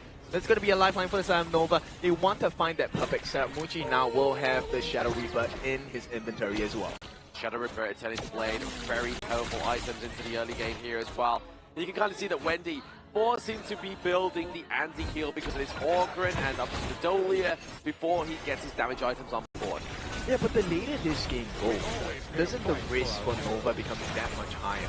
Yes, it does. It definitely does come a little bit higher here, but speaking of higher, is going to be the higher achievement here from CY, once again getting that second tyrant onto the gorge here. So the damage output for now is going to be temporarily increased. Yeah, for 80 seconds, right? But still, nonetheless, you have to take care of your towers. Right now, the T2 at the bottom, virtually non-existent. And with the tower advantage coming in from the side of Alpha Gaming, just one extra tower, you can see they have a little bit more map control. They do have just a little bit more map control on the side of APG, obviously, especially to those side lanes. That T2 is just waiting to bleed here, obviously, always making sure that Chuan has to take these expeditions down to the bottom side of the map to clear it out. Yeah, this is going to be a constant pain in the neck for the side of Nova, right? At the same time, T1 and mid is so low. Oh, have they found it? Setup is not going to be there, but here comes the finishing blow, maybe. He is holding off. CY finds the kill onto Shishan. No more burst damage from the mid laner, and this is the first blood of all the things that happen. And Nova, they know not to over-aggress. They're going to retreat after clearing this wave. Yeah, obviously Sun was really hoping for a little bit more damage from either Yulong or Shishan before he got caught out there, but the dash away, the flash away from Xiyang really put pressure onto the side of AP. Yeah, that's 2 minutes where Xiang is going to be under constant surveillance. He's going to be in constant danger as well. And with that wave hit, what a way to force the fight. I mean, he did miss his Raging Sea, but it did set up the kill onto Shishan, which is one big factor you have to deal with. Oh, absolutely. That takedown on Shishan gets rid of the artillery, gets rid of the, where is the couple blades going to come from? Kind of a question that's going to always be in the back of the mind of Nova, but APG Sun. Gotta be careful here. Saber coming through. Oh, they actually get the punish here and a shutdown on the CY as well. CY was doing well, but it's a 1-for-1. And still, Alpha Gaming, this is the time to come back. They make a mad rush for the Tyrant. This is the Shadow Tyrant, by the way. Alpha Gaming, they will be able to secure this. No steals available. And now they can start the fight. They can start the fight, but this is the typical strat we'd like to see down bottom side of the map is that minion wave being pushed through after getting that Tyrant. But then do they decide to open up the enemy team? But that T1 into the mid lane is definitely going down. Yeah, the defensive board did manage to buy a little bit of time for the side of Nova, but still, this is something they have to take care of. The mid T1 being taken down means the gorge is going to be so much darker for the side of Nova. Fog of War is going to set in, and now there is no way to go to that Shadow Overlord uncontested. I mean, definitely Nova had the means of the early game, and now we get into that 10-minute match. It goes into a 50-50 split. Who's going to take it? But now APG looking like the stronger member. 2,000 gold ahead. This is the biggest goal difference we have seen in the game so far. Really, realistically speaking, it's all about a setup, right? If Nova gets a setup, they should be able to finish this game. But if Shishan gets the surprise snipe before the fight even starts, then Nova have no chance. They don't have a chance, but they are able to get that T2, so there's a little bit of a chance left onto the gorge from the side of Nova Esports. But you saw that, right? Bucci was able to get that Daybreaker. He is going into that late game. Late game, that is definitely going to be a big problem. Now, Shishan, glad that, you know, APG have actually funneled that Azure Golem into the hands of Shishan. He definitely needs a mana regeneration. And you know what?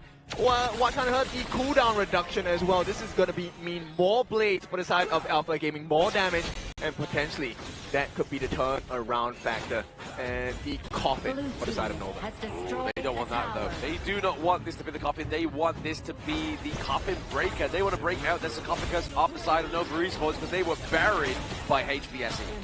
Definitely buried. And at this point, look, Shishan just being the deterrence. Offense is the best defense as well. CY looking for an opening. Does not know that Xiang is there. Hang on, what is he doing? CY, that's a risky move. Ooh. A lot of damage coming out from Shishan as well. They cannot approach the Shadow Overlord. And with that, Alpha Gaming, they might have secured a very great chance. 12.5 minutes in. Alpha Gaming looking very steady. Very steady indeed, getting that second Shadow neutral objective come through for the side of APG, and still not dropping that gold lead. But Schwan, he's going to go head-to-head against Saber. He's like, you know what, I'm going to do a lot of damage off that Mermaid because I'm sick of those heals. Yeah, Songstress here not going to be having too much value at this point in time. They will push back the members of Nova for the time being. Pushing them back is all they can do right now. It's obviously as APG try and get these vanguards all crash through at the same time. As you can see, top side of the map needs a little bit of TLC. No, it no longer needs TLC. This is all going in the way of APG. I mean, ABG, no more mistakes. They had plenty of control in the previous game, but Nova snuck under their noses, stole it all away, took the glory as well as the win. So Alpha Gaming, they need to make this as clean, as crisp as possible. They do. They need to try and get some T3s here, but I mean, at the same time, we saw Nova come back from worse situations here. But it's going to be difficult. It's really going to be difficult here because APG definitely have everything going in the right direction for them. Yeah, but I mean, they have the Blood Rage on the hands of Yulong as well. They do have the Fidget Charge. That is going to be the big difference maker. If that connects onto some of the members of the back line of APG and Nova, but okay, hold your horses now. Just forcing them away with the board. Yeah, they're looking for an opening. Right now, it's just slicing and dicing from the side of Xuan as well. Ultimate was laid down by Waypit. Unfortunately, did not find the value it was intended for. And with that, Alpha Gaming, they do survive that defense coming from Nova, but this means they get some space to breathe. They go back and work on the neutral objectives as well as the buff. Yes, exactly. Because it all comes down to resources at the end of the day, and that's the one thing that APG's had over Nova this entire game. Yeah. If CY actually can get the steal here, he does have his Hard and J mark. This could be disaster for the side of Alpha Games. But with Waypit's ultimate, he does not have the flash. This is going to be a very hard setup for him. Yeah, I mean, look at CY. He's just trying to find some kind of angle into this Tyrant camp, right? But you can see that Xiang is always trying to shoot him as well. Yeah, this vision provision by the side of Xiang is so important. At the same time, Waypit is trying to provide the same value as well. Yeah. Let's see, Xuan does have the flash ultimate on this spot. Does have the flash ultimate on this spot, but there's the board being committed by Boardmaster. They down, it's going to be secured, and right now they must survive the fight on the backlines as well. They take the first life. Waypit did not find the value he was looking for, and Muji's in trouble. The rolling raid trying to get the damage down as well. Can he finish the job with the blood rage? It might not be enough. Muji, he turns it around. Xuan and Wendy have given their life. Yilong as well as Sushan. That is the main damage dealers on the side of Alpha Gaming, and you can see right away CY makes a beeline towards the top, tries to get the safety, and he's going to TP, and throughout the entire exchange, Nova get the better of it. Yeah, what a true MVP there, performance from Muji. Obviously, all propped up from that steal of CY, but to mitigate that pressure down to the bot side of the map, they got the kill, they cleared out the minion wave, and just allowed it to keep being pushed further, but now they've bought themselves some time, but this instant replay is really going to show you what happened here. It's a replay, obviously, yes, we have the Hard and J still, the steal come through here, but it's going to be artillery, obviously completely uncontested here by Xishan. Just having that range, really putting the access onto the back line, and then it was just that, the fact that Sun was just taking Xuan's blades to the face was just so much damage. I think the biggest difference maker was the fact that the side of Alpha Gaming was kind of confused, right? Xishan wanted to go in for the finishing blow, but there was no one to offer the protection as well. Xiang was completely away, and once again, Xishan is in danger, but he's going to be fine for now. He has the TP back to base, which means this is a potential 4v5 fight. There is a minion wave on the bottom side of the map, making their way down as well. Right now, this means the T1 is open, and Nova obliged. They will be taking this for free. Yes, T1 opening into the mid lane here. It's going to be the big open in, and maybe just that another notch in the belt here for the side of Nova to try and get this game number 4. Right, game number 4, Xiang. Oh, you know about it. He's going to make the rotation. Same thing for Xuan here. He's looking for an opening angle. Whoever gets the vision. Oh no, the backline dive. Wendy has set the board. He wants them to be locked in, but right now, Xiang manages to catch as well. A rampage for Sun. Can they do it? They found them. CY first life gone. Wendy's gone as well. Xuan and Nova completely dismantled APG. They can definitely do this. Sushan is still alive. Amount of burst is available. And with his ultimate, the Freshly Forge is up once again. Alpha Gaming, can they break the base of Nova here? I mean, they definitely have the long range advantage, right? They have the couple blades, they have the Splendid Revolver just to keep them away from this one. And they're going to be with Lapu Lapu here. Waypit and Muji are the last stand. The Raging Sea is not enough, and we might be having game number 7 here. Alpha Gaming, if they can finish off Muji, that'll be great. First life gone, not yet. And they will be managing to stave off the aggression. They lose the T3 in the mid, and Nova, this one hurts. Yeah, Xuan and Wendy are now back up, and CY as well. They're all back into the fold. Yulong is now back onto the gorge. They're looking to go for the Shadow Overlord, and they bring Yulong back through. Alright, they commit the FIFA barrage, but a steal maybe? No, a little bit too far. And now, Alpha Gaming, everything according to plan. They have the Sage's Sanctuary on Xiang. They have it onto Sun as well. How much more resources can they burn from Nova? I mean, that's probably going to be the case at point, right? Obviously, we are seeing that they have pretty much 6 slotted here. Obviously, Muchi's gone for obviously the Sage of Sanctuary as he had in the previous game. We see that Wendy's pretty much 6 slotted as well there, and see why he needs to build that last item to get that extra bit of damage come through. And then Chuan is looking to build a little bit more magic defense. He's got some good destiny. Here comes the setup by the side of Waypick. Gets a nice knock. Xuan, he wants to go in, but Splendor has been committed. Can he get the kill on the Xishan? He's gone! And with that FIFA Barrage, they don't even get the kill! And right now, Nova is surviving. And with this 4v5 situation, they can definitely turn this in their favor. Nova, they just need to reset. Make sure that the T3 stays standing as well. CY, he needs to make sure that he's alive. He gets his ultimate ready.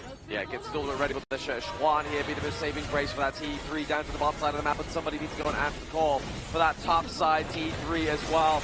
With the Shadow Vanguard coming through to the mid, that pressure is on here for the side of Nova. They take a risk here, CY, they say ignore the bait. The Shadow Overlord will let our Clash Nina deal with that. Can they get that finishing blow with the Hardened Jake Mark? They get the steal. CY, they just need to make it out. Xiang, the chase down as well. He has his first life. They want to get the damage, but there is not enough reach. And Nova make it out after the steal, but the Crystal is in danger. Someone needs to defend this.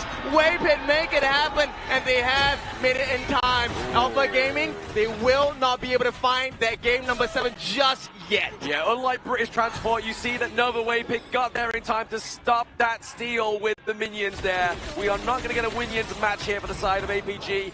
Nova cannot let this go to an ultimate battle, because they could lose it, especially after losing the game 4. Yep, they're going to try Yilong. Oh, this is not the position you want to be in. He does not have the heals right now. Shushan is trying to make the difference in terms of damage. And with that standoff, it is going to be Nova in a very precarious position. The life bars are low. Waypit is not healthy. But welcome into the final battle. The Tempest Dragon has arrived. Yes, the game-ending mechanic here for the side of both APG and Nova. They need to try and get this one, or do they look to put the pressure on with these minion waves, because it looks scary if APG gets a good fight here. Yep, CY, he's not here. They want to make the difference on the side of Alpha Gaming. They know that he is not around. They want to turn this into an unfair advantage. Right now, the map is looking pretty safe for Nova, but it's the timing of it. Can they get the T3 at the bottom? If they can, that alleviates a little bit of pressure. It's going to happen. The minion waves obviously coming from the Crystal, but it's going to be a little bit too late.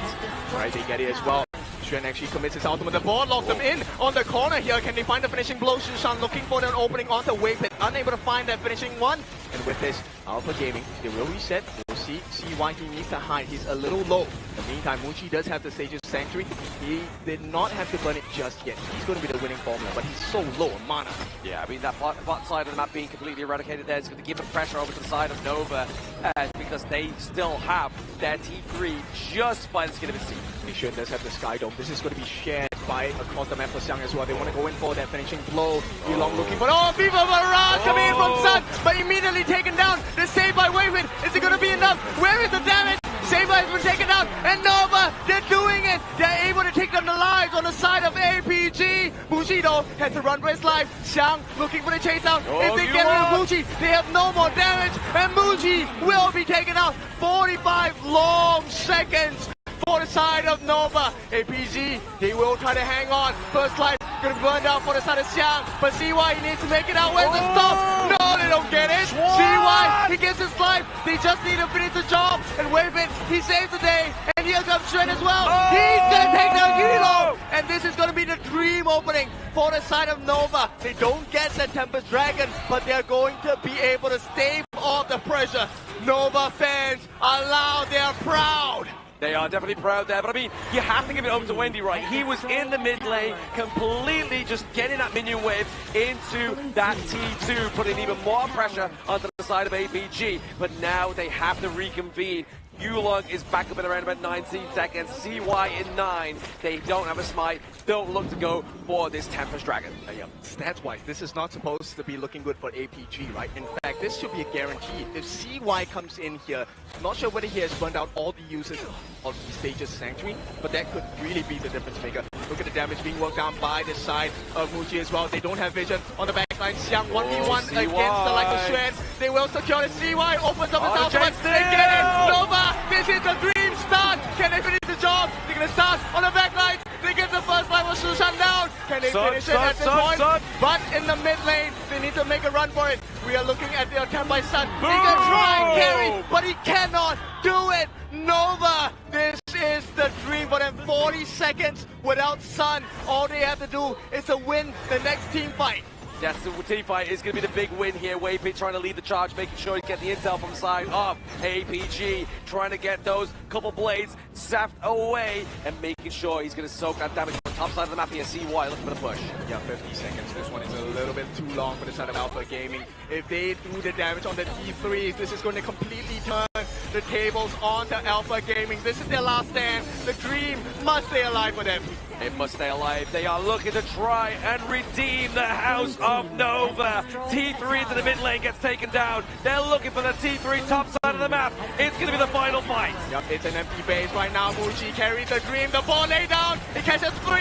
Can he finish the job? Jumping on the all of down. The damage comes in. Han Jade Mark, and you are out of this game. Right now, Nova looking for the finishing blow. Nobody falls. And it's glory, honor for Nova Esports. Nova rises once again.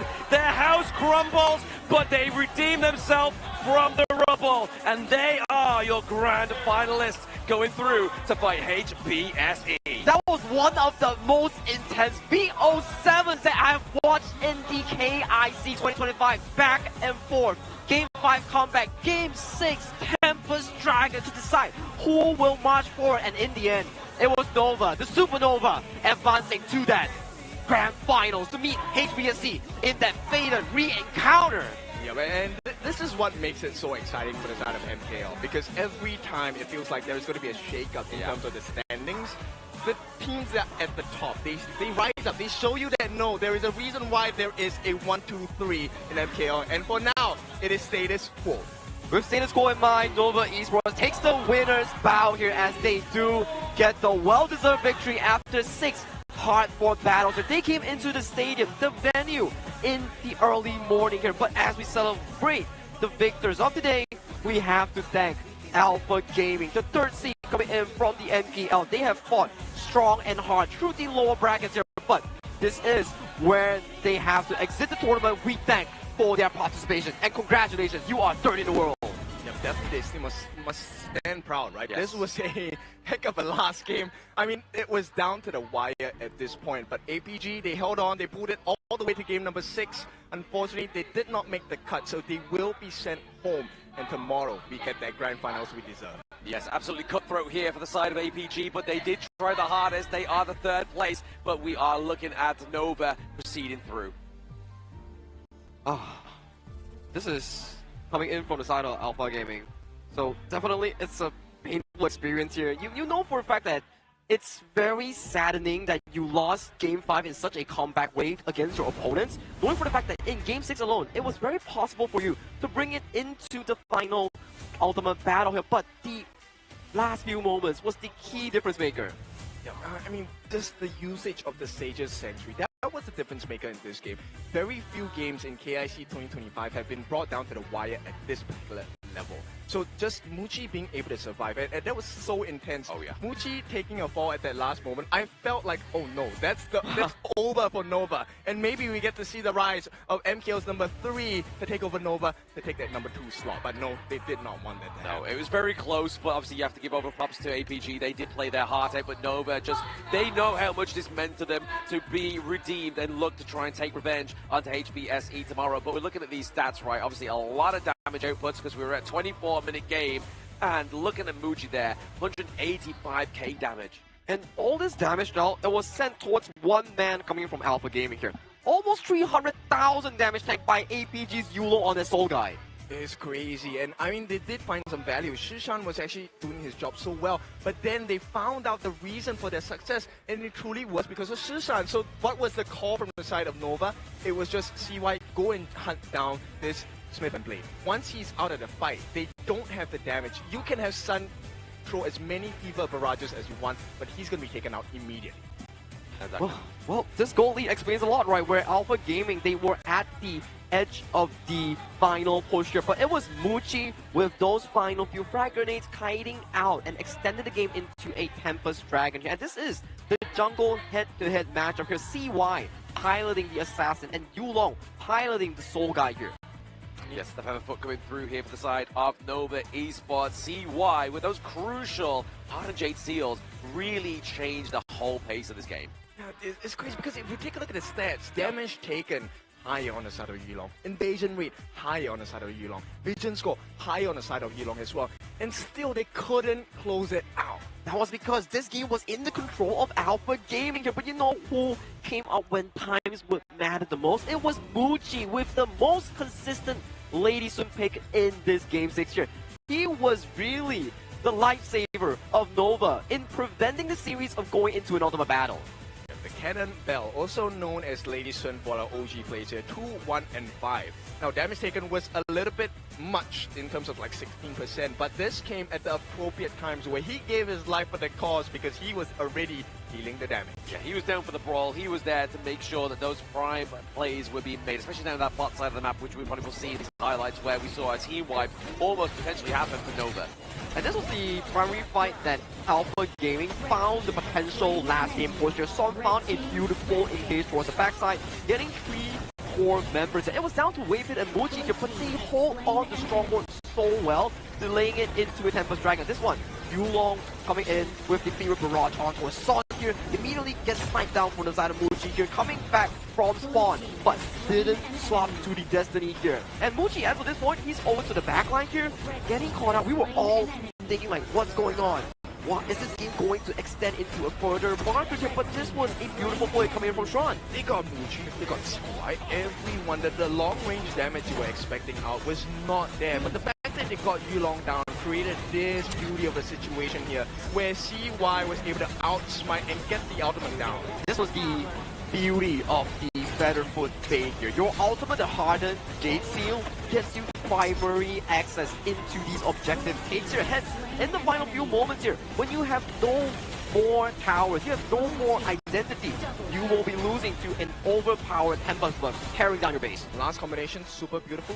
Board by the side of Wendy. You also have the Raging Sea ultimate from the side of Lapu Lapu on Waveit, and then you have the finishing blow coming in with the dash from CY. Everything when it mattered came down to the wire. Nova delivered. They did deliver that one. I mean, they definitely did deliver the exception of the audience there as well, right? We saw some amazing reaction from the audience, and they were loving it. Even though there's not a PKL representative in this competition anymore, they are supporting Nova, and they have been doing it since we were in the shooting gallery, right? They were flashing the Nova chips. They now have some Nova placards. We've got some real Nova fans here in the Philippines. You could hear how much they were screaming and showing the energy when Nova Esports was really going in for the final few pushes here. But man, what a series thus far. We really have to hear more from Mara and Butters that they will be interviewing the winners of this interview and also the losers of this interview. Take it away, Mara and Butters.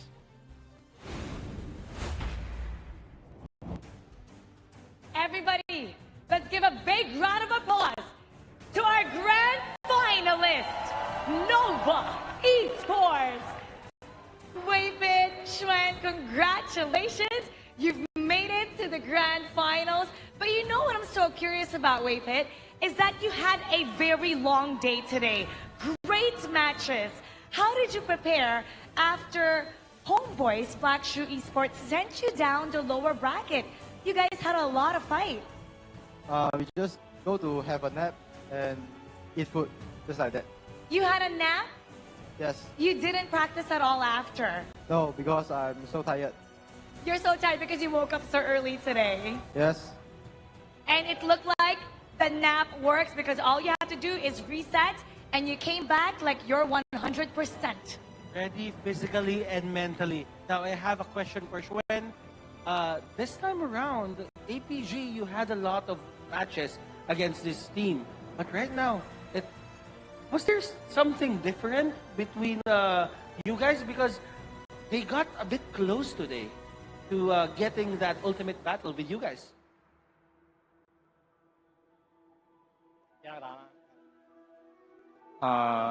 APG don't want to lose the That's why very hard. APG put up a good fight. They didn't want to lose. That's why it was a hard match for today. Speaking of hard matches, you're going to go up against HomeBois, Blackstreet Esports tomorrow. And you've already lost twice to them in a best of 7. There's the camera right there. They're listening to you.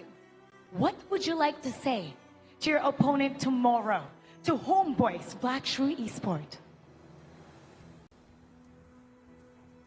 We will win tomorrow.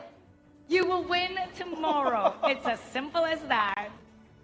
Now that you're done with your opponent, let's go to the ones who support you. Wapit, can we ask you for a message for all the supporters and all of the believers that believe that Nova can bounce back after that loss? And tomorrow, for the Grand Finals, they're really hoping to see you guys win. Tomorrow, Grand Final, we will come back. It's definitely going to be a great match. Once again, everybody, put your hands together for Nova Esports. Thank you so much, Shen. Thank you so much, Wapit. Congratulations. Butters, they're really proving how strong Malaysia is. But of course, one of the brothers have fallen. But let's give respect and introduce for the last time, APG. Let's give a round of applause to Saber.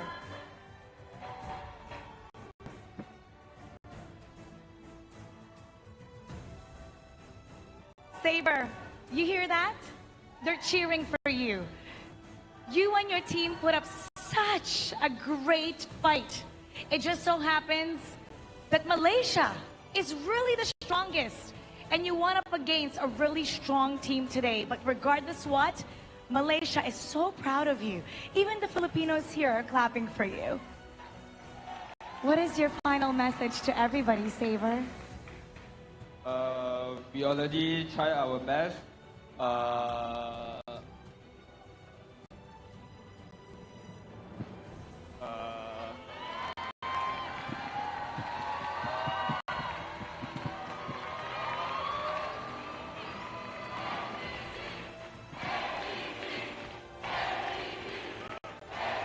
Thank you for all the support, and we will be better next time.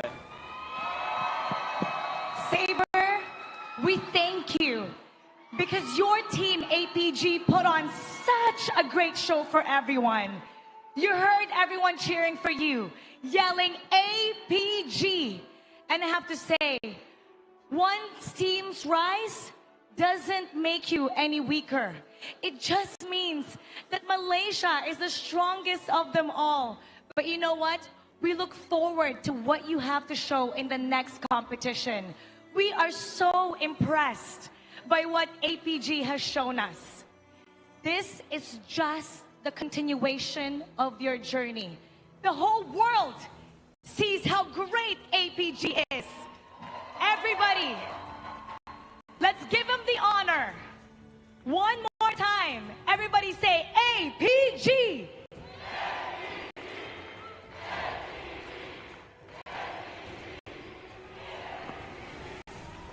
Thank you so much. Thank you, thank you. Now we're going to be discussing a lot more about what's going to be happening tomorrow. Butters, it gives us so much heartache to say goodbye to a team that is so strong. Yeah, it's been a year since we experienced KIC, and to be honest, seeing teams being eliminated just because there's a better team than them, it doesn't get any easier. It really doesn't get any easier every year. But one thing is for sure, that regardless who won today, Malaysia is the strongest of them all. We're gonna head back to our casters. Lead the gorge.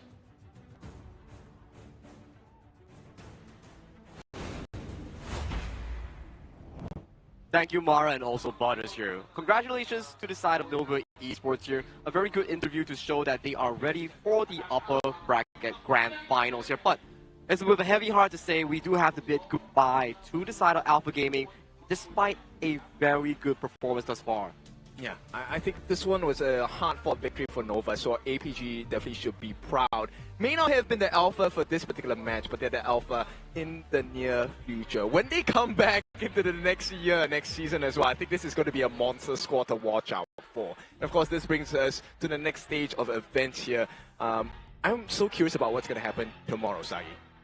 Well, for tomorrow, it will be very interesting because this is the grand finale. Grand finals featuring HomeBois Blackstreet Esports, MKL's champion, against Nova Esports, MKL's second place here. Both of these teams really polished and very heavy with those titles that they have harnessed from 2024 into 2025. Exactly, and obviously Nova, they did have titles in this year as well. Season 3 Invitational Champions. They have the MKL Spring Champions under their belt and top 3 in KWC. So even though HBSE took the win today, doesn't mean that Nova falls short tomorrow. I mean, this is the rematch we deserve.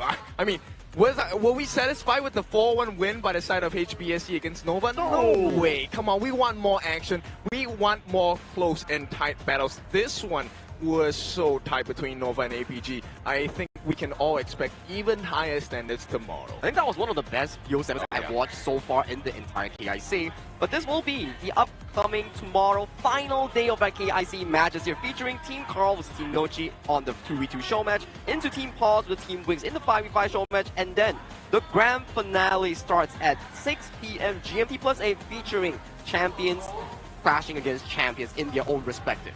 Yeah, we've been duking it out for close to 3 weeks already, and it is time to finalize, conclude the journey. And of course, we are left with the MKL teams, the strongest region, proven already, and we want to see who within MKL is the strongest for KIC 2025. Exactly, that's the most important part, right? Is that yes, you can be top of the Malaysian King League, but can you be the champion in an international competition? That is true here. This will be the grand finale here for the entire, I think, 12 days coming into the Honor of Kings International Championship 2025. Today is the day 6 of the knockout stage, with 2 more teams being eliminated, Blacklist International and also Alpha Gaming getting 4th and 3rd respectively for their own cause. We have finally dwindled down to the final 2 here.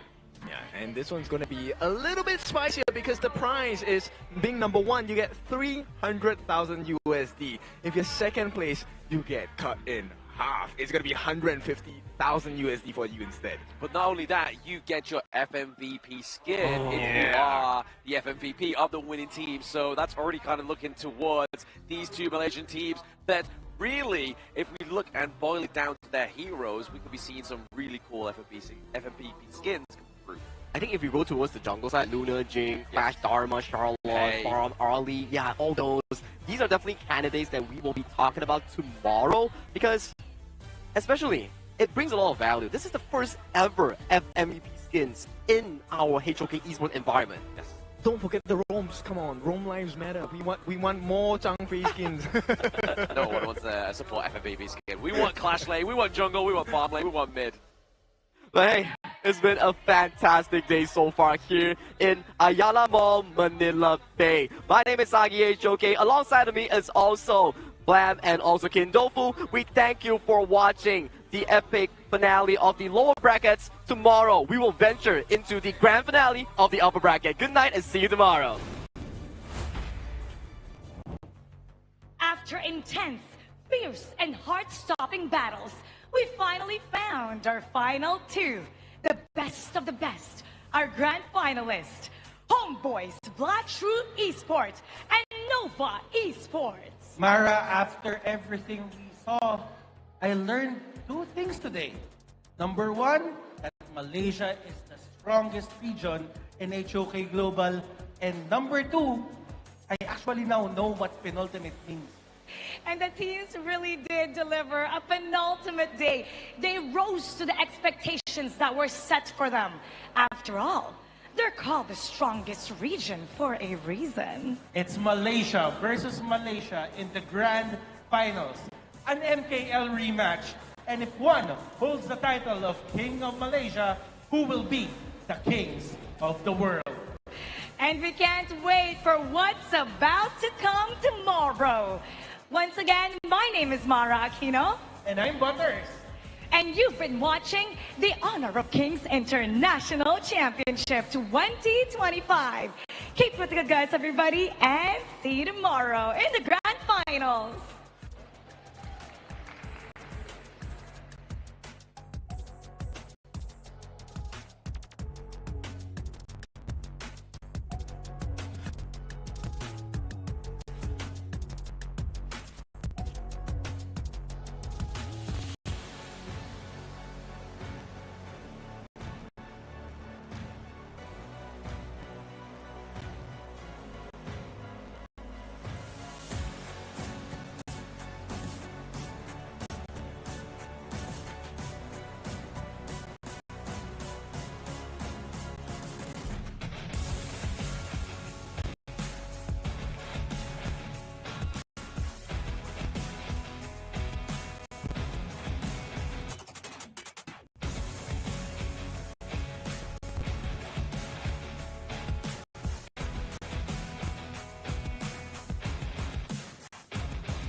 Sound of the rain. No.